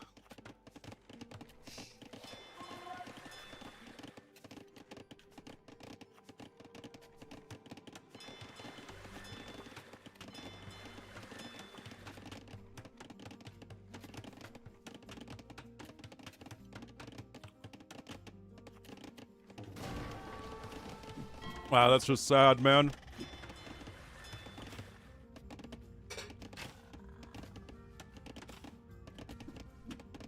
What a true letdown for this series.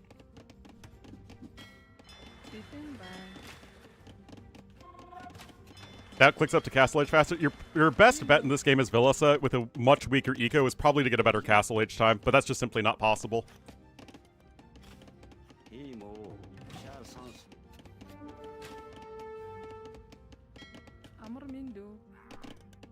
Look at all the idle time here for Villese.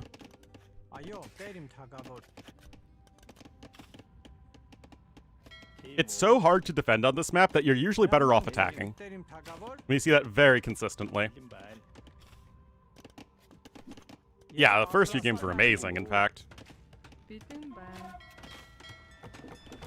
But of course, DauT, the fan favorite. I'm sure they're going crazy over in T90's stream right now.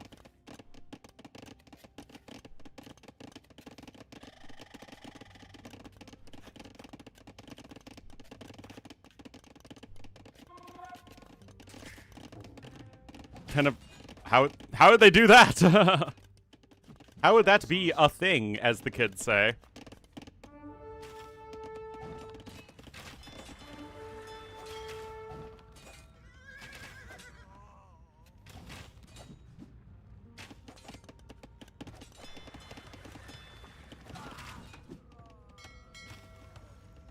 Like, look at this res difference, guys. It's just not remotely competitive.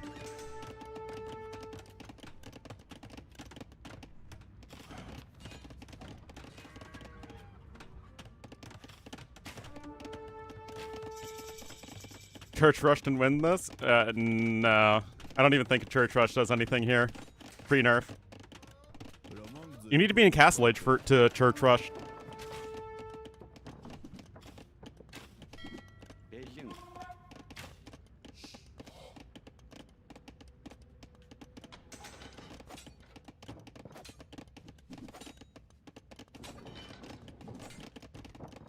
Yep. Just gonna harass that a little bit.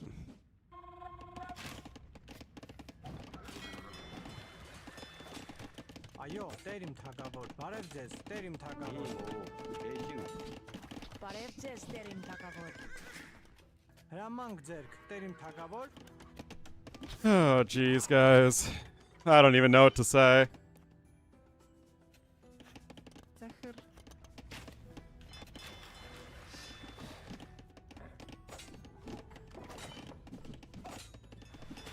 Villese clicks up, but I don't know how you're impossibly supposed to overcome this difference. The one thing is that DauT isn't doing is he's not adding in any more, Oh wait, Villese doesn't have anything. LOL! Yep. 9% difference in eco efficiency. Like, this game was literally over right here at the 9-minute mark. That was up faster by a villager.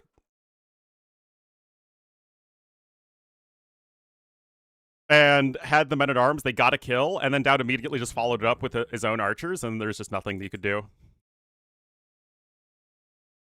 But yeah, they're going to be going crazy over on T90 stream right now.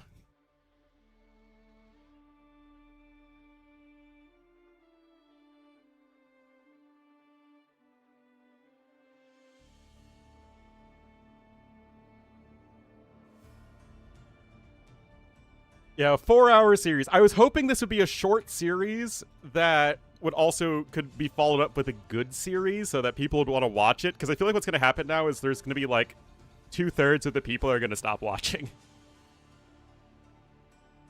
And of course, I don't want to stream while I'm making, you know, $1 an hour. Like, I need to keep streaming, right? But I'd rather not stream a ton of time. But no. That is not how it was meant to be. All right, so let me see if I can find the drafts here. All right.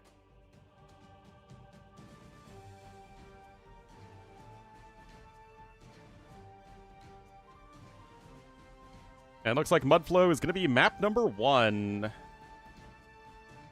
Quality time with us? Yes.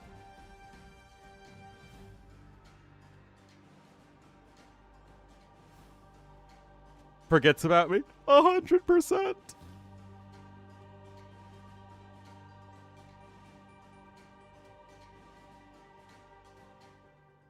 Yep, Bypass Band, 2 Low Band, Coastal Arena Band, Zimbabwe Band. You got High Tide, Seychelles, Reverse Acropolis, Slope, Stranded Monocle. It's going to be a very hamster series. Odds all the new civs are getting banned as well.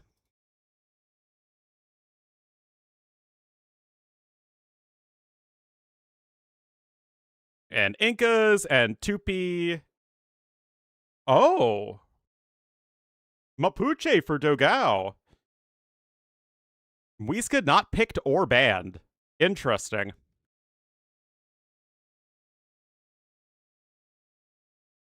Very interesting, in fact.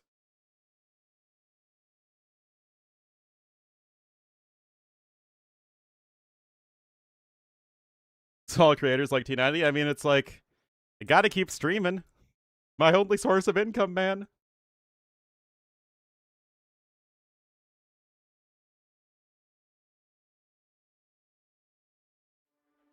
I mean, Muisca are good on, like, closed or semi-closed maps, but not as much on... I mean, they're, like, okay on open maps, but not, like, insane. But the way I play today, I don't deserve it.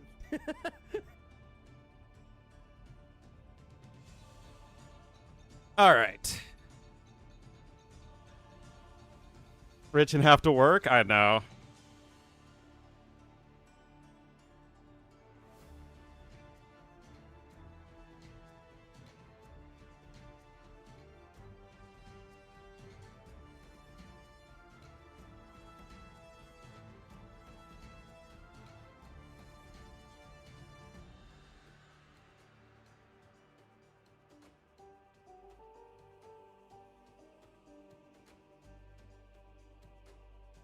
You're a UT? Exactly. It's just a little late.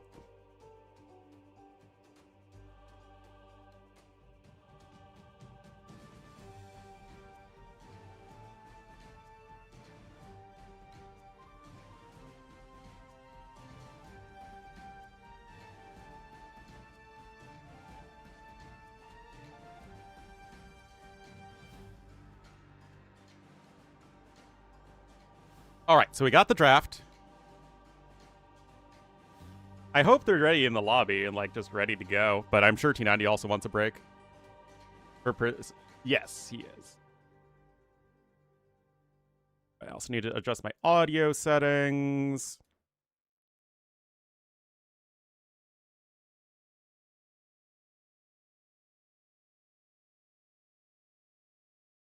Yeah, exactly. I think they're fine. My worry is that without the Chompy Rush winning games instantly, they're actually all going to be too low.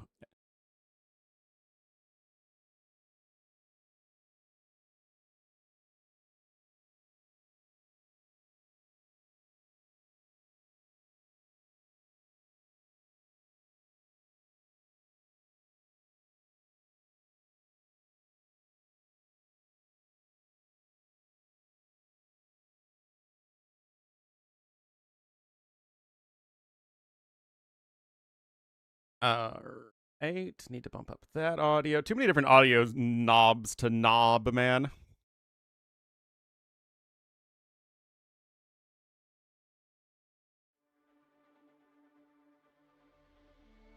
What I should have played. Like, I should have played Cavalry Archers, and see jumps on the sides and constantly raid him, play mobile units, but I was like, oh.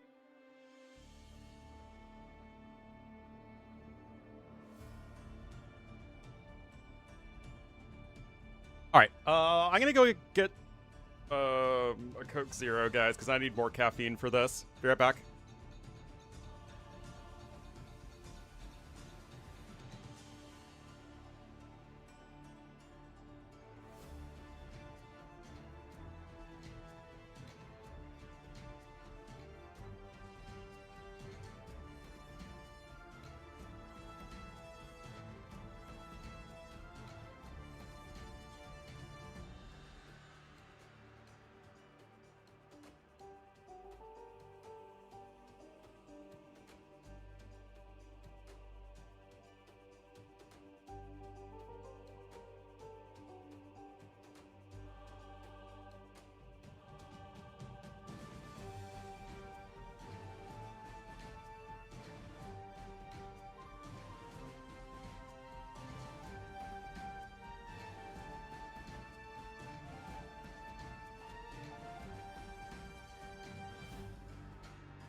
All right, I'm back.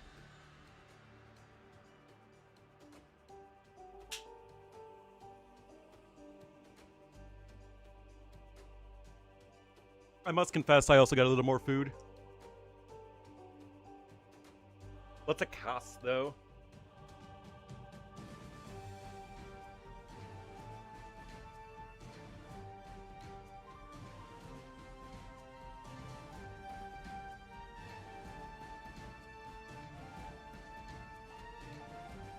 don't see them in the lobby yet.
Houses, if you want to type cat but are illiterate, rip.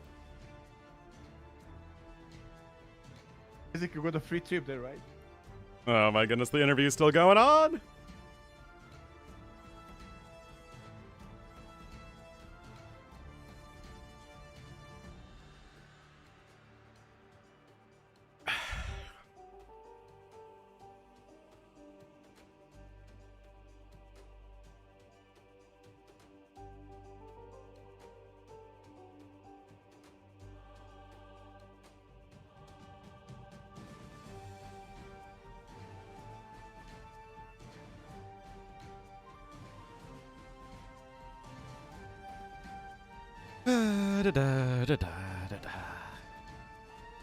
God, that game too. So Don't do it. Now when you're in front of me, I'm God.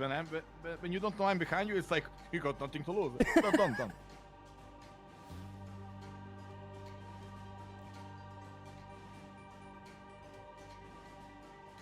Gatus and Coralvis.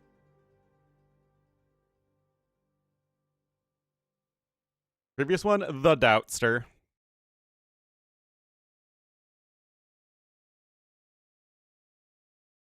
It's going to be very exciting for people, though.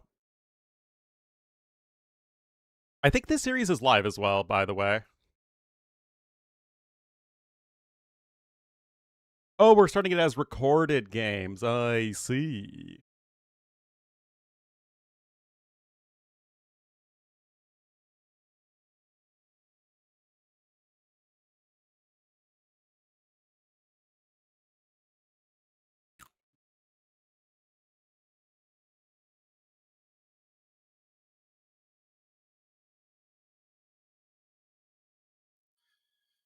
for the community, man. Without the viewers, we wouldn't have 100K for the whole season. Good news for you is it's 64K in Platinum League, so you got a lot more money.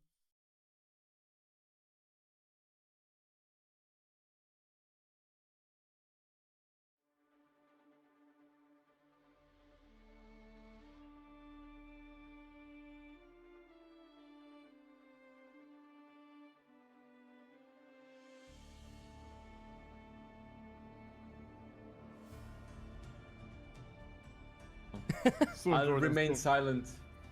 All right. Well, that sounds good with me. Thank you very much, Jordan, for joining. DauT, again, congrats. It was a great pleasure to watch you play. And see you in Plat next time. And have a good rest of your day. Well, thank you. And thank you for making this amazing tournament. I hope it continues. All right. It sounds sounds very sarcastic, but I'll take the compliment. Thanks so much, United, for having me, and it was a pleasure. Looking forward to more casts in the future. Alrighty. Have fun, guys. Later, guys. See you. Bye bye.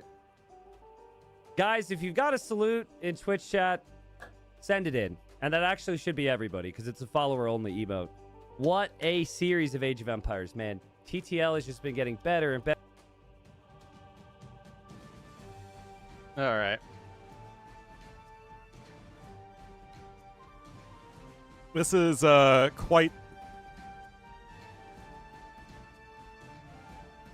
this is one day of streaming, guys, I gotta say.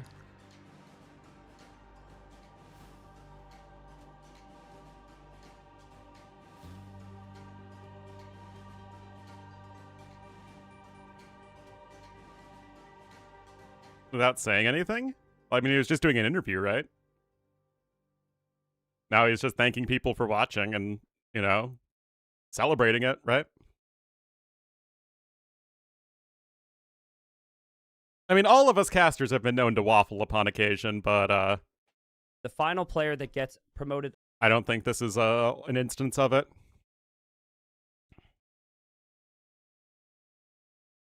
Brassel.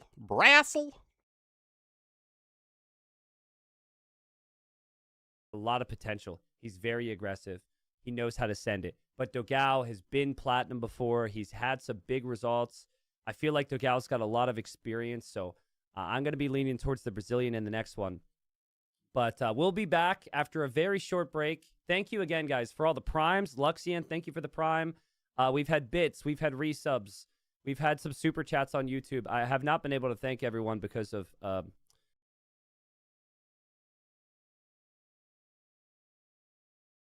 Still just waiting.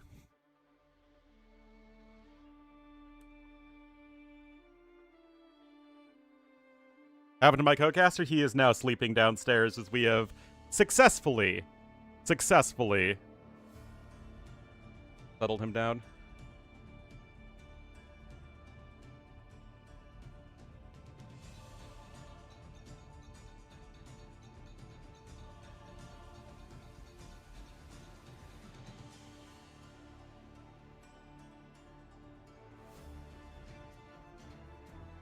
Disrespectful to Villese with the "you played 2 hours to die like this" song. I didn't realize how bad this sounds. It was actually 4 hours for him, but yeah, anyways. Lol. Now, Villese seemed to run out of steam there. Not that I could do my best job casting it, considering that I was kind of having to entertain a corgi. But like I said, it's a good thing. That's out of the way. He should be quiet and settled down for quite a while.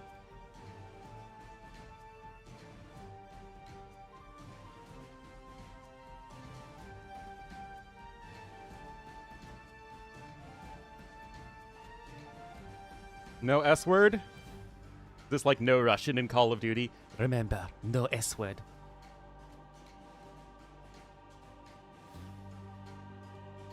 Your orgy? I mean, what are you gonna do? Leave the orgy all by themselves? Can't just do that.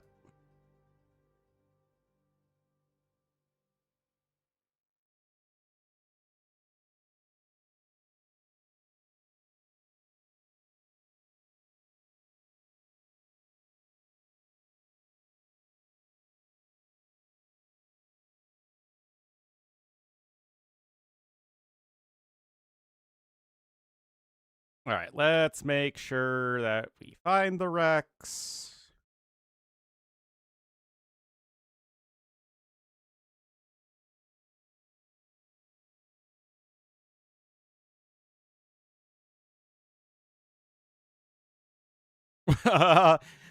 That's a talk for when you're older, Cassus, is what an orgy is.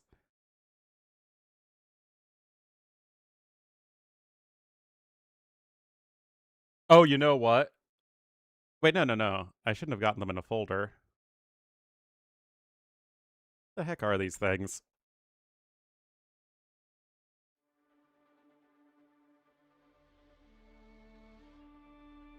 I don't think I got them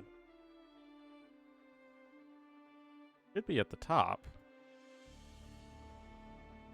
TXT style? Uh-huh.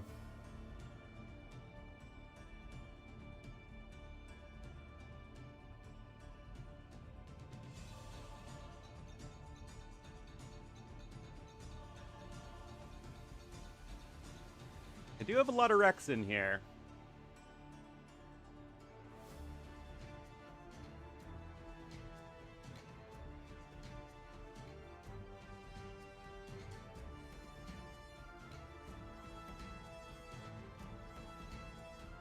I'm not older than 30. I'm terrified of turning 30, though, so that's close.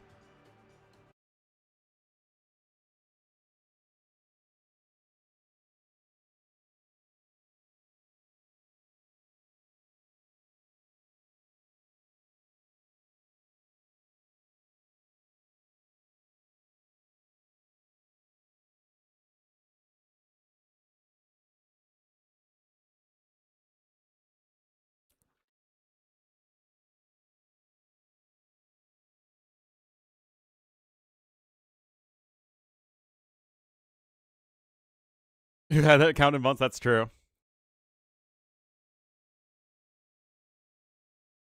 We'll call in 7 minutes. That is very specific, but okay.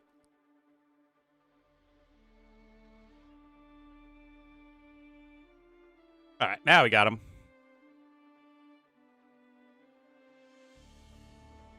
So here he is, and he sees.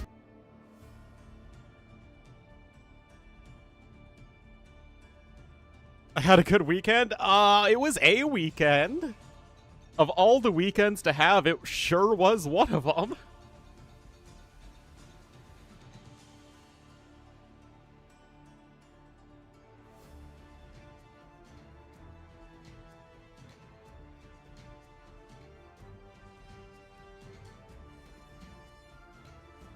I went to a very, very underwhelming job fair in DC.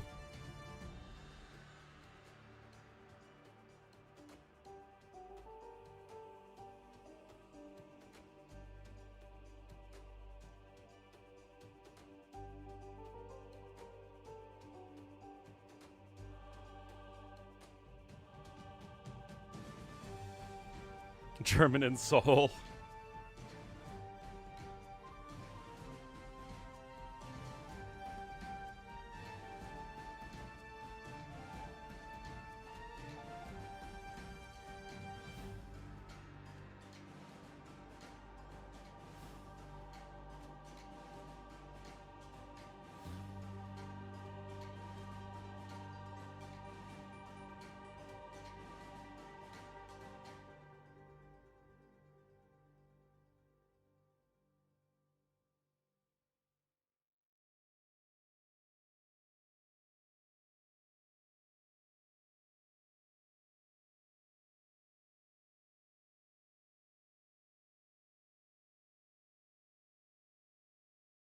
All right, should be like 5 minutes, guys.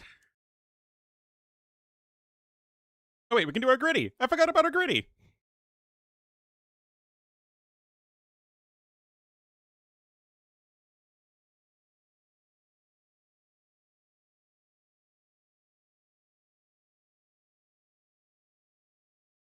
Getting drunk at Friday and working today. Oh, no.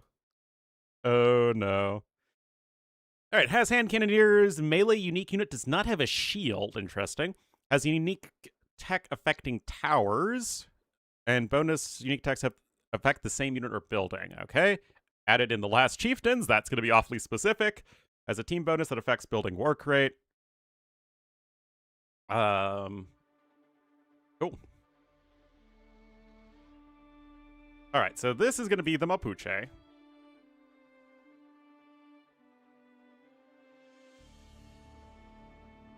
What?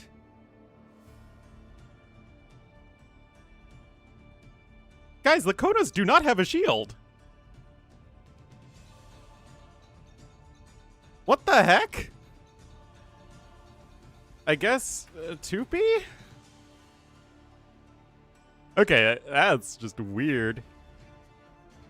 Wait, but this is also Tupi.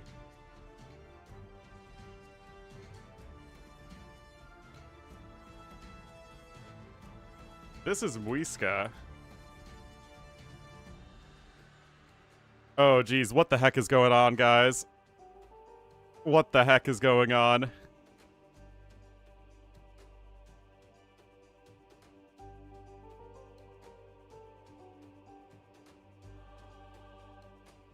A shield? But yeah, but Chompies are a regional unit. They're not a unique unit. Okay.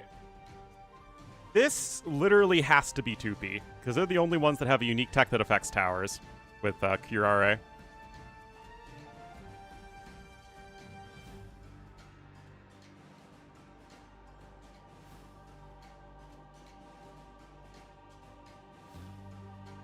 Both unique techs affect the same unit or building. Mapuche do work here. Melee unique unit does not have a... I guess Temple Guards, they don't have a shield, so... This is what they wanted, so that's what they're getting.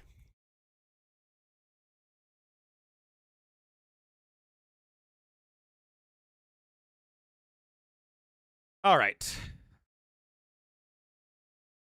Has hand cannoneers, unique tech affecting towers. This can be Japanese.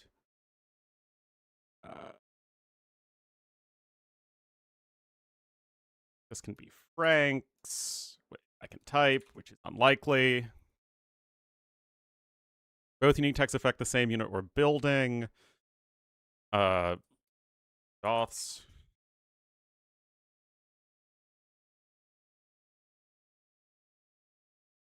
Alright. Team bonus affects building work rate. Melee unique unit does not have a shield. Yes, taxmen count as melee.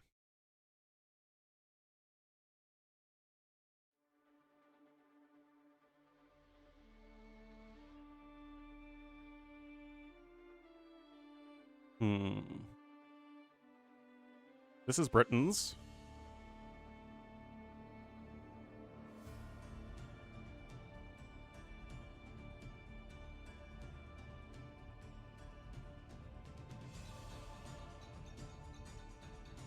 Okay, so Celts are the siege workshop. That doesn't work. Tarkans work, so Huns for the stable.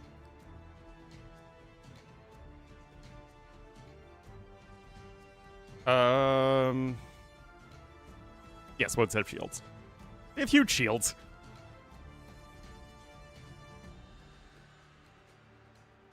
Alright, so it can't be Celts. We already did Britons and Huns for the three main ones. Or, Goths as well. We already did. Oh, maybe Goths have to be here.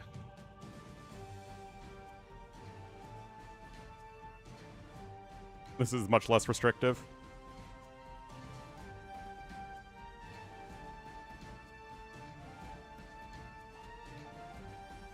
Portuguese work. There we go. Yeah, I thought this would be much more restrictive. But yeah, this Mapuche should be allowed over here. Slingers, or archers and slingers are affected by the two Muisca techs, and Muisca should be allowed here as well.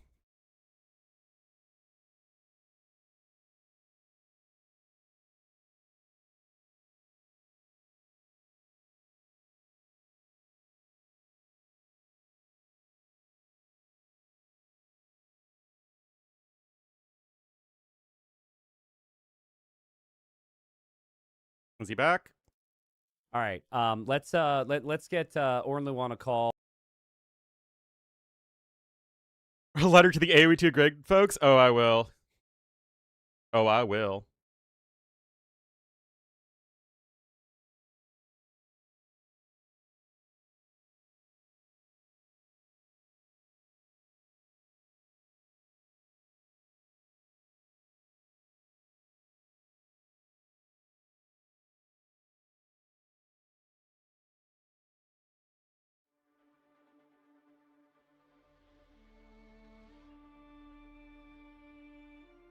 I want to get into game number 1 to be like as prepared as possible with T90. but you know, I don't want to give it away. Hello, Ornlu. Hello, Mr. T90. I'm sure that was an enjoyable first set for you. Dude, that was crazy, man. I mean, I feel for the loser of that one, of course, but what a set of Age of Empires. It was ridiculous. Yeah, it was wild. One of the best sets I've seen in a long time. Yeah, I think we'll remember that one.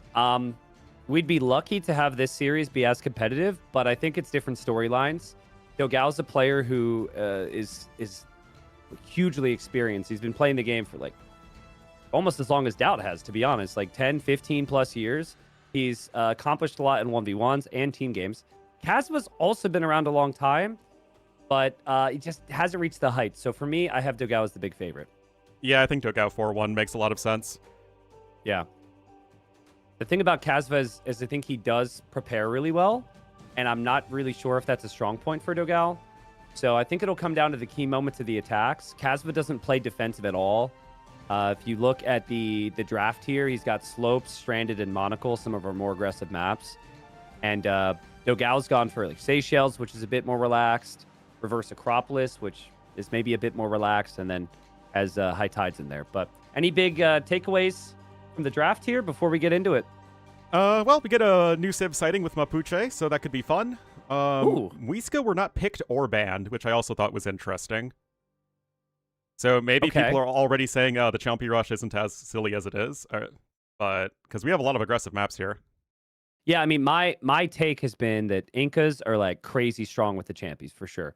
Tupi, I could see being very dangerous, but like Muisca, Mapuche, I'm not really that sure, to be honest. So yeah. I mean, we were approached by the player council, which in theory represents all the players, which I don't think is quite the case. But, you know, like they came to us and were like, hey, we got the new DLC. Can we sort out, maybe add some more bans, which is understandable if the balance is off. And so we have new bans now. We have 6 bans on each side now. But yeah, they weren't picked or banned. So maybe it's just those other 2 civs that were, or 3 civs that were the problem child. Apart from that, we another series with no DLC, but we've got some big civs up there that all have their strengths, Ornlu. So I'd be happy to sync up and just dive into game number 1. Yeah, sure. No problemo. Like, I've been waiting, but I didn't want to, like, spoil the viewers based on the music. So it's like, I was waiting for you to jump in. Yeah, all good. And for clarity for the viewers, this series was scheduled to be played live, but the first series went on for so long that the players, you know, had to start. We don't know what's happening in the games, but we are covering recs that are an hour or so behind because the DauT Villese series took 5 hours. I'm at 0 seconds then when you are. I am ready when you are, sir. All right, cool. 3, 2, 1, go. So yeah, I got the time wrong. This series was actually supposed to start 3 hours ago, but it didn't because of the first best of 7 we had today. But we are here. This is the final gold playoff. So DauT was second place in the group behind Jordan. DauT falls into the category of a player who, if they get relegated from Platinum, you almost immediately think could make it back. Kazva's never been to Platinum League. Kazva has always done well in TTL, though. He's been highly prepared. I think he's been in the Gold League for a couple years now. He's a very aggressive play from Turkey, but I think he's going to have to really lean hard into the aggression to get the better of DauT today, Ornlu. Yeah, for sure. DauT is just, he's such a well-rounded player. He has a ton of finesse when it comes to like a lot of unit-based attacking in the mid-game. So, I mean, it's not like he's super passive either, but yeah, I mean, DauT can play any map and do just fine there. And of course, TTL has that large variety of maps that you can draft. So I think that DauT is going to be doing pretty well on all of these, as we are indeed the 2 KH civs, Khmer and Khitans. The 2 KH civs. Wow, I didn't think about that. Man, these are the details I'd be missing if I didn't have you casting this best of 7 with me. I just read it from your chat, so I can't take credit for that one. Okay. I mean, I do that more often than I'd like to admit. So I noticed it as well with if I don't really watch that many streams other than Age of Empires, but occasionally if I'm watching some other streamer, I'll see the message in the chat, and then I'll be like, oh, I know what he did. He just stole a joke. Oh yeah. But these 2 KH civs are very good at going scouts. So that's my expectation right now. And DauT moves forward and goes for the lumber camp on the bigger wood line towards the middle. But I think I prefer the Khmer here because your ability to just farm anywhere in really messy games is super strong, and otherwise you'd have to drop off your resources at the mill. But I as I say that, I'm like, T90, what about Ketons? yeah, I was gonna say, as I say that, I don't want to realize- contradict you in your own tournament, but I'm afraid I'm gonna have to draw Yeah. the line here. Wow, yeah, true. Because of the pastures, they don't need to drop off the food eco at the mill. So neither civ needs to use their mills in the same way. Interesting. Yeah, and I think on top of that, what's interesting is that we have two civs here that really lean into like extended feudal age play, scouts of course, but you can kind of keep that going for a long time because your eco is good and you've got some military bonuses as Ketons. When Yeah. we've typically been seeing more of the Drush and Men-at-Arm Rush civs on this map be so successful because it's just so hard to defend yourself early on. Just ask Villese. So Yeah. it's it's a tough one. Wasn't it so cool, though, to see the buildup of that series? I mean, DauT was joking in the interview when he said, oh, the whole series was a setup.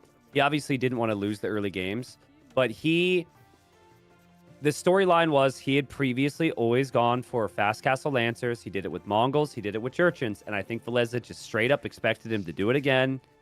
And then DauT mind gamed him. And the rest is history. That was sick.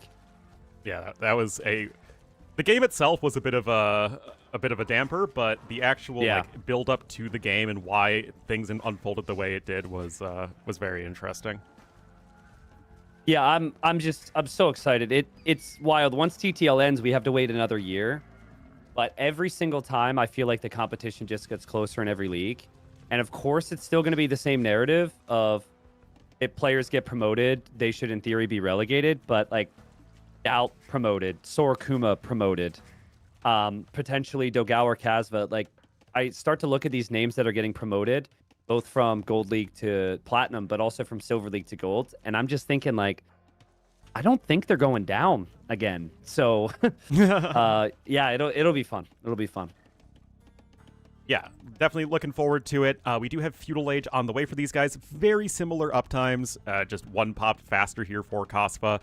And he is going to the Gold. He is done with Gold League, so he is going to Gold. It doesn't make any sense, T90. Huh. Interesting. So I think it's so good that we talked about scouts until we were blue in the face, because that's what Dogao's going to expect here. He's going to expect scouts, and he's like, okay, I'll go scout war. I'll add lots of spears. Probably figures my opponent will skip the barracks and not go for spearmen. Kasva's going man-at-arms, which no one ever does with this if everyone skips the barracks, but he is going for the one strategy that relies on the early barracks. And here he comes. I guess the idea here is to immediately tower and pressure the wood line, but I don't know. The villagers are kind of walking forward like they want an archery range. And does Dogao see the scout kind of hanging around back and forth as we'd have the archery range immediately coming forward? But when you go for a strat like this is the classic case of you're not playing to your civilization strengths, so you really want to catch your opponent off guard. And that could easily happen, as this stable is not at all happening. This is the energy Kasva brings, and I love it from Kasva because there's so many downsides if you compare maybe his speed or his experience. But win or lose today, it's very clear that he's coming out and he's going to throw Dogao for a bit of a loop. Dogao loses the Vil. He's still going for the stable, but he doesn't know there's an archer range. So the archer follow-up could be a problem for the woodline. Yeah, and remember, guys, Ketons were nerfed in the most recent patch. Actually, they were nerfed in several different ways, so their pastures aren't as good. Their scouts and other trash units train slower. And it's just, they're not as fast as they used to be. And, well, speed is very helpful to have right now, as Kasva is going to delete the tower for now, but is still going to keep that pressure going strong. Oh, man, we got Dogao's experience is showing so already. We don't see towers that frequently at all these days, but Dogao actually stopped building that tower for a second, thought about, can I save the stone for a tower elsewhere? Kasva just deleted his tower, so now he could still build one somewhere. We'll see where he chooses to go, but obviously walking around with villagers in the front of your opponent's base is very risky, so this could easily get out of hand fast for Kasva if he's not careful. Yeah, the walls are coming in here at the back for DauT. I like that he took the more exposed forage bushes first because of a situation exactly like this. Most of the food there is already gone, and your food income is just so strenuous on this map because of the lack of farm space around your TC. Even if you're a civ like Khmer or Ketons that don't need to farm around the TC, that space that the farms take up is still really important to control. Number one thing you need to do, viewers, if you're ever getting attacked like this, stop reacting to them. Go to their base. Because usually they're still exposed at home. And Kazva realizes that's exactly what DauT will do. We'll prep the walls on the wood line. I'm going to assume that he will wall this, but I think he missed his shift click. Oh, no. And that's open. And that's after such a good start. That's brutal for Kazva. DauT's going to stack right on up there. There is no house nearby for those villagers to jump into, and that is not what you're looking for. 10 out of 10 idea, 1 out of 10 execution. You get the 1 point there for saving that last villager, but that is quite ugly. That said, the tower is coming right back in, and DauT finished his tower, so he's not able to re-tower behind this. He has sort of a contingency layer of walls coming in for DauT. Skirmishers are on the way, but he is not out of the woods yet. Yeah, I think Spearman at home. Just 2 Spearmen at home right now for Kazva makes a whole lot of sense. He continues to send them forward because he truly has no chill right now, but a couple spears at home will add a lot of value here. But forward mining camp for Kazva, I guess the plan is more towers. Still not able to really break through at the moment. And I'm looking in the back. We've only got 2 pastures for DauT. So the pasture count isn't what he would have wanted, but he does have them, and we still don't have any farms yet for Kazva. Yeah, and I was just looking, again. and I'm like, wait, why is the villager difference so significant? Kazva's had a lot of idle TC time, guys. We're talking more than 3 additional villagers worth of idle time, and the archers and spearmen are all exposed, and everything is coming undone at the seams here. Poor Kazva. And right now, this pressure is going to fall flat on its face. It's not uncommon. The 3 players who I'd put in the top 3 leagues who have the most idle TC time, and it's almost just because of how aggressive they are, would be Kazva, who's Gold League, and then Gabby and Bad Koala, who are Silver League, and they're actually playing in a playoff against each other tomorrow. It is really common when you watch their games that they have it because they're usually killing so much and they're so aggressive.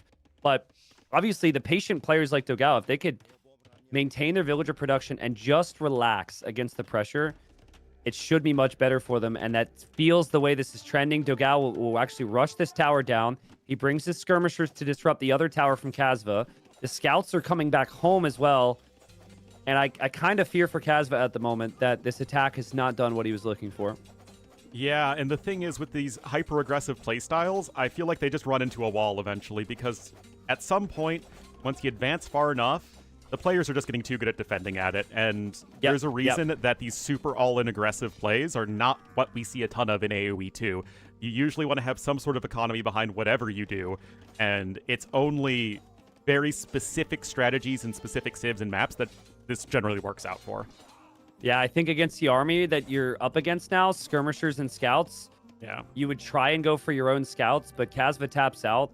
That is not an early GG. He just quite simply didn't do enough damage. And DauT, think about everything that could have happened at the start of Feud Ledge. He got a stable denied. He lost the villager.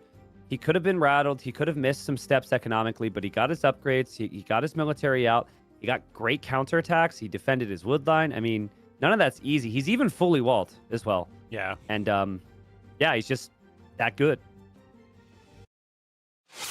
And this season was kind of interesting in TTL in general because you had a lot of the big names that were demoted last season in Gold League. And then you have, the up-and-coming players who were in Gold League now in Platinum League. You can kind of see that difference, right? Where you have players who are cruising through Gold League and players who are really struggling in Platinum League, and they're probably going to do a lot of switching. Yeah. I think Kazva Elite, I don't know what more to say except that Kazva had probably the right game plan. If he is not going to beat DauT playing normal today. He's going to have to go crazy. So I respect it. You can't do it on every map, but some of the upcoming maps that he could end up playing, like Stranded, for example, I think matches his chaos very well, as well as maybe Monocle. But I like DauT's Civ choices because I think DauT's Civ choices kind of match the potential aggression. Like Ketons can match the crazy. Mongols, Romans, Vietnamese, all very good civs. And not slow civs, right? Yeah, when you're facing an aggressive player, the last thing you want is a slow civ. So if you can just sort of keep pace with them, you know that you will still be ahead economically with your just overall smoother gameplay, and that is exactly what we saw in game number 1. Yep. So it's going to be interesting. Wow. So it would be Kazva's choice because he loses the first game. Game 2 will be High Tides, which is DauT's home map. And we'll sync up on this, Ornlu. Let me know when you're good to go. Yeah, I'm all ready. Okay. Yeah, 3, 2, 1, go. I see people asking about the score between DauT and Villese. Don't spoil yourself. Go watch the series. That's my advice. The series was amazing. The series was worth rewatching. There was a lot of play there. But here we go, and here's our answer on what the civs will be. Mongols for DauT. We don't see the civ that frequently, but there is a lot of hunt on this map, and I quite like it, Ornlu. Well, I think we don't see Mongols frequently because they're banned constantly. I mean, I think... Oh, true. I think we'd see Mongols every single series with this map pool in the tournament if they were not banned. And I think that's just a testament to how insane the civ is right now. And you can see DauT already pushing in the very early hunt, even abandoning the poor goat carcass just to make sure that he is zooming up with this food income as fast as possible. If the civ matchup was reversed, I guarantee you that Kazva with Mongols would be trying to lame right now. The scout would be forward, stealing sheep, trying to steal a rhino or something, but DauT's like, you know what? I have my hunt bonus. I don't need your food. I just need to push in my zebra, and then from there, I could be in a very nice position. What do you think of Malians for Kazva, though? Malians are always good. Like, they're one of my favorite civs. They're just so flexible. On hybrid maps, all of those wood savings are going to help you take early water control. The better gold income is going to help you on both water and land. And you just have such a broad tech tree that you can really go for any sort of approach. So I like that already, but already we see a difference from the players T90. DauT was using the Mongol food bonus to just have fewer villagers on food so he could go to wood faster. And I always really like when players sort of use their early game bonuses in a bit of a different way. Yeah, no, that's... There's other civs that do it in different ways, in easier ways, I guess. You have like Persians to start with plus 50 wood and plus 50 food. You can have 5 on food underneath the TC. Lithuanians, you start with extra food, so you could have this much underneath the TC. But like Mongols don't start with anything additional or have any discounts. But yeah, that will be a very fast dock. And the trend that I've seen, it's not just about getting your own dock up quickly. It's about being there when your opponent comes to dock. And so when Kazva goes up there, if DauT's patrolling around with the scout, the dock could easily be denied. Yeah, you have to be so careful on it. The last thing you want on any map like this is to lose the villager before the dock goes down. I mean, that is probably, you're at less than a 7% chance to win the game from that point. It is that big of a deal. I explained this exact scenario the other day when someone who is an underdog did the same thing, and they were pushing a deer instead of protecting their vill. It's high risk, high reward. You're the underdog, and so you know you should protect your villager, but you don't do it because you think there's a solid chance that it doesn't get found. But DauT is waiting for it, and so Kazva has to bring a scout over, and even just having that villager get killed right now would be so bad for Kazva, and DauT, he's not going to have any mercy here, and he kills the villager. That is brutal for Kazva. Yeah, remember what I said about the, 90+% chance to win the game? Yeah, guys, we already have a fishing ship lead. So Kazva has not only lost the villager, DauT is going to further his eco lead via the fishing ships. There's really nothing you can do to catch up anytime soon. And, we had the amazing series last time, T90. Super great storyline, fan favorite players. Took a super long time. I'm sitting here waiting. Thanks for bringing me on for this one. I mean, hey, DauT lost the first 2 games in the previous set, all right? There were some moments in the previous series which didn't always look so clear. Let's have some hope for Kazva. But no, like, it just has huge underdog energy from Kazva, right? Like the forward with the Khmer, and now like this whole taking the risk. And credit to DauT, like every single timing he has made perfect use of. He didn't push in all of his hunt. He came back home now to do so because he knew his scout needed to be there. And now DauT should click up, and he's got a decision to make. But I would think, I'm already ahead on water. Let's just go kill on land. And hold up. Here comes Kazva. And DauT's even looking at it before there's an attack, and he hits the palisade walls. So smooth. I mean, this is, what you want to see from a player who's aspiring to be in Platinum League. And I think that's the concern I'd have even with a player like Kasva is like, okay, you get to Platinum League, but do you have a playstyle that could be successful against the best competition? Fair. And my worry is that if Kasva, pulls off an upset, which is totally possible, guys, and even beats DauT from here, I'm not too sure how successful this style is going to be over 15 games. Yeah. I think I would agree with that. But right now, I mean, he's got to do what he can to get up. He's got the fish in the north. The next thing for DauT would be the land attack, and my God, everything is so crisp. DauT started kind of brutal in his group. I know he was up against Jordan, but after losing a really painful first game, he kind of seemed like he was mentally defeated in game 2 and game 3. Ended up getting second, but I wasn't really a big fan of his openings at times. He was still getting wins because he's DauT, but it wasn't sharp. This is sharp. This is Man-at-Arms, all ready to go. Upgrades coming in. Resources are there to do everything he wants. Archer range is up. Probably will mix in a Hulk as well. And the scouting as well, Ornlu. Super active with the scout. Finds the dock is up. And now heads towards Kasva, who, I mean, he's almost 1,000 resources collected behind. He has to wall for now, which is the right play. And it seems like with 2 docks, he's going to go for some water. Yeah, and this isn't a bad idea. You really want to make sure that you can get some sort of eco lead at this point, because you know that you're just behind in resources against Mongols, because that's how it always is in the early game with any amount of hunt on the map. So what you can do to flip the tables there is to just go for your own water control and then have your fish boom overtake your opponent over time. And that's, I think, a pretty good route back into the game. He's safe here at home. So if there is a way back into this one from Kasva, I think this is a decent approach. Yeah, but the villagers on the dock here, Kasva, have to be protected. They have to be. And he loses the one. That's the difference. When it was fires before, the fires could be blocked by some walls. Hawks... Actually, can Hawks fire over the walls? I think they can, right? They can, over the corner of a wall, yes. Yeah. But there was kind of tricky because they only it, so. have the one range. Okay. Yeah, DauT probably needs to retask his Man-at-Arms. The Man-at-Arms and the Scouts are not constantly attacking, but he's microing on the water there. He's actually trying to free his villager on his dock. And we still haven't seen the Archer follow-up. Kasva's still leaning heavy onto water. He's towering his gold. I think he will need some skirmishers or archers of his own. And he has to be careful here. That palisade is dangerously close to going down. Yeah, but I love this from DauT T90. He just immediately is going to send 4 villagers forward. He knows his opponent has nothing on the land. So why not just go out and take the free food, especially as Mongols? It's just a great way to read the game state and solidify a further advantage.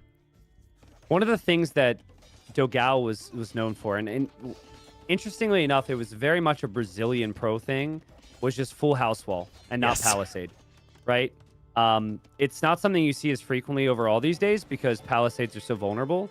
But DauT just cleanly building up towards army, adding eco, and then just slow little house wall along the back of the base. But, I mean, it's just one thing after another here.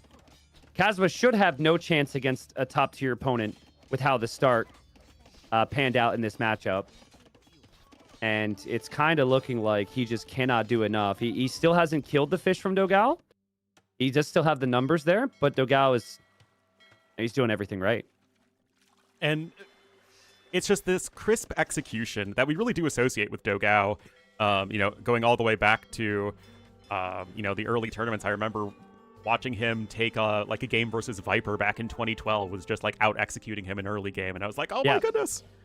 Middle school Ornlu was very excited by such things. The weakness for DauT for me is the inconsistency. Yeah. But if DauT is sharp, he still easily can be in that top 16. It's just, I heard him talk about it on a podcast. He's older now, right? He's not as young as he used to be. I think, mid-30s for DauT. He's been playing the game a long time. Viewers know, life gets busier. Energy levels aren't there. It's hard to be consistent. So But this is, I think it's a heavy dose of confidence and also just skill. And I think for Kasva, I'm really feeling for him right now, Ornlu. This is bad, man. This is real bad.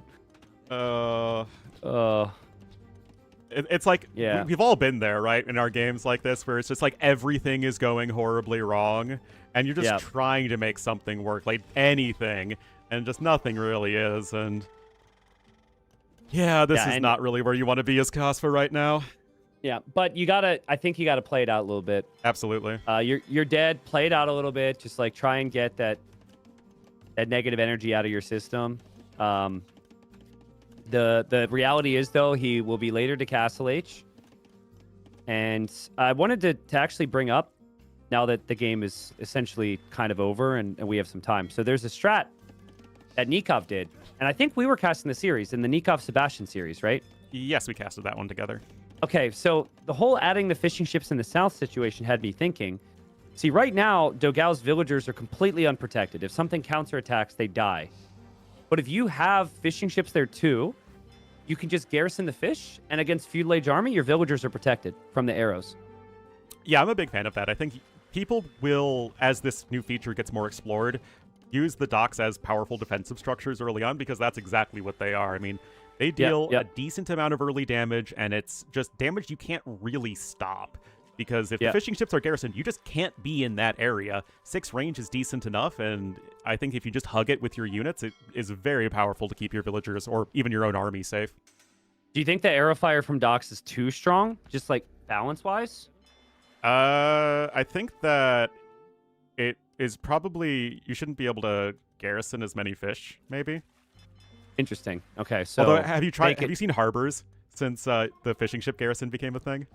No, I haven't. It is one of the most beautiful sights ever. It's basically like Teuton Death Stars, because they fire like a bunch of arrows, and then the fishing ships still add more arrows on top of that. Oh, wow. Okay, that's fun. It's just like this giant rain of arrows.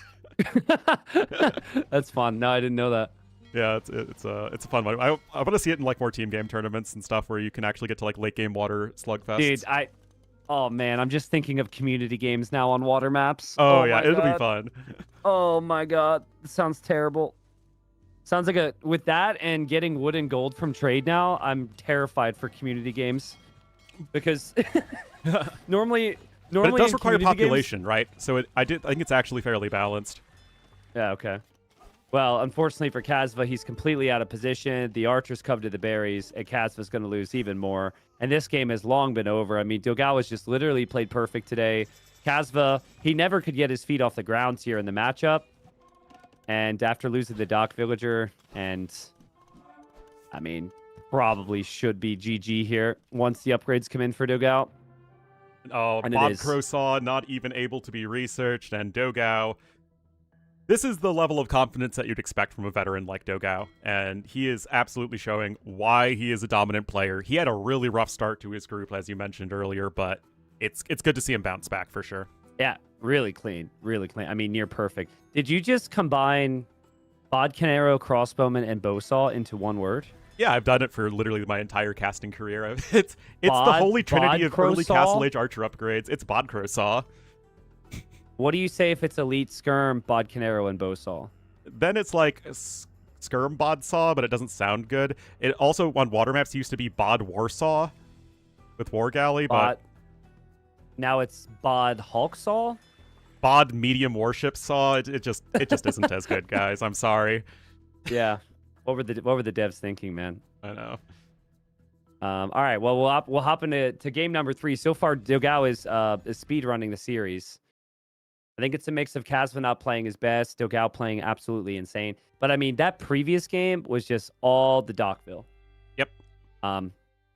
But it's just this weird logic of you have the 20 to 30% chance that you can get that dock down and get the extra deer pushed underneath your TC. So you do it because you need those chances to go your way. But yeah, I'm at 0 seconds then as well. Me too. Cool. 3, 2, 1, go. And game number 3.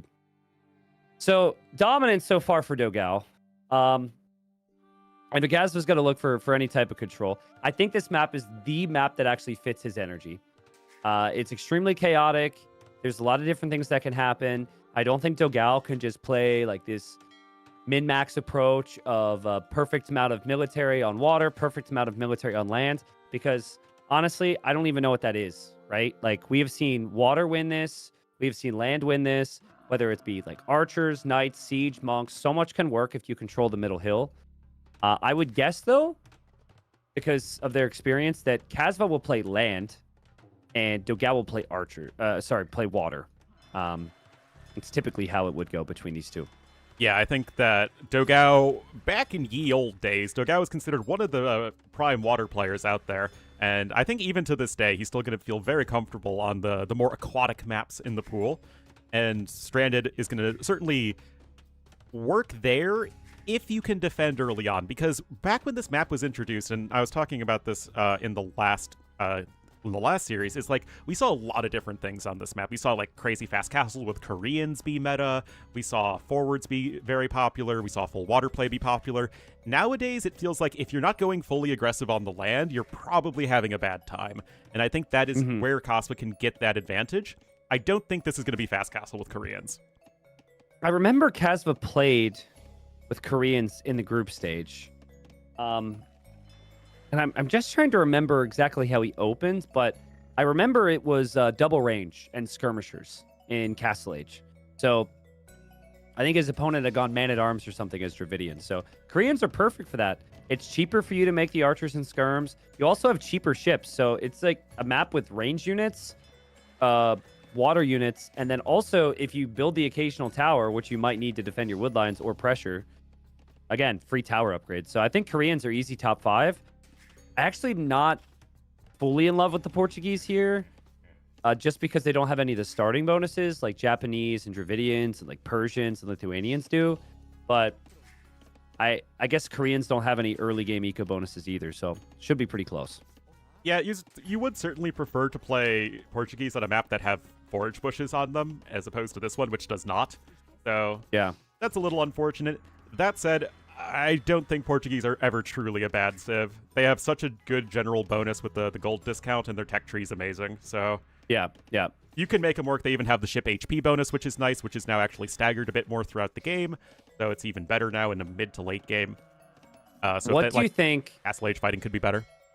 So on maps like Islands or Migration or something, right, where water is hugely important, we oftentimes see civs that get shipwright dominate. So Koreans get that. And shipwright, 1,000 food, 300 gold, pretty costly. Your ships cost 20% less wood, and then build 50% faster. The Portuguese now have a new tech, which half of it I think is really cool. Circumnavigation. It sets the entire map to explored. And then ships train 33% faster. That is 150 wood and 250 gold. From a balance perspective, do you think that tech is insane on water, or is it just fine? Because I saw ships train 33% faster, and I was like, that's unbelievable. And late game on water. It's half a shipwright that you get super cheap on the way up to Imperial Age. That sounds insane to me for a civ that already has a discount and HP boost to their ships, and also has fate areas. Yeah. It's a tough one to balance, though, because it has dual purpose. So the set's entire map to explored, you wouldn't want to be too expensive because it's not really necessarily that. It's like a cool tech, but it's not like that OP at a high level. But the other aspect of it blew my mind. I think we won't see it here again, but I wanted to get your thoughts. I am inclined to agree that it's insane attached to the Portuguese. Yeah, it's one of those things that it's the civ that it's attached to makes it very good. But of course, if you guys have noticed, the devs don't want to have unique techs that only affect water maps, so they've been kind of switching those out over the years. So I think that's why they have the full explorer of the map. It's a nice shout out to, of course, Magellan and circumnavigating the globe. So I mean, it's a nice little flavorful tech, but certainly one that's going to help them a lot on water. Yeah, we have seen a research. Unfortunately, at least my version of Capture Age doesn't actually set the full map to explored after the tech is researched. It doesn't on the regular version either. Well, I mean, we're not going to see it researched here, but that makes the That makes the tech fans a little bit sad. Hopefully they can fix that. Did they fix the bug where trade cards don't show how much gold is on it yet? I haven't seen a team game on it yet. Okay. Well, Kazva found the dock for DauT, so he knows exactly where DauT is. DauT is going to play land. DauT is the early barracks, so I'm expecting man-at-arms. Kazva bringing in another elephant right now, or I guess rhino, which is at the time that you would typically be switching off to a lot of wood and golds if you were going for the heavy like water play. But I'm still not certain. We haven't seen the second dock yet. As I say it, I think he is going over to build a second dock. So maybe a bit of water, but no scouting on the land, of course, because you don't have the scout. Yeah, and I'm a little confused for the reason that you brought up. Guys, if you want to be as aggressive on water as Kaspa is going to want to do here with the second dock, you need all the wood and gold you can get. And right now, you're spending a lot of villager time gathering a resource that is not wood or gold. You're going to hit Feudal Age with 300 food banked up. You're going to spend 100 of it instantly on double bit axe, and then you have nothing else to spend with all that food. Yeah.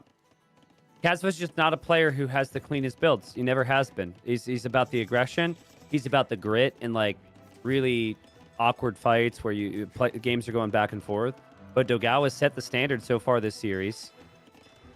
Here come the militia. Now, Kazva does have Loom and also has the Korean villager line of sight bonus, which is really underrated there. So he sees the militia, gets the walls down, and he also should be able to see that DauT will build a tower behind the wood line.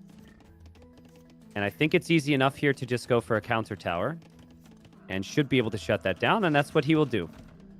Not bad. So good reaction, not wasting any time there with the tower. So it should be able to actually deny DauT's tower. I think the vills are kind of not spaced perfectly, but they should be able to deny it. You have the palisade walls that are protecting the villagers, and you should have at least a pretty decent shot on the water. That said, Kaspa isn't actually making any warships, T90, so I am now officially confused.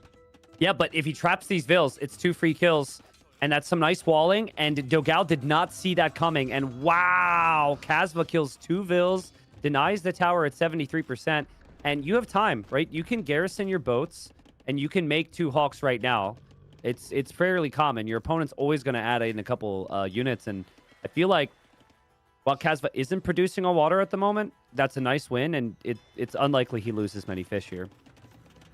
Yeah, and he does have one more fishing ship, which is nice, so that should further help his economy. But look at the resources, T90. It's already 400 more for DauT, and that is just pure eco-efficiency. That is DauT being the more experienced, more macro-oriented player.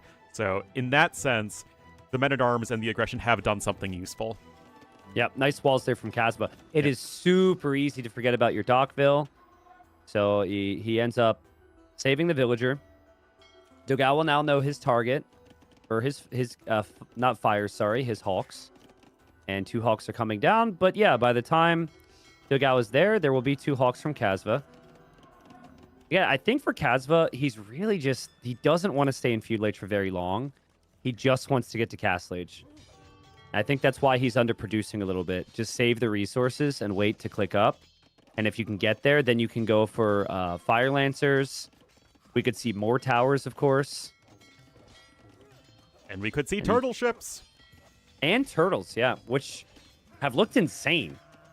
Yeah. Absolutely insane. I haven't had the chance to test them out yet because there's been a million other things to test, but they got mega buffed between Thalassocracy Cup and the live version of the water change that they implemented with the recent patch. So I'm curious to see how good they are.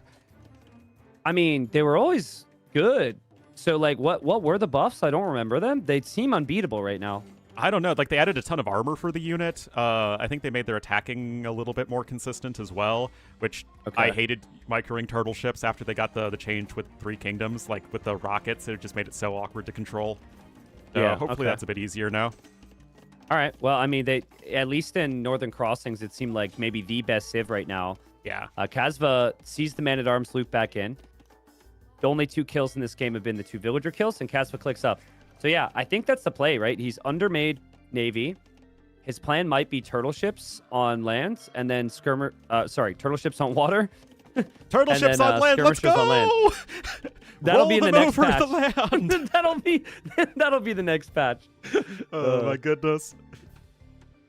Yeah, I definitely. Skirmishers are just going to be a good unit that you can apply pressure with them, or you could defend with them. So it's going to be very versatile there, and just make sure that you can get that fishing eco going as Kasva. Although I do think it's a bit awkward that he still had those 2 villager kills and is behind so much in resources. Yeah, I think he hasn't had his fishing ships spread out properly. Like, they've been, his dock positions and whatnot, the fish have been very exposed, and DauT comes in, and beautiful micro. We haven't really said that too much with the Hawks. And also, Kasva, you have to garrison here. The garrison's late, and yeah, 4 kills there for DauT, not bad. I think Kasva's still really paranoid dealing with the archers that DauT has here. But DauT, even if he loses the archers, I think he'll be happy with what's happened on water there. Yeah, that is a really nice little swoop in for DauT, and, you know, Hulks are still a very new unit, so nobody's really optimized how you actually control them, especially in these early fights. So I think just going in, they move fast, and then blocking the fishing ships, you can sort of stack them up and use that one range to get some good hits like that. They do a lot of damage, of course.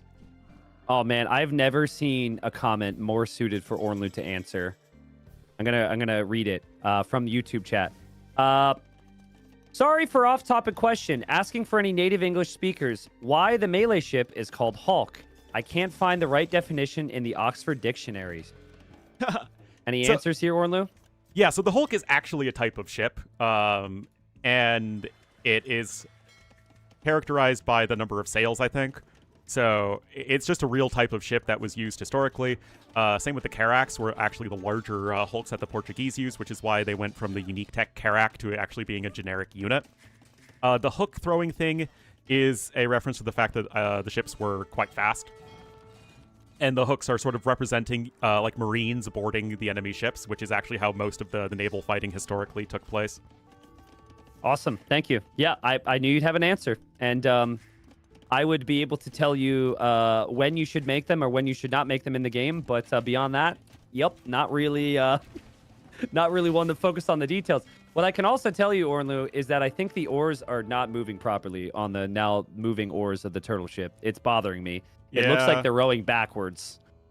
You know, and this is like one of my favorite units. My studies, my degree is Asian history, specifically Korea and politics. And let me tell you, I love me some turtle ships, but this is not how oars work at all. Now, Chad has been quite maybe hold on. Let's actually cast the game. Sorry, if we keep going down this direction, I'm never going to stop. But the turtle ships are moving. That's the point. Kasva is pressuring on water. He's now pressuring with the skirmishers and the rocket carts on land. Sorry, it's the turtle thing has been slowing down my cast this week. Unfortunately, you picked the wrong person to cast with to keep you on track and not get easily distracted by some weird thing that's going on. Oh my goodness. But yes, the turtle ship is going to do a beautiful job against those feudal age ships. The rocket cart's in a great position to apply pressure to the TC. And now DauT is going to be in this awkward position where he's going to likely have to fight uphill against these rocket carts. Yeah, I think for Kasva, the game plan was clear. Let's make it to Castle Age, and if we can control the hill here in Castle Age, it gets really dangerous for DauT. For DauT, he doesn't have the water lead anymore. He can't stop the amount of hawks and turtles that are out there, and he's now pushed fully off of gold. He will counterattack, but now that tower that was placed earlier from Kasva should defend most of the wood line, and he can make the heavily armored skirms to chase back the crossbows. Yeah, and that free armor upgrade is just so helpful because in a very tight eco game like this one, getting those armor upgrades is not something that's going to be easy to afford. And so long as you keep your defense upgrades on par with your attack upgrades, skirmishers only take 1 damage from crossbowmen. So that's really, really helpful, just keeping your units alive here. Yeah, DauT did shift over to another gold. There is still the question of what do you spend your gold on, right? You're pretty much behind on water with no sign that that's going to change. Turtle ship does go down, sadly, but your own siege is going to be needed. But I think he just honestly needs some really good micro now because he doesn't have the hill, which is so critical on Stranded here. So let's see. I think for Kasva, it should dawn on him that DauT should be taking a gold elsewhere, and maybe he should focus a bit more to the left side, but he never scouted the golds there, so I think that will come to his mind in the near future here. It needs to, right? Because you have to imagine your opponent is getting the resources somewhere. Gold doesn't spawn on this map close to the water. That's where the few tiles of stone spawn. So you know your opponent has to have gold either slightly to the southeast or to the west of DauT's base. And you're literally already there in the southeast, so it has to be in the west. So you can sort of use the process of elimination there to figure out where your opponent is. What is DauT doing here? He ran right in towards the skirmishers. Split micro from Kasva. Kasva honestly had some opportunities there to hit some better shots than he did, but dangerous for DauT. He does now have his everything working together, which is what you want. And big attack rounds. Another rocket cart for Kasva. Misses. And it's kind of tough to move around in there. Oh, and then... oh my goodness, that's just pure micro. Right there, DauT able to regroup all of his units here on the hill. That is absolutely necessary. That point that Kasva was controlling was so critical to applying pressure, and now our red player is just going to be absolutely reeling. Yeah, and that's the critical area. I said it the other day. I think, obviously, when the intensity is high and the moment's big, it's hard to have patience, but I really think if players just camp the hill and they don't do too much more, it becomes so much more difficult, especially in these siege v siege situations. Luckily for Kasva, he does still have his own hill, and he did mine some stone. So now he'll drop a guard tower to hold. And the eco count's still looking pretty good. He's got farms now with horse collar. He still has some fishing ships. And he will also save his rocket cart and take down the Mangano. Well played. That is very close and a necessary win for Kasva because he needs to take these efficient fights because his army is so much smaller. Yes, his villager count is good, but it's just the efficiency, and it is not very good here for Kasva, which means he needs to just be that much more efficient in all of his engagements. Well, now I'm curious. I think DauT is probably just going to camp the hill. We'll see if he proves our point. Whereas other players might just move out and try and take some risks. Yep, he camps the hill. Rocket cart comes in. Nice snipe from DauT. And DauT's like, all right, this is a siege battle, so I'm just going to take down your siege workshop now. Still must be wondering, though, Kasva, where is this guy taking gold? Because he's made a lot of siege. The Portuguese discount is good, but, like, it's not that good when he was pushed off the main gold. Yeah, now he's going to be sending his troops around. He will end up finding the resource, but excellent reaction from DauT. He should save most, if not all, of those villagers. And he is, in fact, closing in on a castle pretty soon, and that could be very powerful just to take the control of the middle so you could attack in any other direction as DauT.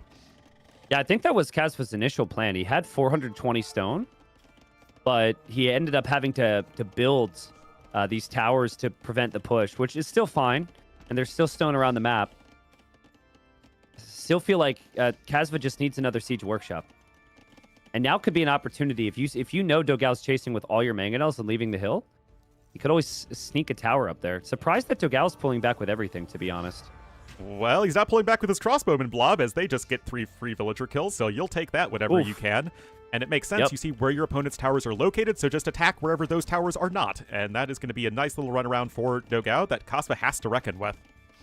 Yeah, and there go the villagers to the hill. I'm sure for Kasva, any army he has is either in DauT's base running away, or it is scrambling to come clear up this crossbow raid. And now there's the castle, and DauT's castle is protected by the Mangano, and that castle should complete. The skirmishers for Kasva will have to chase, but I think DauT will want that. Sure, he might lose his crossbows, but the crossbows basically distracted the opponent enough to pull him out of position, and it's the best game Kasva's played so far this series. He does have a nice population, but it still feels like the favorite here is just pulling this one back. Yeah, I mean, you're going to quick ball there, but you're going to lose more villagers in the process. DauT's resources lead is just getting further and further. You could also start going for some organ guns. They are good against skirmishers and are going to be helpful for the slow push, but DauT already, I think, thinking about the Imperial Age. Yeah, it's amazing that he even has the resources for Imp. It's not like he had this free fish boom or anything, right? Mm-hmm. So good. There goes the turtle again. Maybe we'll snipe the fishing ships. But yeah, DauT's resources are balanced perfectly. And the only thing that he's really missing would be full security of the left side of this middle area. But even there, he's sitting with the 2 Manganos, just waiting patiently. And then he's got the siege on the right waiting patiently. And then he's got his castle in the middle. And a bit of the market use. And boom. On the way to Imp. Beautiful. Yeah, really just... I know we keep saying this, but we have to underscore just how solid the macro, the micro, your basic flowchart of decision-making, everything for Dogao just is a tier and a half above what Kaspa's doing. And it's not like these are easy decisions or micro moves to make considering how much Kaspa is throwing at his opponent, but Dogao is just looking like a guy who's been playing this game at a high level for over a decade. It's a shame. If Kaspa loses this series, this will be the second year in a row he's made gold playoffs and then loses the playoff, which has got to hurt.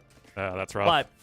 But based on like caliber of player and the level that we see, I feel like Kaspa's Gold League is perfect for him, to be honest, right? Like, could be really competitive. His aggressive styles can work, but to get to Plat and be competitive in Plat, the economic control and the efficiency is just so much higher, and that's exactly what we're seeing from Dogao today. Like, this is a 2TC imp with 5 fishing ships when he's had to go crossbow, siege, and build a castle on a map where you barely have stone.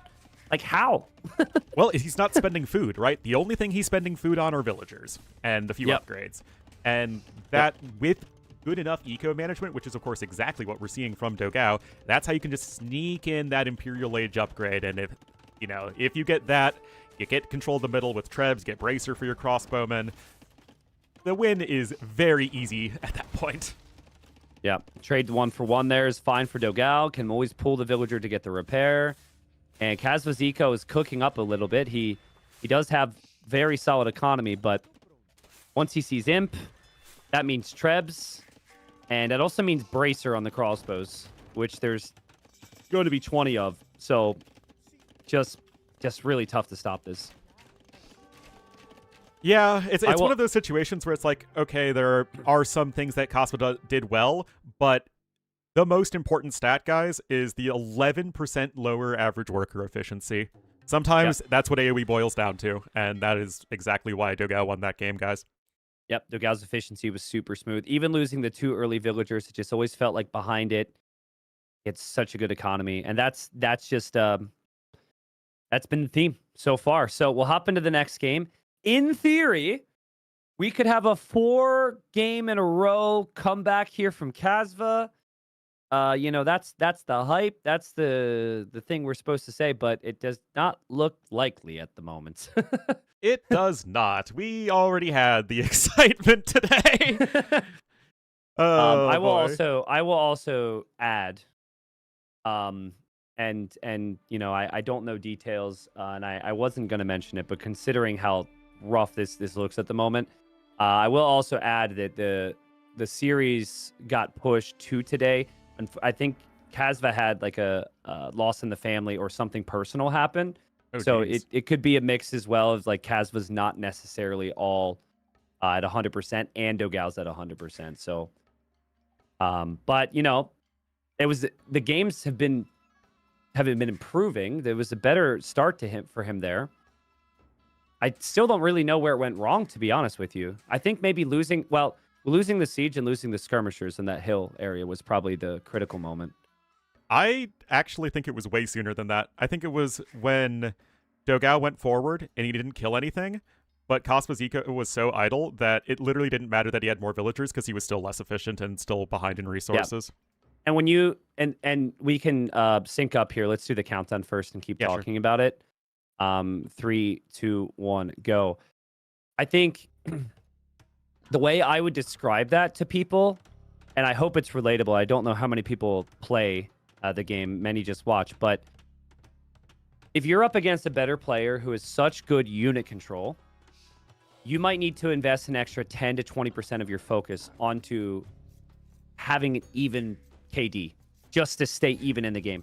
And then that additional time and focus doesn't get spent looking and managing your eco. So like a lot of players with great economy management, it's because they are like so good at microing their military units that you would just have to stay laser focused there. So Kasva's kind of always been like that. Like he's always been super heavy numbers guy versus and super heavy micro guy versus the eco. But I think having been there, if someone was watching me right now down 0-3 and people were thinking like, oh man, he can't macro as well, I would want to say, no, I can. I just can't against this guy because everything he does just makes it look so easy. And when you run into that opponent that you know is better than you, just in terms of regular AoE skill, it then becomes... It can often feel just so helpless because you try and find an angle in which you can get an advantage, but if you don't have as many resources as your opponent, there is often not a whole lot you can do. And that's why the players who have the really sharp macro, the sharp mechanics, are more likely to make that big break into like the higher echelons of AoE 2 than somebody who might be playing really smart but just doesn't quite have the mechanics behind it. Is it surprising to you how big of a skill gap there is between even just the 3 leagues, right? Like, someone in Platinum League plays up against, let's say, DauT, who is in Gold League this season getting promoted up, and you can see the same storyline in reversed. Or then, like, Kazva won 8 games out of 15 in the group stage against Gold players. If he plays Silver players, the aggression's working. And that's really not that many players. We're talking about top 72 in the world. Is that surprising to you? No, but only because I myself have that experience on a fairly regular basis where I just hit 2K for the first time, yay! But... Oh, let's go.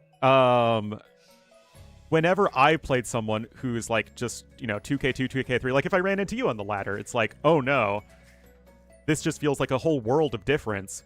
But... yeah. The difference between you and the players who are here in, even Silver League are also a huge difference, and there aren't actually that many human beings in between us in terms of skill level. It's just that just is how much skill you can manifest yourself in AoE 2. Let me ask you a follow-up question, though. So you just hit 2K. Do you feel like you have incredible talents? No. Okay. I knew you were going to say that because I know your personality. Thank you. But no, for me, I don't think it's talent at all. I just think it's time invested in the game and knowledge, which makes me then think, are we getting to the point now where we have like Kambito? Kambito, within 2.5 years, he's gonna be gold now. He went from just starting to play the game. He's 2K6. We have Blue. Blue's played the game for 2.5 years. Is 20 years old. Taiwanese player. Just got promoted to gold. Like, I think we're actually reaching a point where it's like the talent is rising fast, right? Yeah. I'm hoping that's the case. Like, I feel like, because I think I suck and I'm 2K3, 2K4, I really do feel like in like 3 years we could have less disparity between at least like 16th in the world and 70th in the world, because it's already happening. But I could be super wrong. No, I think that feels very realistic, as we have these, kids at this point coming in and really showing just how good you can get with the multitasking, with the micro, macro, basic decision making in a very short time. Yeah. And as they play more, as they get more experience, then they'll become more competitive with these guys who've been around for a long time, for sure. Okay. Yeah, no, because it used to be unheard of that we would have people get into the top within 2 years. We'd be like, nah, you got to play 5 years, right? But now there's enough evidence of people who are coming out of nowhere almost, where I feel it will be a lot more common that people can have very few years invested into the game and get, not maybe to the very top, but somewhat close to the high level. This is funny from DauT. He goes to militia and he just kills all the rabbits. Wow. What a jerk, man. What did those bunnies ever do to you? You could still eat them now. In the past, that would be a lot more valuable and a lot more punishing. But Kazva must be aware that most people are going for follow-up militia as well. So he needs to be careful, and he needs to scout it as well, and he does. He sees the flag. So at least with Kazva being down 0-3, his scouting's still on point. I just realized. Did the flag look like the old flag to you over the barracks? And not the new flags that they have for all the architecture sets? Yeah. Is it the Dark Age barracks that does the old flag? I was like, in the Dark Age, is it always the old flag and you only get the new flags when you click up? I don't know, to be honest. But I'm so used to the old flags, it wasn't even notable for me, but I guess it makes sense. The Kazva's going full risk mode. Typically, you don't see someone go for both sides. but he's going out to mill the other side as well here on slopes. But nice finding on the engagement, at least so far. Adding a spearman might not make a lot of sense for the long term, but you just needed additional units to engage against this, and he kills off one of the militia and weakens them before their man-at-arms. I almost never mind players going for a few early spearmen against these drush into men-at-arm rushes. You just need as many bodies on the dance floor as possible. Although the lovely patrol stacking there is going to make those units die quite quickly. Nice focus fire there from Kaspa, as of course then he loses the scout. Scout running around here for DauT, but this is still okay for Kaspa. Yeah, that's fine. And because he's taking the res on the sides, he's got the greater efficiency just baked in, so a very solid play for him there. And he should know there will be spearmen follow-up. Really wants to kill this off before the spearmen arrive, which makes sense, and that should be easy kills. Bit of micro from Kaspa would typically happen, but well done. Archer range, though, is the typical follow-up, and I'm waiting for it. And he's going to go archer range blacksmith, expecting it. Yeah, makes tons of sense. We already have the archers that are going to be on the field here for DauT, and on a map that is, let's just say, Arabia-esque in terms of it's a semi-open map, you basically always need an archery range. I don't think there are many games these days where you can just skip the archery range entirely. And so just getting those defensive skirmishers out to help with the archers and spearmen feels pretty essential, so makes sense Cosmo's going to be going for that nice and quick. Yeah, moves over quickly. He'll have the archer range waiting, so one or two skirmishers should be fine. I know DauT's got the lead in the series, but he's honestly just focused so much on walling here. He doesn't really have a very strong military to work with at all, and he invested into man-at-arms for no reward, which is not cheap. So I think Kasva's fine here. That skirmisher can defend those villagers no problem. Scouts are still running around. And this has been the first game where I think Kasva's had the efficiency lead. If it is there, it actually looks like it's a bit down, but still close to that and momentum. Yeah, he's doing just fine now. He's even grabbing the wheelbarrow upgrade because he got housed at the traditional time to pick up wheelbarrow at all. Every opportunity is whenever you get housed. Yep. Don't want to lose scout HP there. That is still very valuable. DauT probably still going to have to stick around at home for the most part because he's sending his units out piecemeal, and they're just getting picked off by the more mobile army of Kaspa, which is very well done. Yeah, well done. Detail here to look for would be, did DauT scout the other area? If you did, you can actually see if the bunnies are being taken. So if he looks there, he could maybe see that and sneak. But he's still not fully walled. We've had some open and rather closed generations of slopes. DauT playing this like it's an easy-to-wall gen, but it's taken him some time. But I see a stable. I think for DauT, once he's safe, then maybe we see a big army pushback. And Kasva will unfortunately be a little late to getting into pressure here, I believe. Oh, Spearman getting an extra poke in right there. So, yeah, he's just going to need to retreat a little bit, but it's okay. He's got his eco upgrades in quite nicely. He's getting his farms down. He is going to want to go over to the gold pretty soon so he can click up to Castle Age in good order. But you also have the extra bonus damage versus buildings as Hindustanis. Yep. So you have to be a bit careful. Any other Civ, I don't like the additional scout production, but with this Civ, there's lots of reason for it. And guess what? If you win 2 more games and still lose another, it's the same result for you, and you just put more time and energy into the day. So for Kasva, he's just like, let's just send it. Let's get a win. Let's take it from there. I can totally respect the energy right now.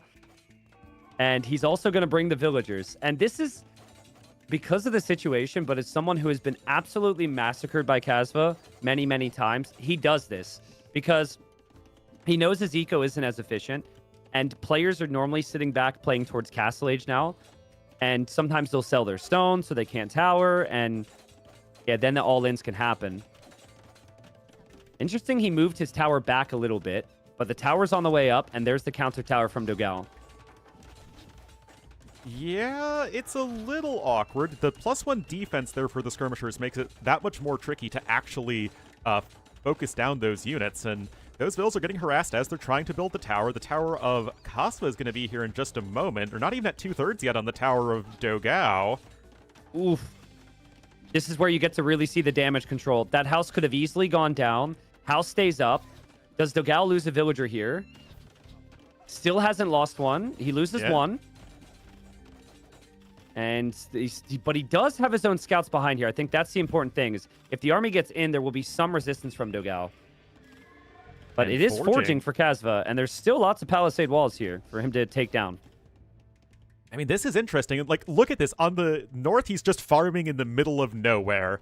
And you'd think that farming in an open field makes sense, but no, not in Age of Empires. Yeah, we farm behind walls in this game. Oh, man. I love this is just so annoying to deal with now for DauT. Yeah, and it's not like DauT can go to Castle Age, because if he goes to Castle Age, he dies. So he needs the army. But Kasva doesn't know the army's there, and he could easily be surprised if he overextends here. Another villager died, but I think it was Kasva's villager. He loses another one, so he's repairing the tower, and his villagers are being shot down. And Well, look, now man, look DauT at needs the to not HP make the on exact DauT's same villagers. mistake, but he does. Yep. DauT also loses the Vill. Farmers are weak. Dude, if these scouts get in... That's going to get real scary real villagers fast with on that 1 forging HP. upgrade. Yeah. But this is a skill, right? Like, saving these villagers in the final moments is a skill. And it's not easy. Pretty soon here, I think DauT is going to actually delete the house and take the fight. And there he goes. Kasva wanted in. He gets his reward. And now we see the fight. But there's spearmen in there. And there's still archers. And DauT, even fighting with up the hill here, I think is the better army. Yeah, I mean, traditionally we would say that Scout plus Archer is better than Scout plus Skirmisher. A couple Spearmen come in to help out as well. The hill might make this a bit tricky, but the Scouts are just going down way too fast, and DauT will absolutely clean house. But that's insane. Kasva's going to click up to Castle Age. Yeah, that's true. How do you hold, though? How do you hold? Yeah. Because you have been farming in open territories. You've got woodline in the back. You haven't walled at all. If DauT ever gets to the north, that could be the GG blow. On the way to Castle Age, you can't make knights. There is a second stable there for Kasva, and he is panic walling now. So I guess the game plan is light cap, but it's really gonna be awkward for the next couple minutes here. Yeah, this is where Hindustani's not having knights is a bit of an issue.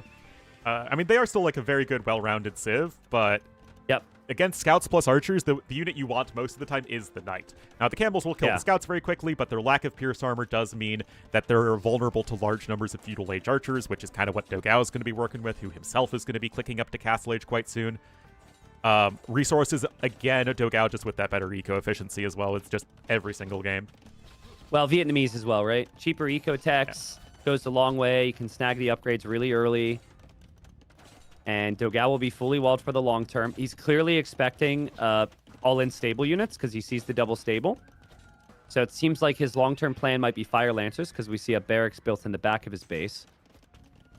I mean, every game Kasva has improved in his ability to push DauT and pressure him. And yet we're just getting another reminder at how good DauT is every single time. And you have a lot of villagers that are now kind of idle right now. Castle Age will be in here shortly, but this is going to be difficult to hold. I mean, Kasva's doing a good job of slowing down this army, but slowing down the army comes at the cost of eco efficiency, and that has been your Achilles heel all game long, or all series long even. And he's actually going to try and swoop in here. I don't know about that. Well, you can kill 2 archers. That's nice. Pick off the reinforcements and then come home. Still needs the houses to complete, though. Weak villagers are getting saved by Kasva. But yeah, he needs something back there because that house is about to go down. He'll panic up a town center. That's a verb now. We're panic up a town center. Wood efficiency is non-existent for Kasva. His whole wood lines have been abandoned. And the town center's up. And DauT's losing an archer or 2, but DauT, again, just always realizing he's about to overchop. With how DauT's played, I'm expecting him to get the perfect house walls down here to keep the light cav out, and he's doing it. And when he reaches Castle Age, his resources will be perfect for town centers, for Fire Lancers, and his scouts and archers are still alive right now. So, really smooth defense from DauT. And this is where it gets really awkward because the best unit you can make right now is light cav, but it's so hard on your food eco. I mean, I know your Hindustanis, you have the cheaper bills, that's nice, but your eco is not really set up to go for a mono food costing army. You want to be able to spend that gold, which is just a much faster collecting resource, and Kasva has almost 500 gold now and nothing useful to do with it. And it is so likely for the majority of players who ever touch the game that if you try and play from DauT's perspective, that being late to Castle Age is a massive problem. And being late to tech is a massive problem. And having the opponent with mobile units out there like the Lycav is a problem. But he is just super solid. And behind the walls, the Fire Lancers are massing. He'll still keep repairing. Archers are going to force some type of harassment at Kazva's eco. I would say Kazva just needs to pull everything back and clear this army right now, and then figure out what the plan is after. Just clear it out. If it's only Fire Lancer, you do have some counterplay here. Yeah, some Scorpions would not be a bad idea, I think, but I mean, just look at this eco balance. You have 12 on food and you're only making light cav, 14 on gold and 27 on wood. Like, yeah, you cleaned that up, but it's like, what are you going to be able to do with all these resources? I guess you can add another TC. Yep, another TC. I mean, Fire Lancers don't land the game here. So I would say play Siege Workshop and Scorpion defense, and then just spend the next couple minutes balancing out your eco. And if you have good unit control, which Kazva does, you can use the Lycav to still maybe find some opportunities. DauT would, if he goes forward Siege Workshop, then it gets dangerous, but the Lycav should, in theory, be able to prevent that. And actually, the Fire Lancers are in low numbers there, so the Lycav, I wouldn't suggest that fight typically, but they take the fight to kill off a couple units here. But the Fire Lancer is so much cheaper and easier to afford at this point. I feel like if you don't have to take the fight there, just don't. Well, you can allow the Siege Workshop position. And if a villager were to follow up in the middle right now, it'd be extremely dangerous. You're giving yourself time. The Lycav are going to run through. And I with a different player, I could have seen a trap here. DauT tries. Loses the Vill, and the Lycav are in. This is annoying. 67 villagers for Kazva with 3 town centers. And he's super heavy on stone and home, planning for a defensive castle for when the Fire Lancers do eventually get there. The villagers are weak from before, so he finds 3 more villager kills. Well played.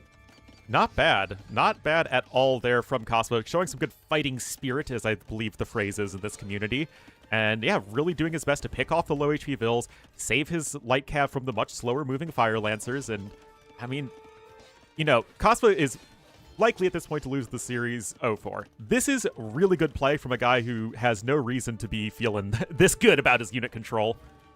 Yeah, that's it. And for DauT, it's the first time there's a hole in the wall, and this is exactly what we complimented him for preventing. Now, I think we're seeing why the farms on the outside is not necessarily ideal. Not sure what Kazva's villagers were doing there, but I think this is where now you've raided, you've lost your Lycav, now you essentially have no army. You need to have something for the Fire Lancers that are coming forward to your base right now. Interesting monastery placement adjacent to the town center.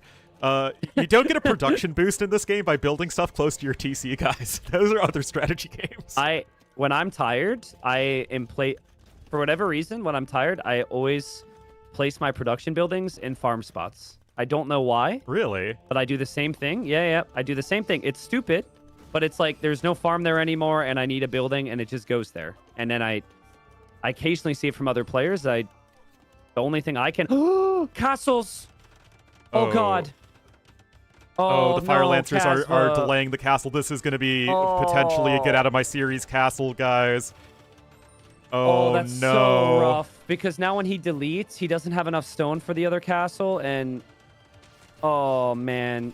He will build the castle at home, but that means that these 13, 14 villagers are all just destined to die. And DauT was going to build a town center there? Come on, DauT, have some respect. There we go. Show some decorum, DauT. Oh, my God. I mean, but we knew it was coming. We knew the Fire Lancers were coming. Kazva just didn't have the castle in time. And I feel like he did have the time to maybe use the market and get it, Ornlu, but amazing job from DauT, who's on 3 TCs with every eco upgrade you would want. And just... Yeah, he's platinum quality, right? And this is, if DauT can maintain a bit more of that consistency, this is a guy who's going to do work in platinum as well. Like, yeah, no, I agree. Like, he started really slow last season in platinum, and he could never recover, and he still almost ended up surviving. Like, DauT feels just like a lot of the players that are going from gold to plat.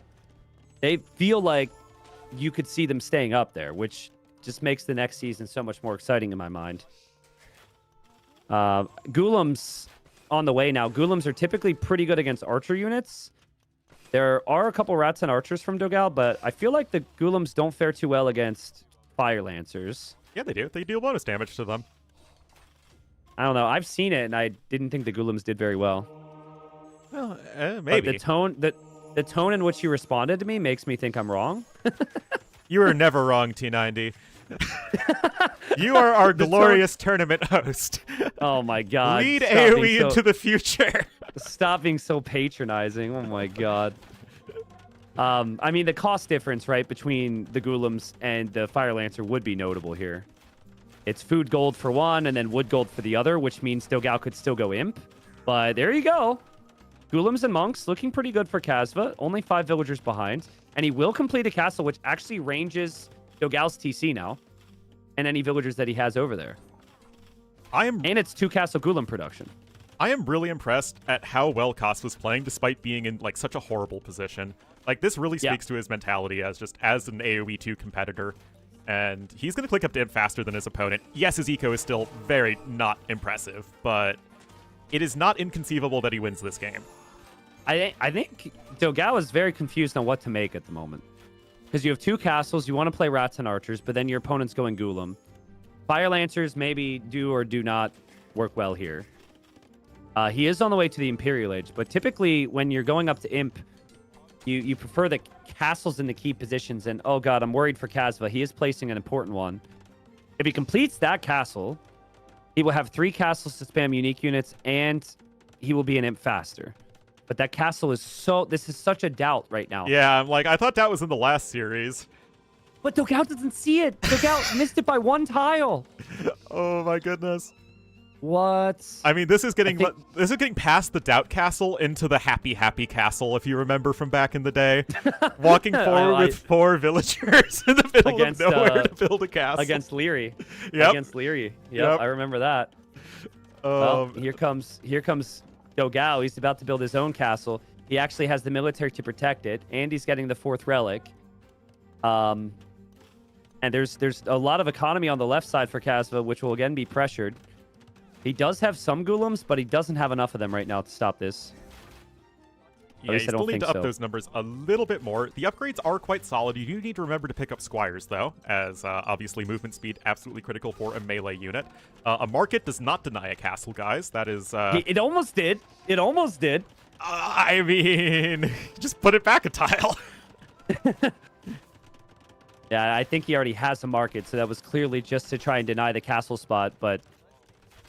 I don't know. I think maybe you plan on just building a new TC on the left to keep the villagers safe. Or I guess you use the market to build your own castle for Trebs. That's good too.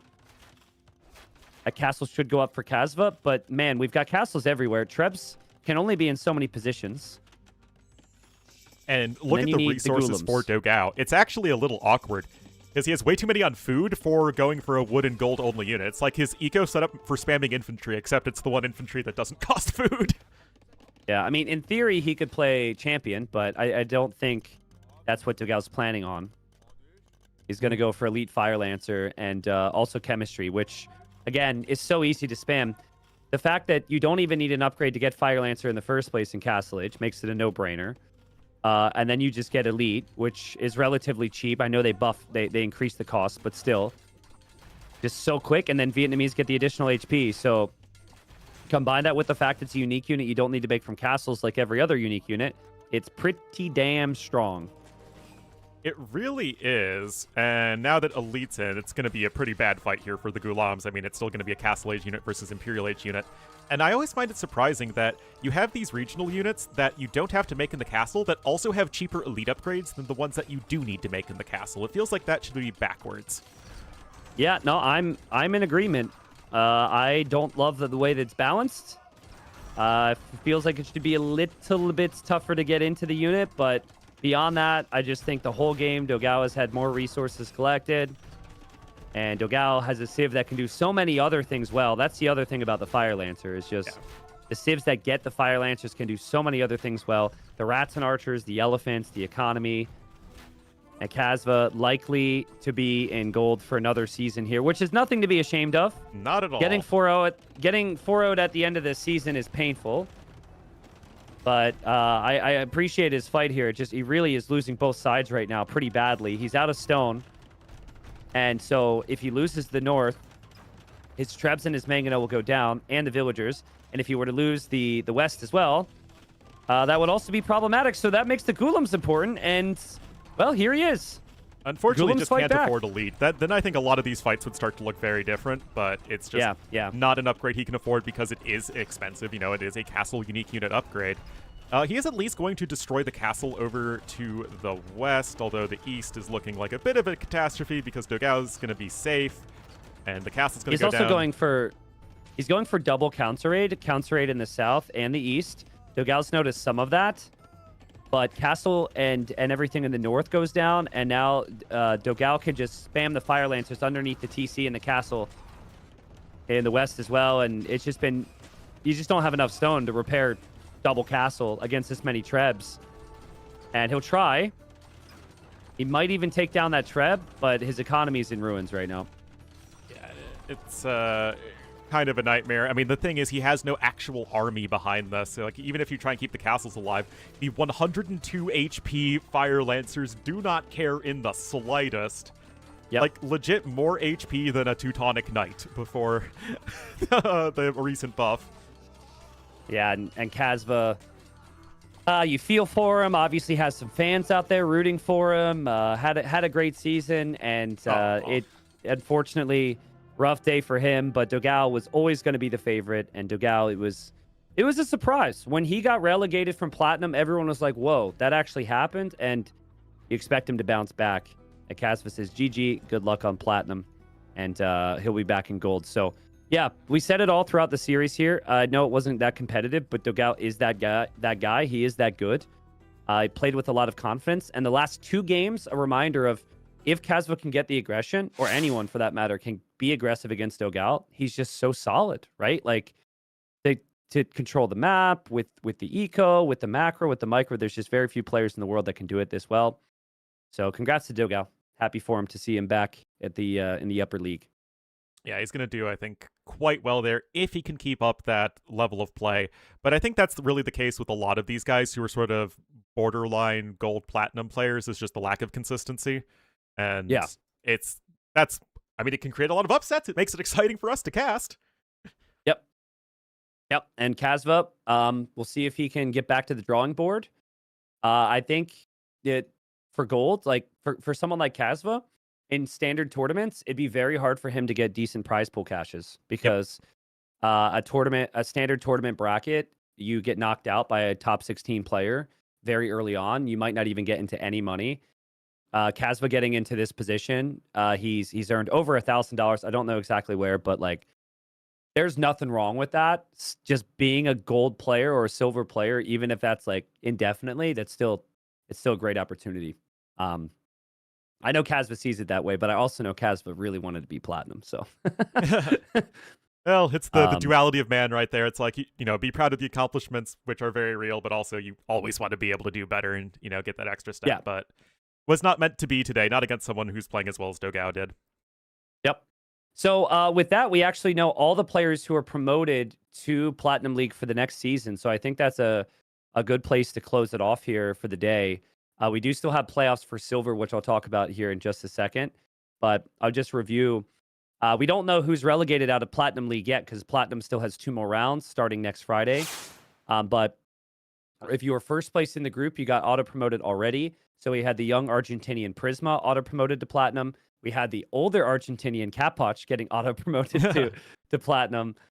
We had Jordan going back up and Classic Pro all returning. Well, not all returning. I think Kapoch returning, Jordan returning, Classic Pro returning to Platinum, and Prisma would be a debutant there. And then in the playoffs, spoilers of what happened. The first set today was an all-timer. Spoilers. Anyone who's watching, spoilers. Yeah, we had Sorakuma. He will get promoted to Platinum. DauT returns after that 4-3 slog. And then we, of course, have DauT and then Stone, please. So doing the math here, we have 4 of them that are new. Or is it, no, 3 that are new, 5 returning to Platinum, I think?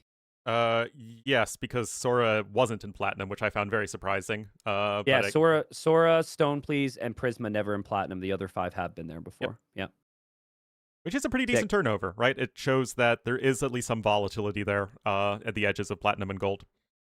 Well, yeah, and then you also have players who are still in gold who will not be returning, right? Like Margugu not returning, Villese not returning, maybe even like Daniel is platinum, Daniel not returning, Ganji not returning. These players were actually relegated out of gold down to silver. Valas as well. Valas, Miguel, like there's very clear Overtaken, maybe. I think he was gold. But like there's very clear idea of turnover and some people just had an off year and their level has improved back to where it was. But then you also have some people who have always maybe been at their best level and that's no longer good enough to be platinum because the level's so high now. So yeah. Sick. All right. Well, Ornlu, I know that of the 2 sets today, this one was shortest, but I still do appreciate you hopping in and having you here for the cast, dude. It was good fun. That's always fun, man, and doesn't matter the series. Whatever you need, man. I want you to tell us, though, you just hit 2K. Please tell us what happened in the 2K game, because I know you will remember it forever. Yeah, so it was Chinese versus Ethiopians on Arena, which it was like, ugh, I don't want to have to deal with siege onagers. So I tried to go for like siege tower just ferrying over the fire lancers to do some raiding because I saw that he went for you got it with siege tower fire lancers? No, hold on. Because he went fast. He went for like a really quick fast castle. I saw the forward market blacksmith, so I'm like, okay, he's just gonna go for like a mini boom into fast imp arbs. So I wanted to apply some pressure. Yep. The fire lancers didn't actually do all that much damage because he went for a very safe defensive siege workshop. But I went 4 TCs behind it, and he tried to push with his arbs, and then I swamped him with cavalier. Ooh, that's great. I like it. Yeah. Did you get relics behind the pressure, or did you? Bet I did. All 5 relics. Nice, sick. Well, hey, congrats on that. That's not easy. I know that we both think that we don't have talent, but there are very few people above 2K, so congrats. Yes, thank you so much, man. I appreciate it. All right, man. Well, take care. I'll reach out about some future casts. All right. Sounds good, man. Talk to you later. All right. See you. All right, guys. Thanks for watching, everybody. Hope you all enjoyed.